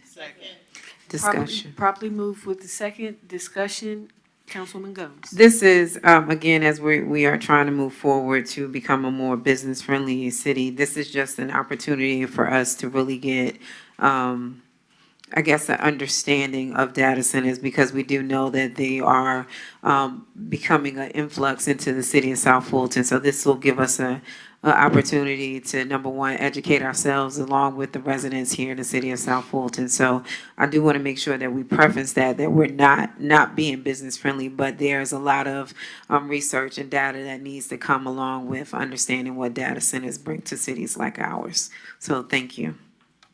Thank you. So we have Councilman Rao, and then Willis, and then Sebastian. Okay, Councilman Willis? So I had a town hall a couple of months ago with over 100 attendees and all of the stakeholders, and I think we need to have more. I also am in process of working with ARC to strengthen our ordinance even more. One of the things that we need to add in our ordinance is to make sure that if we do have data centers, which has to come in the city by way of special use permit due to the last ordinance that I put in place, that we put a condition that they must be built using the water loop system. We typically have been putting that condition in, but that needs to be a part of our ordinance. ARC is also going to give me some more recommendations. I also think, and I'll yield, Mayor-elect and colleagues, that we do need to come up with some type of committee that will citizen committee, but have people who have some type of legal background and experience with community benefits. Because that's not something that we can delve into as elected officials. And CDRA has been challenged in that area. And so I will co-sponsor that with anyone who's willing to, you will, Councilmember Williams Brown, so that we can come up. And it don't have to be 7 people on that. Just, maybe 4 or 5 people that has experience with community benefits, and that would give, that we can have go into situations to maybe negotiate on behalf of communities in our city, as it relates to these data centers or any other development. I just think that we need to do that. So thank you, Councilmember Williams Brown, and anybody else who want to work with me in getting that done. I appreciate you recognizing me, and I'm going to yield. Okay, let me see the queue. Councilman Sebastian? First of all, Councilmember Worrell, thank you for clarifying that language. As I discussed with you, I didn't think it was really appropriate because it could have had some unintended negative consequences. I have a question for staff in terms of applications for data centers. Have we had, how many applications have we had for data centers, if any, in the last 6 months, City of South Fulton?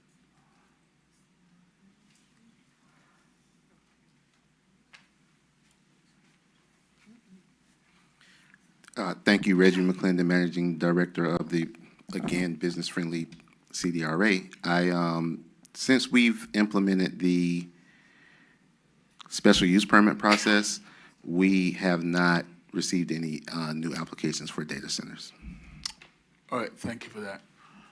And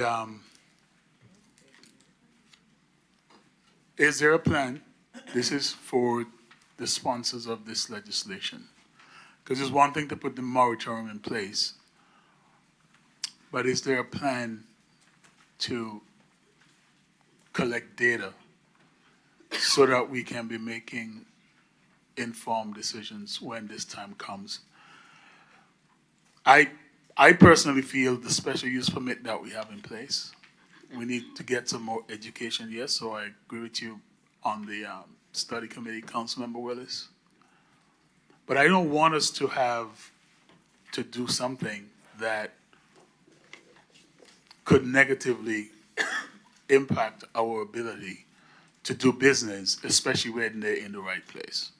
I've oftentimes say to people, if we are not going to use data, we won't need data centers.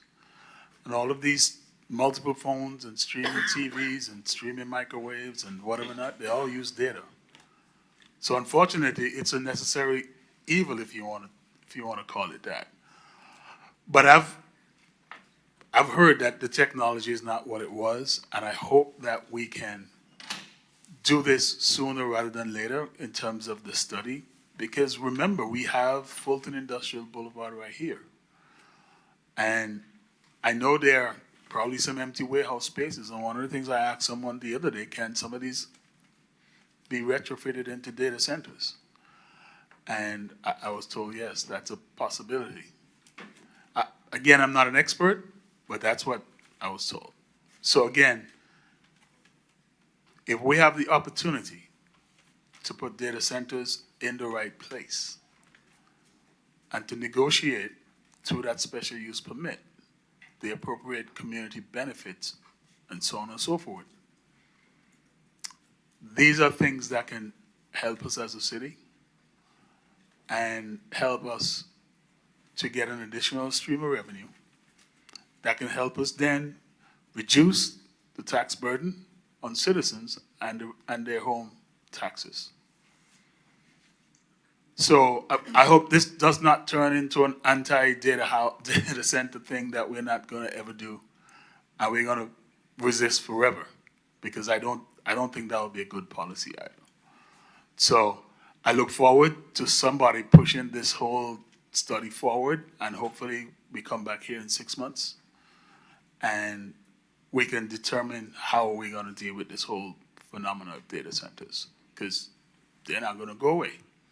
With AI getting more and more in everyday use, the need for data, it's just going to keep increasing.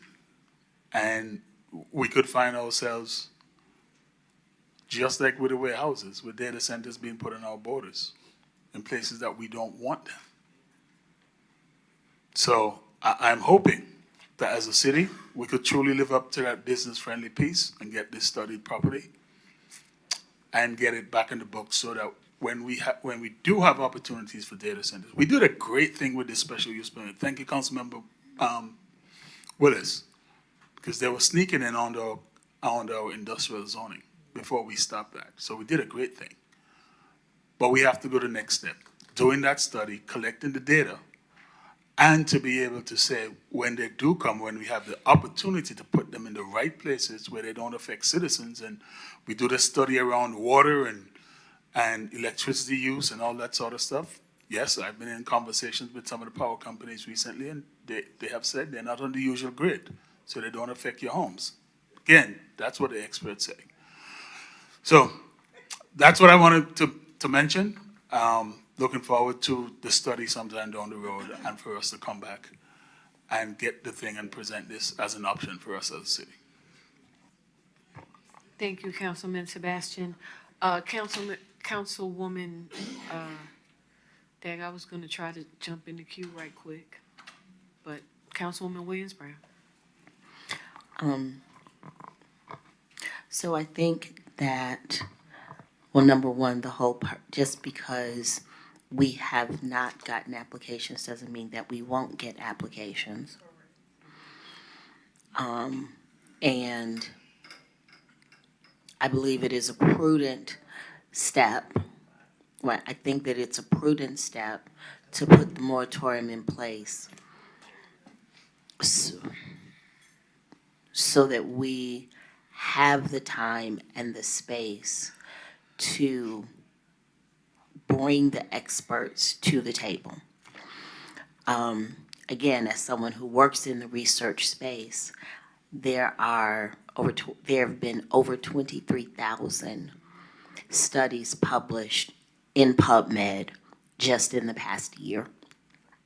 And none of us is a researcher in that area. And so, yes, we have to do our due diligence, because as somebody who's an Alexa streaming every gadget on the planet household, if it's a gadget to make life easier, it's probably in my house. Yes, it generates lots and lots of data. Microsoft just announced that they are getting ready to roll out to companies the ability for the company to opt in to be able to track location data of remote workers, so that they are going to be able to know where you are logging in from.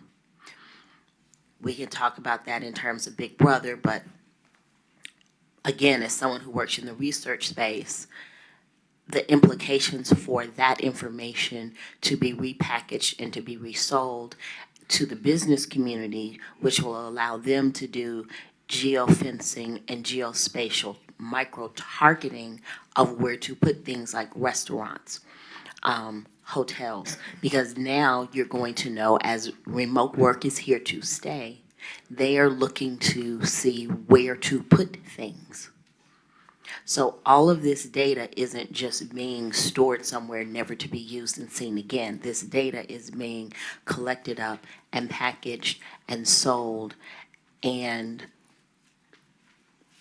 as policymakers, we need to not only understand the data center aspect of it, we need to understand the economic development implications of what happens with that data once it gets stored, and how it gets packaged and how it gets sold.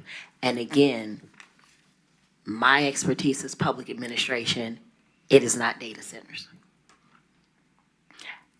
So we have to take the time to walk through all of the pieces, from the generation of the data, to the collection of the data, to the storage of the data, to the aggregation and dissemination of the data, and then how it's going to be used in commerce. Because at some point, we're going to have to make decisions along that whole continuum. So this is, I think, a prudent step. I think it's a smart step. And 6 months should give us enough time to be able to get with experts, not just industry experts, but people who actually do the research and publish the papers that end up, in grant proposals and all the other things that we use research for in academia. We should be able to have this wrapped up in 6 months, so that when we come back, we can have a coherent strategy that doesn't just address where a data center goes, but gives us some direction to be able to forecast. So instead of being reactive, we can be proactive on the other end of what that data dissemination looks like when it starts to hit the marketplace. And with that, I yield. Thank you. So I acknowledge myself. And Councilwoman Williams-Brown, I'd like you to know that when I was an employee here in the city of South Fulton, that technology exists where you have to log on and it knows where you are when you log on. Secondly, to Councilwoman Willis, to your point of who we should include in studying this information, I would encourage us to invite the CIDs. I know the South Fulton CID that's along Oakley Industrial, and I believe it's the Fulton Industrial CID, because that's where a lot of this warehousing goes. So we can invite some of those people that do know about community benefits or infrastructure projects and stuff like that. I would love to invite them and work on that with you if y'all need me. And with that, I yield, and Mr. Clerk, if we can take this vote in the queue.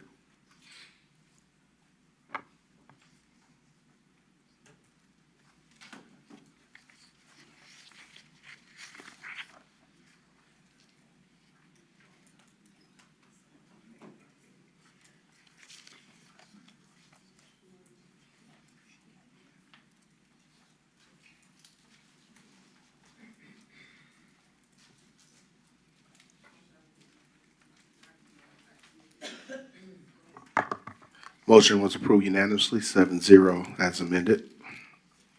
Next item, please. Next item is letter G.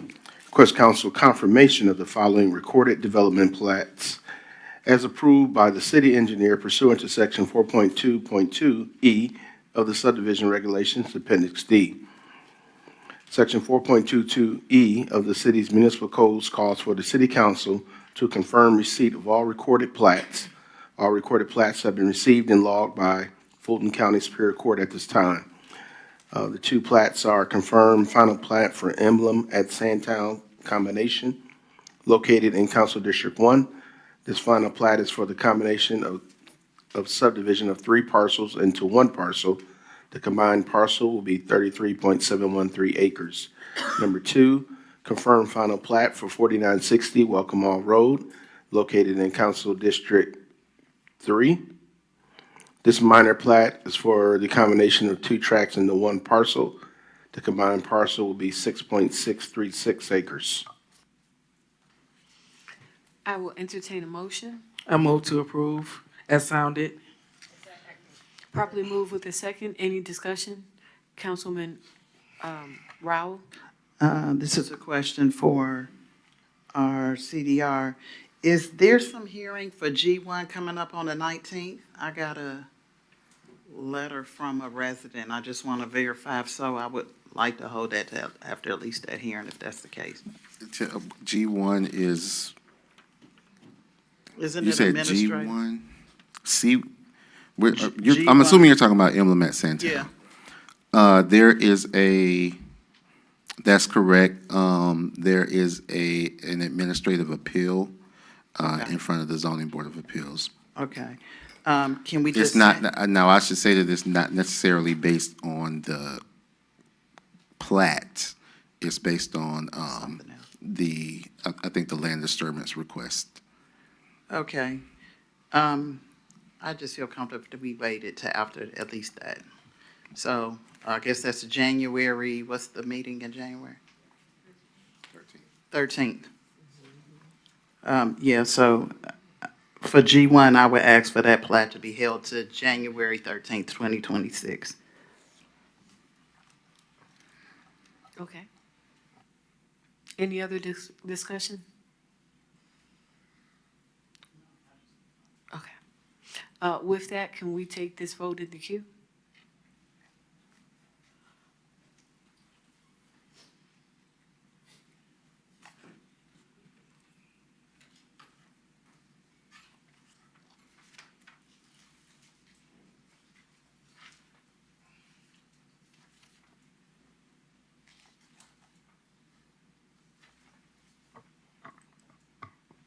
The motion was approved 7-0 as amended.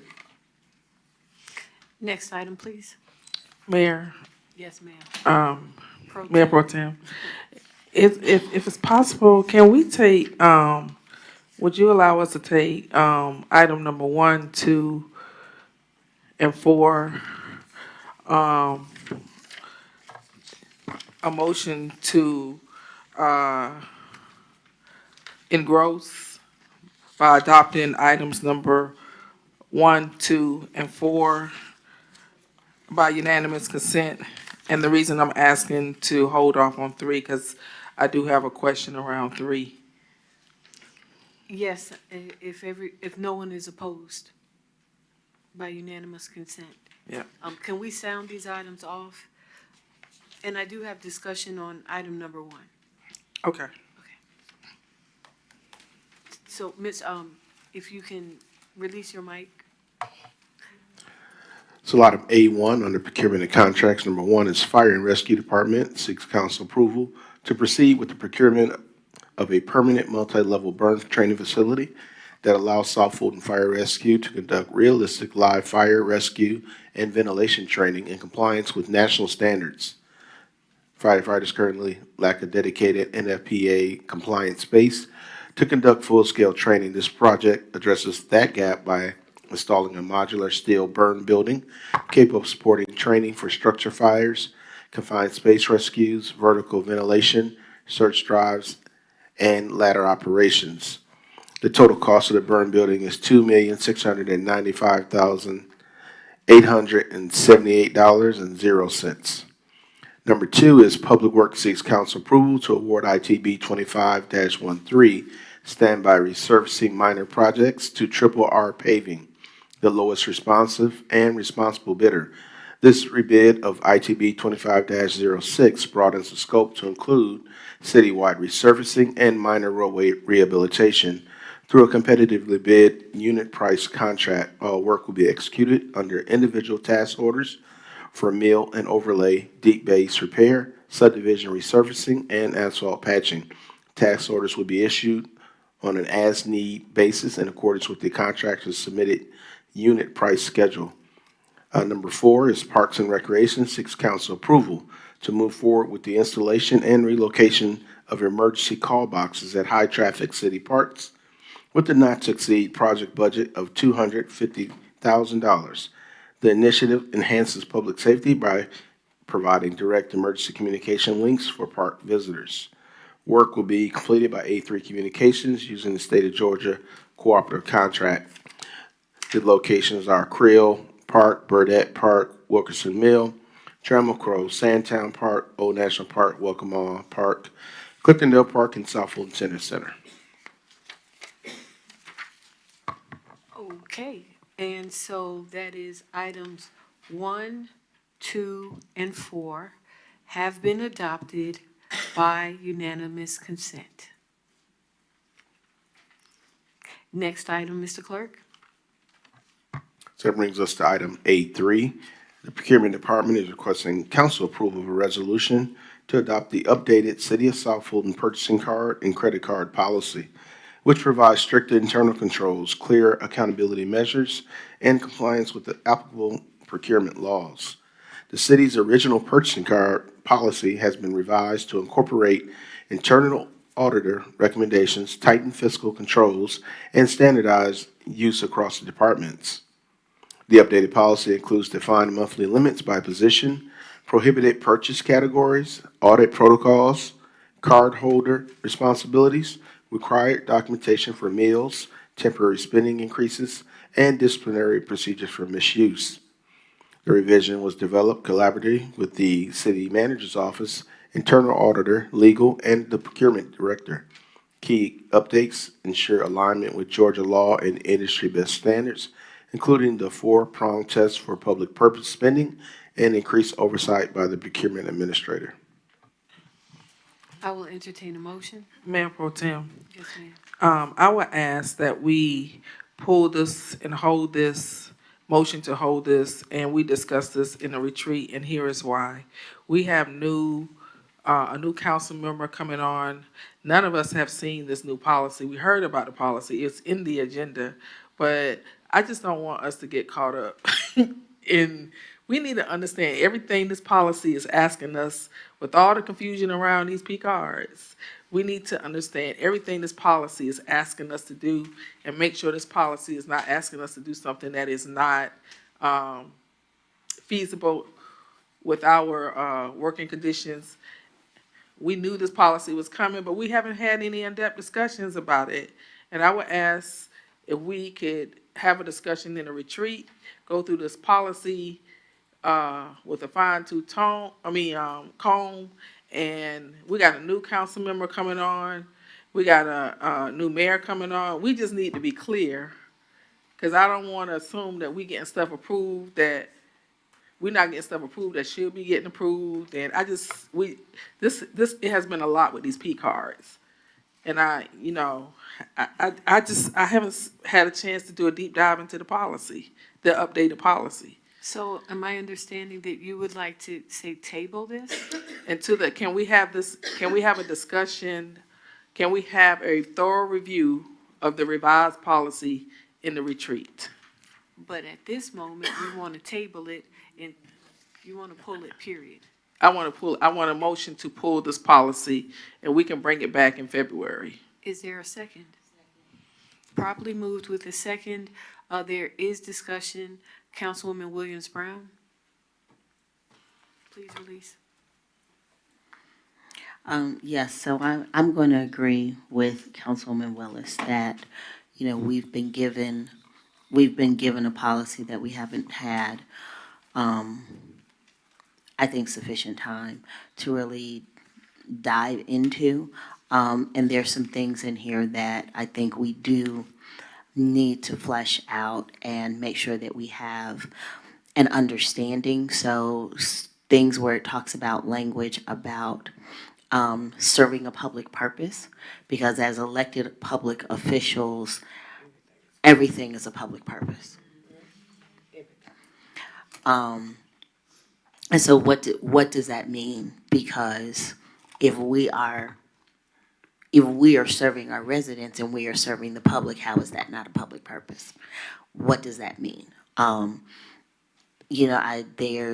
There's other things that are in here that I agree that we would want to make sure that we are just really understanding. Particularly when we start talking about how we actually function in practice. That we are not handicapping ourselves and preventing ourselves from being able to do the things in our office that, make sense for us to do and that are in keeping with the way we've been doing things and what the residents have come to expect from us to do because we have set these precedents. And so I fully am in support of pulling this completely until we can go through it thoroughly and ensure that what's in here is something that is realistic for us and that the people who make the policy are driving the conversation and not the employees that we pay to do the work. Okay, then. So, you yield. Okay. No, we have a queue, and Councilwoman Rouse next. Yes, I guess this is a question. The only, if I'm correct, is the only addition that to this document on page 3 that's highlighted in red, participants must sign an agreement? I just want to know why it's highlighted in red. What's highlighted in red? The actual document that's in the portal. Do you know what it's? Yeah, so there were several things that have been changed. One of them is, we've realized that we need more time to approve and reconcile in Truist. So that was changed. I totally agree. I think we sit down, we can go through it page by page. It's been in the portal with the attachment, but I know everybody's been very busy. So happy to have some, a deep dive into it. There are things that, things like constant contact, which we know is not, IT purchase. We've made those changes, but I am in total agreement, go through it, line by line. The city attorney gave us a 4-part test on what is a public purpose. We incorporated that. So some of this is not new to you, but that was shared with you. But happy to go through it at the retreat, line by line, make sure that, because the first time we did this, we absolutely missed things. So this time we took the time to go line by line. We did take the auditor's recommendations and to the extent that it, made sense for us, but happy to go through it at the retreat line by line and make sure that everybody's on board. Just a follow-up. Can before we get to that point, can it be sent to us with a marked up version? Because I didn't understand why that one section was, as well as the table of content with the bookmarks updated. So that would be helpful. And maybe that's where the changes took place. It was hard to tell. But I think that would be helpful, at least to me. Councilwoman, Rao, okay, once we finish at the end, okay. Okay, and so, I guess I'm next. Ms. Subadan, in our reconciling with our P cards, it appears that items that we have gone through, are still pending as far back as June. At least in mine it is. And so I guess I'll talk to you later about that, but, yeah, I'm in concurrence with what everyone else is saying so that we can provide input and put some things into context and really get a better understanding. And I think that the retreat is a perfect time to shape this policy, especially, adding the experiences that we have who are the card users so that you all understand what we go through and the different glitches that, like the glitch I'm just explaining, that we have on our end so that this works for everyone and it's functional. So with that, I yield. And can I see the queue again? Councilman Sebastian?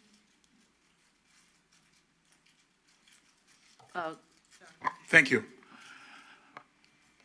I'm actually okay without having a P card.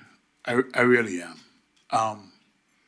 We had this discussion last January again in a meeting. We have spent the entire year going back and forth and trying to do and clean this whole thing up. I remember along the way expressing my concern over being responsible for a budget and not having approval of things that hit that budget. And to my surprise, during this contentious election season, finding out that staff charged something to my budget without me knowing or having any insight that that thing was happening. I am really disappointed that that happened. I go back again to say this process here, it is very messy. And I do understand having the flexibility of having a P card helps.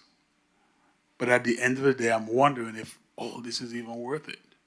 I've said before, I have not one, but 3 P cards for 3 different organizations.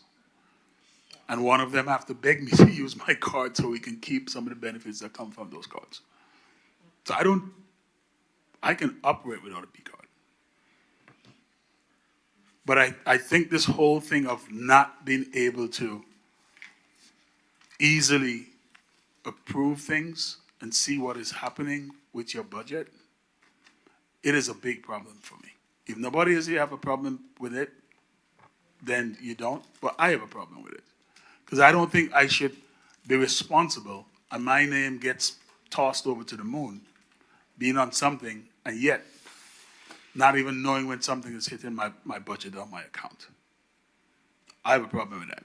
And people can get upset with me for saying so. But as they said, they are the facts. I didn't make this up. I look forward to going back into that retreat again to talk about this whole budget process. And I can end up on an island by myself. But again, I don't mind fighting alone. But this is a problem for me, how this whole thing is too complicated. It is too time-consuming for a part-time position. And it feels as if it's not quite worth the squeeze. So again, we are the top elected officials of this city. And if we cannot do right by a P card, then it is the citizens' responsibility to deal with us when it's our actions, not when it's other people's action. I'm not an employee here. The people of the city of South Fulton, specifically District 4, elected me to be here, not to come here to work for nobody. And I'm actually disgusted by this because this is a whole year now. And we can't even get this straight. And we pay a lot of people a lot of money every 2 weeks to make our lives easier. And it doesn't feel as if it's easier.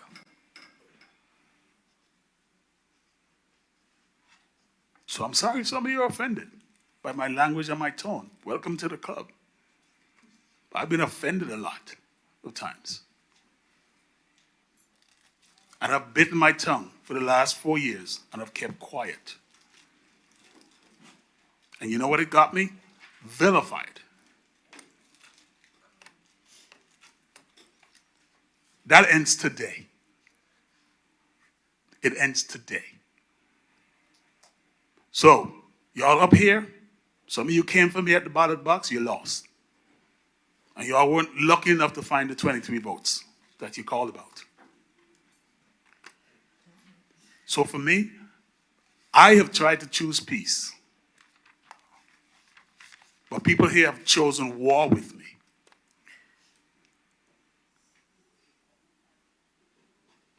Councilman Sebastian, your time is up. I would like to just say this to everyone on here. Can we please refrain from any campaign conversations? I think that that's inappropriate as we're handling business as council persons, okay? I'm asking. With that said, Councilwoman Gums. I am looking forward to our retreat and us healing and moving forward. So let's get excited about that. Is there an opportunity, I guess, you know, as Councilman Sebastian said, that we have it where we voluntarily, we don't have to accept a P card? Okay, so that's a good thing. So if, you know, some of you all do not want to use your P card or don't need one, you don't have to accept it. Okay. Secondly, we will be talking about this a little bit further in the retreat, so I don't know what else we need to do. But that's what I just want to make sure that we're looking forward to the retreat and healing and moving forward, okay? All right, let's move forward because we're going to be here all night. Okay, let's see the queue. Hang on a second, there's a queue, and I'm next. So what I'd like to contribute to this is when I did work for the city, I remember we had lots of training on these things. We had training actually back then from the procurement person. And now we have training that the city manager has provided us on how to use, well, not how to use our P card, but how to reconcile, how to use enterprise, all these things. We have CSRs that work for the city to assist us in doing all these administrative functions. They make good money to do what they're supposed to do. In addition to that, and now I'm only speaking for myself, I'm probably the council member that goes to more conferences than anybody. And I got more books than I think anybody. I buy y'all some books sometimes. And saying that is, when I go to these conferences, I don't go to have a good time. I go to learn things. I go to learn from other council members nationwide, best practices, all kind of stuff. And many of us, or most of us, go to these same type of conferences. These topics are covered, especially with GMA. So we really have to, this is a part of this job, whether it's part-time or however you want to look at it. This goes with the territory. and being fiscally responsible. As Councilwoman Gum said, if it's really easy not to use your P card if you don't want to. It's super easy. You just don't use it. So I just encourage everyone to get more training. Even ask other council members who are maybe more successful. A lot of us, we all talk at some point, and a lot of us have conversations about how do you do this and how do you do that, and we help each other. So I am looking forward to that healing and working together to make sure we move forward. But I'm not going to sit here and pretend like the right information has not been presented to us, and like the city manager has not put things in place and actually hired additional staff to get us to that point for us to be fiscally responsible. And if you need help, ask somebody. And the last thing I will say is that our budgets are not governed by just our P cards. Our budgets there are other things that take money out of our budgets. And if anybody has a problem with these things, communication is an important thing for us. Talk to the city manager and she'll connect you with whoever she needs to connect you in finance. I've sat down with finance a lot last year and they resolve your issues. But that's all I'm gonna say, and then I will yield to the next person in the queue. Thank you. You touched on a lot of what I wanted to say. Mr. Bambo, I don't know how to say his name, but he does not play. He don't play with me. And so, in fairness to the staff and the people who are working on P-card, the information is super easy. You can see anything charged to your budget. You may just need to learn to go in the system and look at it or make sure that the CSRs had the training. But they did give us that instruction, and I want the staff to be recognized for the work they did to improve these processes. It's not just P-card. You can see a purchase order, anything charged to your budget. So if it's a question, that's when you question it. You don't necessarily wait to the end of the year. So I just wanted to say that for the staff. I do appreciate the amount of effort and work that has been put in to make sure that we are accountable for these funds. So that's all I got. And Councilwoman Willis? I have been serving 8 years going on 9, and I have never been questioned about any of my expenditures. I've never been asked to pay anything back. If I didn't have the proper documentation, the previous auditor would, maybe have to remind me once or twice. I've gotten in. Bamboo get on my nerves because he audits us. He does not play that, and I mean it in a good way. I don't mean it in a disrespectful way. What I'm saying is that he really does a good job with holding us accountable, making sure we get our receipts. He does a monthly audit. We get spreadsheets. If we don't have the proper documentation, he put that on the spreadsheet and give you a deadline to get it in. Althea has been amazing. I'm an accountant. I have a BA in accounting and a master's in accounting, so it's just a breath of fresh air, to speak to somebody that has a clue of what's going on with our municipal finances. And so I'm not going to sit here and say that we have or imply that we have incompetent staff, because I will have to give Ms. Subadan credit. Since she has been here, that has been her area of focus, and that is to get people in that department who actually has a clue and who tried to get us on the right track. We paid all this money for audits. I appreciate her bringing that revised policy back. We're going to go through it with a fine-tooth tone, and we're going to get OpenGov back in operation so people can go and pull our finances. And, we're committed to make sure that we don't have to be called on a carpet in a way that we were called on a carpet previous years. But I just want to say staff, for me, has been amazing, and I thank them. And I shared a spreadsheet with the clerk office to share with everybody.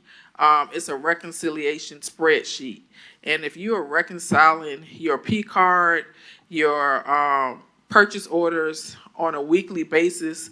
If anything is out of order, you have the right to bring it to staff's attention.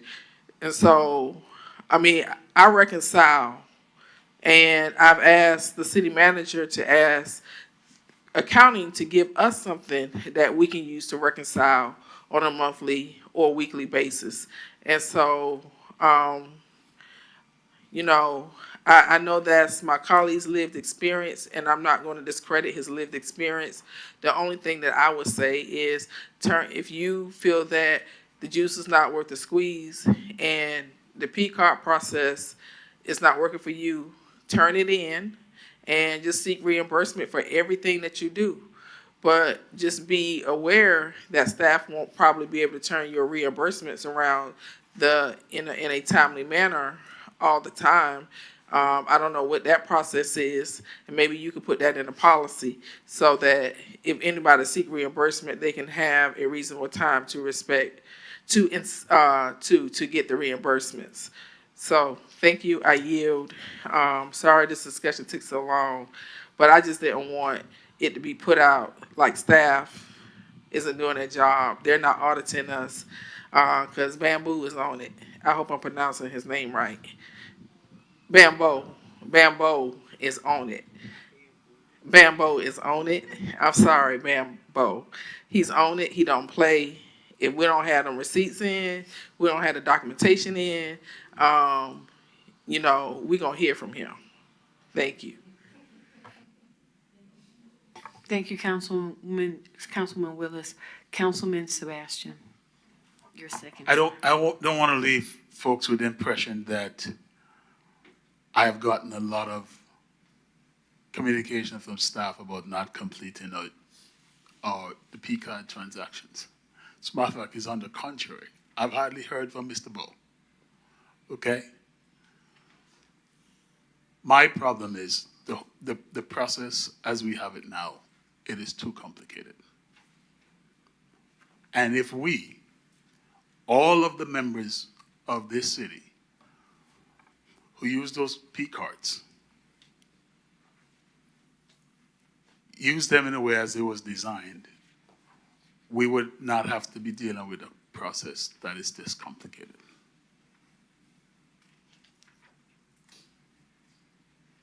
In my 4 years here, I think I've given back over $120,000 into the general fund because I don't spend my budget every single year. So my issue is not really whether we have the money, so on and so forth. My issue is it's too complicated. I'm an adult.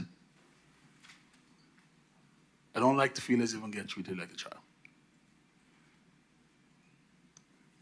And that's what this feels like. One of the options, as I mentioned, that was, I believe, recommended by the auditors, is that elected people don't necessarily have to have P cards. This came up before, and I said, if we can put the proper things in place that our spending can be done efficiently, I don't mind not having a P card.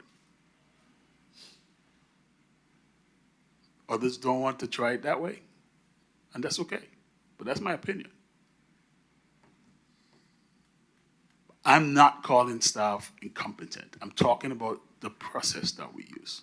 That's what I keep talking about. I haven't called anybody's name. All I've said is, we have a lot of people who are supposed to make our lives easier. And this process is not working. It doesn't feel easier. It feels too complicated.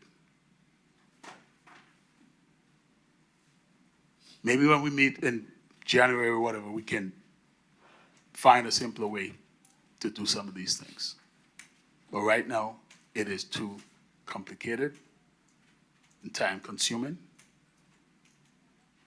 And yes, I understand it not only P card get to your budget, council member. I know it works. But if you want to tell me that it's okay for somebody else to charge something to my budget without discussing that with me, I have a problem with that 1,000 times. And I will continue to have a problem with that.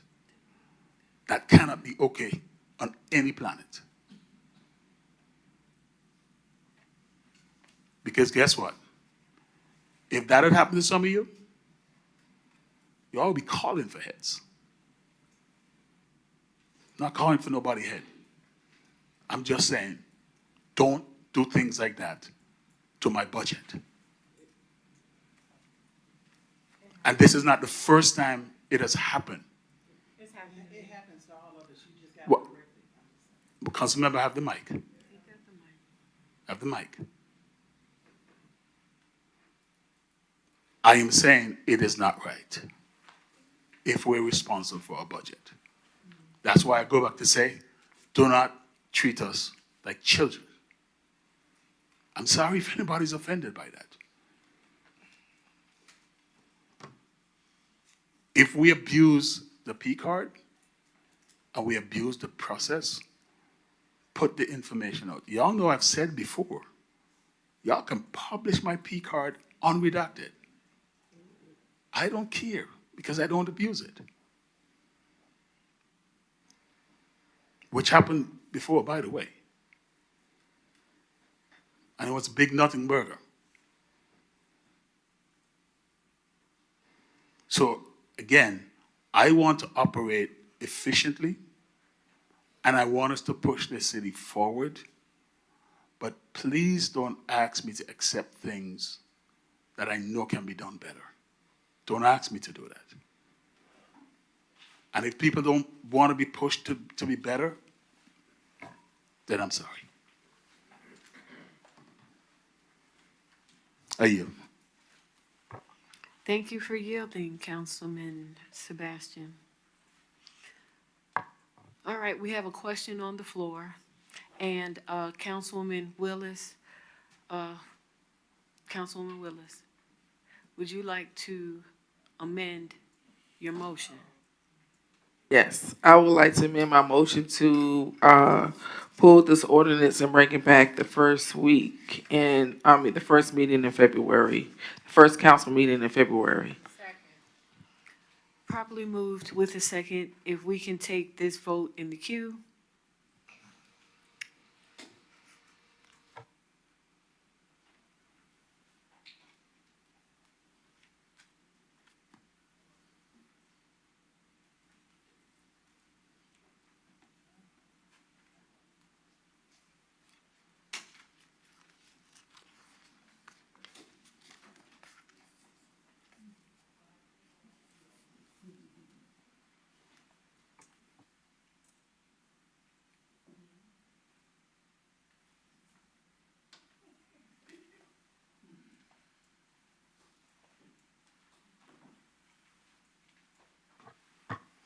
That motion was approved 6-0. Thank you. Next item, please, Mr. Clerk. Brings us to letter B under public safety. The police department requests council approval to purchase 20 APX 70 portable radio model 4.5 units from Motorola Solutions to support public safety operations and officer communications. This purchase will be made using cooperative purchasing through Sourcewell contract 042021 MOT to ensure compliance and cost efficiency. The cost should not exceed $178,030.60. I will entertain a motion. Properly moved with the second. Is there any discussion? No discussion. Can we take this in the queue? And Councilwoman Willis has indicated she's voting affirmatively.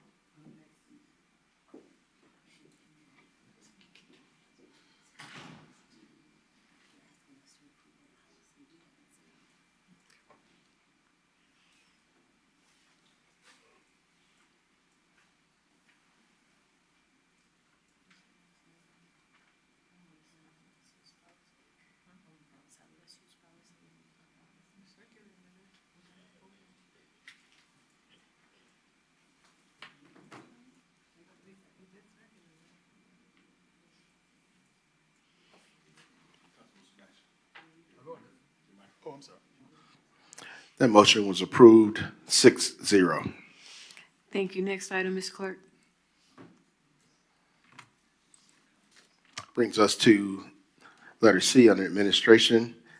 Request council approval of a resolution by the City of South Fulton City Council establishing the Southwest Arts Center campus use policy for clear, consistent, and equitable guidelines for the use of the Southwest Arts Center by the Department of Cultural Affairs, other city departments, elected officials, community partners, and external renters.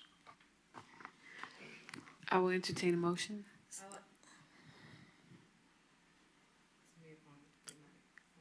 No, because I was actually going to, similar to the credit card use.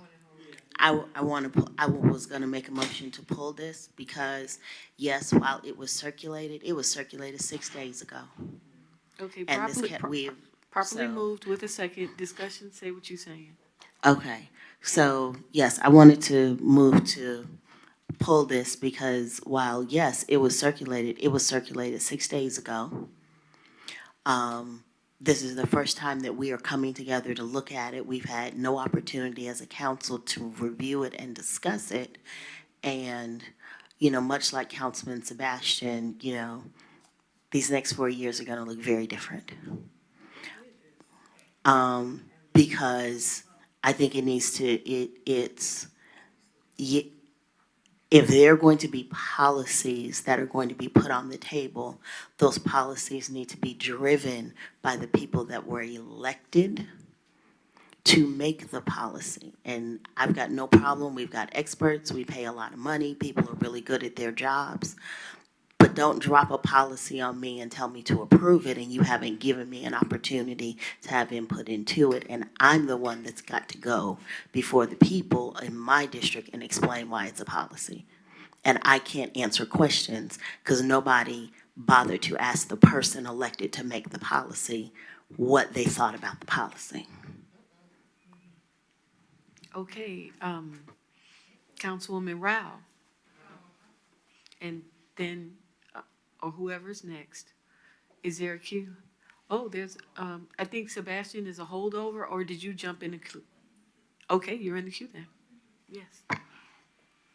So, Madam, this is a general statement. Madam Mayor-elect, I hope one of the things that we can discuss in our retreat is this whole issue of these policies being circulated late and this agenda being sent out on a Friday night before a Tuesday meeting. We talked about this when I got here 4 years ago. And Mr. Clerk can attest how many times I've called him and said, where's the agenda packet?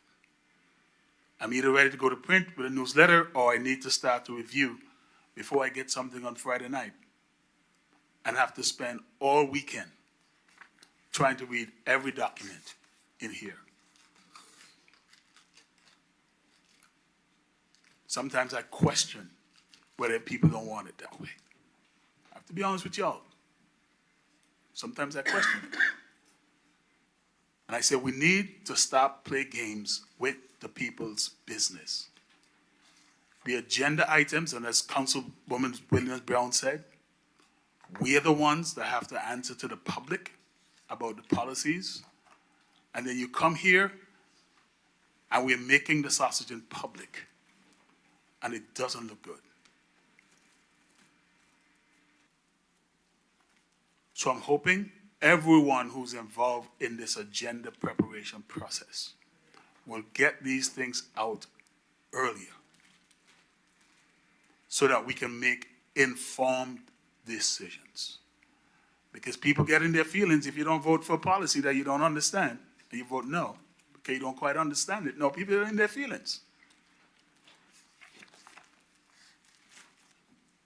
So, Madam Mayor Pro Tem, I look forward, Mayor-elect, I look forward to the change, where we can have the agenda packet sent out early, we can have a proper review period, and if something is not ready, it's not ready.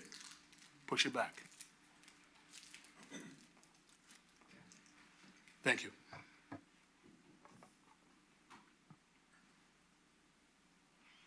Councilwoman Gomes. Um, Thank you, Councilman Sebastian. I hear you, and we will work diligently to improve that process.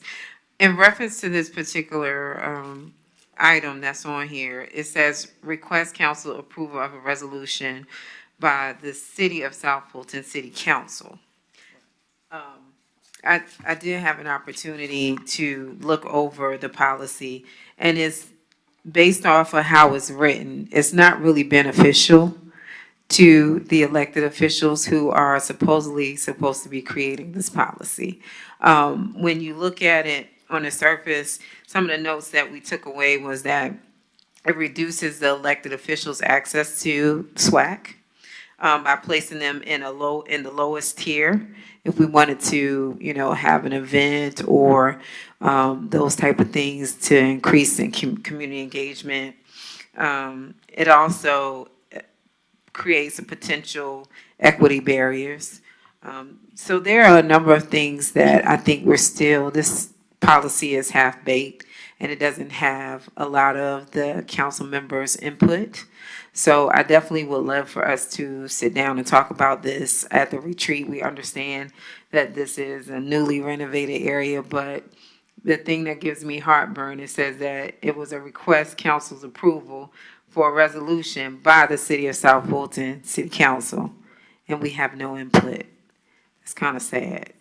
So I think did I second the motion? Okay, so we can move on when we talk about this at the retreat, and then we'll figure out when we need to bring this back to I understand. Councilwoman Willis. I'm just gonna be transparent and tell y'all how I feel. When am I not?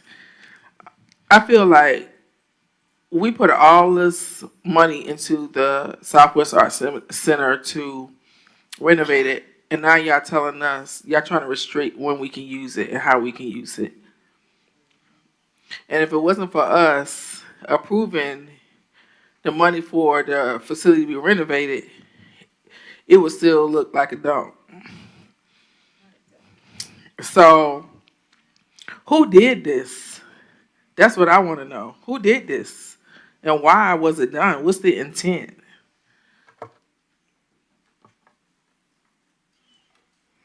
Well, I can answer. I think what so first of all, nobody was intending any offense, and the fact that we didn't circulate it, get your input, is a misstep on our part. What we are really hoping for is to maximize the use and the return. Staff put it together. We didn't seek your input. Clearly, the 6 days was not enough.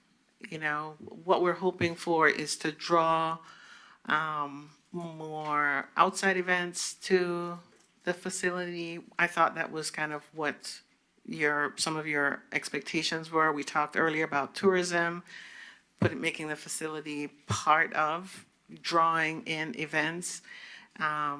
What we're hoping for is to see more premieres like we saw on Wednesday night.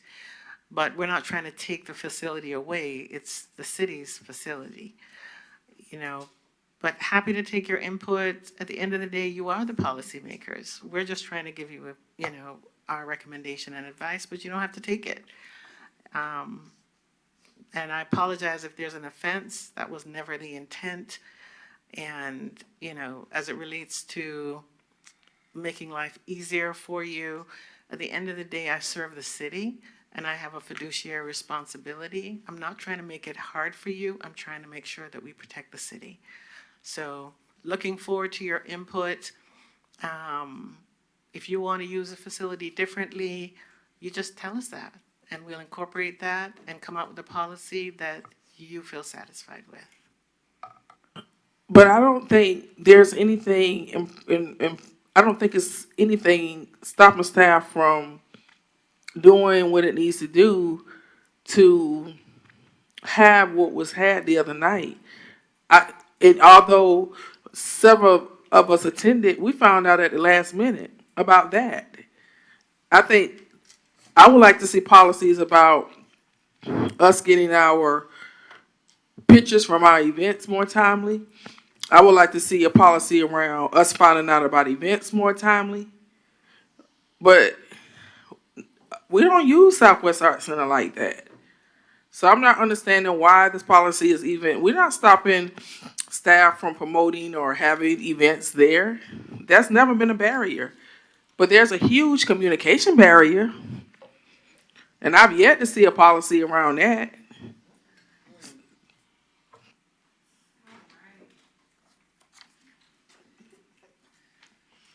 Thank you for yielding.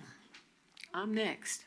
So, Mr. Clerk, can you speak to the statutory requirement on when the agenda is supposed to be published? Per the ordinance, it has to be out by 2 o'clock on the Friday before the Tuesday meeting. Okay. Okay. So, I look forward to when you come in and do the agenda, but I don't know how many people on this dais have done an agenda. I'm not saying nobody has or that y'all have or y'all haven't. But when you find out on a Wednesday that you need to put together an agenda, and you do, and then what the clerk and the city manager are tasked with, and city attorney, is as you see all these attachments, they have to have all this stuff ready before it's actually published, so, I mean, I get it. I have a newsletter too, and, when I'm not gonna talk about election stuff, but, there's a difference between campaigning and governing. And when you're governing, sometimes I don't get out as many newsletters as I did when I wasn't governing. And when you get the information, you disseminate the information. But I just hope that, Councilwoman Gums, that you would help us to have an environment of decorum where we wouldn't be here just, not say airing out our dirty laundry, but some of these things that we've discussed tonight, I think we could have discussed on the phone, or discussed it at the administration building or city hall or something like this. But, hey, I think that we all can admit that we're doing the best we can, and if we're not doing the best we can, I'm sure we have another day to look forward to, God willing, that we can do it better, and we're learning a lot, and we're learning the things that we're deficient in, and the things that we need or we'd like, and I hope that we have the opportunity to improve on these things. And with that, I hope that we can vote on this now, in the queue. To pull it, well, as you restated, to a date certain in February? To table it, well. No, okay. my motion was to pull it, period. And we can talk about it at the retreat and then see when we want to bring it back, but my motion is to pull it. Okay, so, I've heard what y'all have said, and I will repeat the recommendation of the parliamentarian that y'all wanted to have here, and I want to show her that we are willing to learn, listen, and grow. So, again, if y'all don't want to follow her recommendation, whatever y'all say. I move to table indefinitely. Amen, thank you, Jesus. Can we vote on this in the queue? Pretty please. We getting there. Jesus is in the manger.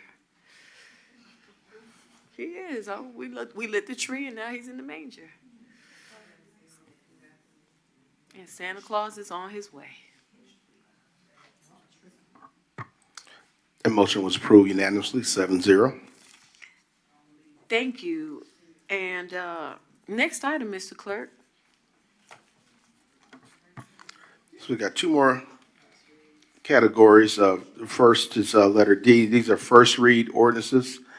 Number one is first read an ordinance to amend Title 12, licenses, permits, and business regulations to add Chapter 6, delivery-based commercial kitchens of the Code of Ordinances of the City of South Fulton, Georgia, sponsored by Councilmember Gums. Second, first read an ordinance by the City of South Fulton of the Georgia to provide an exemption of the provisions of Section 302.15 of the City of South Fulton Code of Ordinances for the purposes of waiving distance requirements for a gas station to be located at 0 Jonesboro Road and 0 Kenwood Road, to add a section 302.151 to codify gas station exemptions. This is sponsored by Mayor Pro Tem Linda Becker Pritchett. Item 3 should have been removed from the agenda because it was deferred at the 5 o'clock meeting. And with that, We got one more. oh, he has one more. So, let's make sure. So,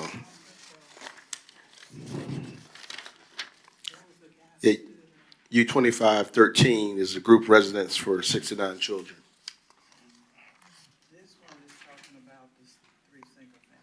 Oh, okay, yeah, that's a different one, you're right.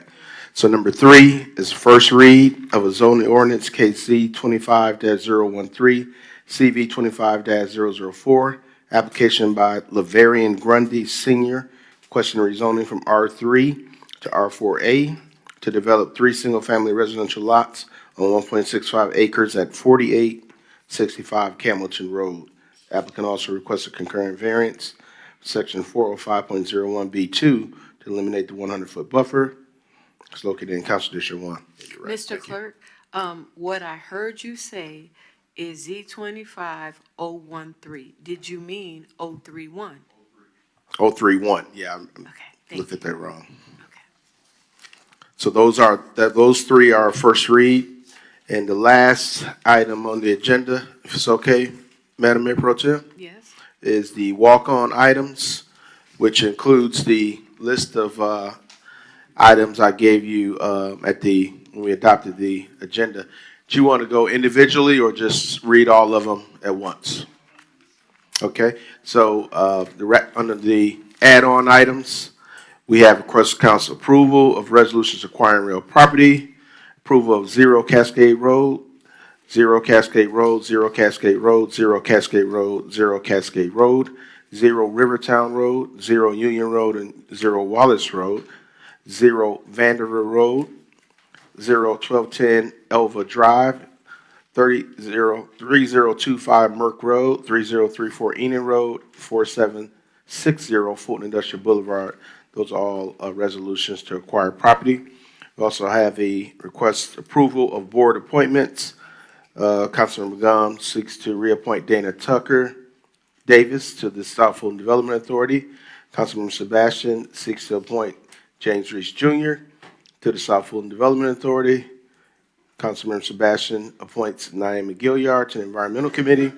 Councilman Sebastian reappoints Charles Storm Mitchell to the Historic and Cultural Landmarks Commission. Councilman Sebastian seeks to reappoint Barbara Mostella to the Parks and Recreation Authority Board. Councilman Sebastian seeks to reappoint Charles Jefferson to the South Fulton Planning Commission. Councilman Sebastian seeks to reappoint Brian O'Donnell to the South Fulton Zoning Board of Appeals. And Councilman Sebastian seeks to reappoint Jeffrey Williams to the Veterans Advisory Board. Regarding the approval of events, per the motion, the council approves those events for December 2025 and January 2026. Councilmember Willis seeks the following donations. Donation of $50,000 by Dove for toys and food for the Christmas extravaganza. Donation of $100,000 by Integrity Dental Services, Robert Drinker for toys and clothes for the Christmas extravaganza. And donation by Coke for drinks and water. And then lastly, Councilmember Willis, per motion, there was a vote to hold the $200,000 for food and security and do an RFP for those funds and divide the remaining $39,000 by 8 and allocate that to the 8 elected officials. And that completes the add-on agenda. Hang on. I'll entertain a motion. Probably move with a second. Any discussion? Yes, briefly. City attorney has something to say. I would just like to just say a special thank you to the council as well as my staff. It has been a very heavy lift getting the Wolf Creek acquisition, the Trammell Crow Park acquisition, and the fire stations acquisition. Although I have not been with the city very long, I have become very well acquainted with how long the city has long anticipated obtaining ownership of these parcels, specifically the Wolf Creek Amphitheater. I would like to say a special thank you to my staff and outside counsel. We have painstakingly looked at legal descriptions, looked at old tax records from the 70s, trying to make sure that we cross every T and dot every I on this to make sure that what the city is doing moving forward, we do it in decency and in order. So this is a moment of celebration for the city. We are graduating to another level of land ownership, and I'm extremely excited about the prospect of being able to bring this to fruition after 8 years. So thank you.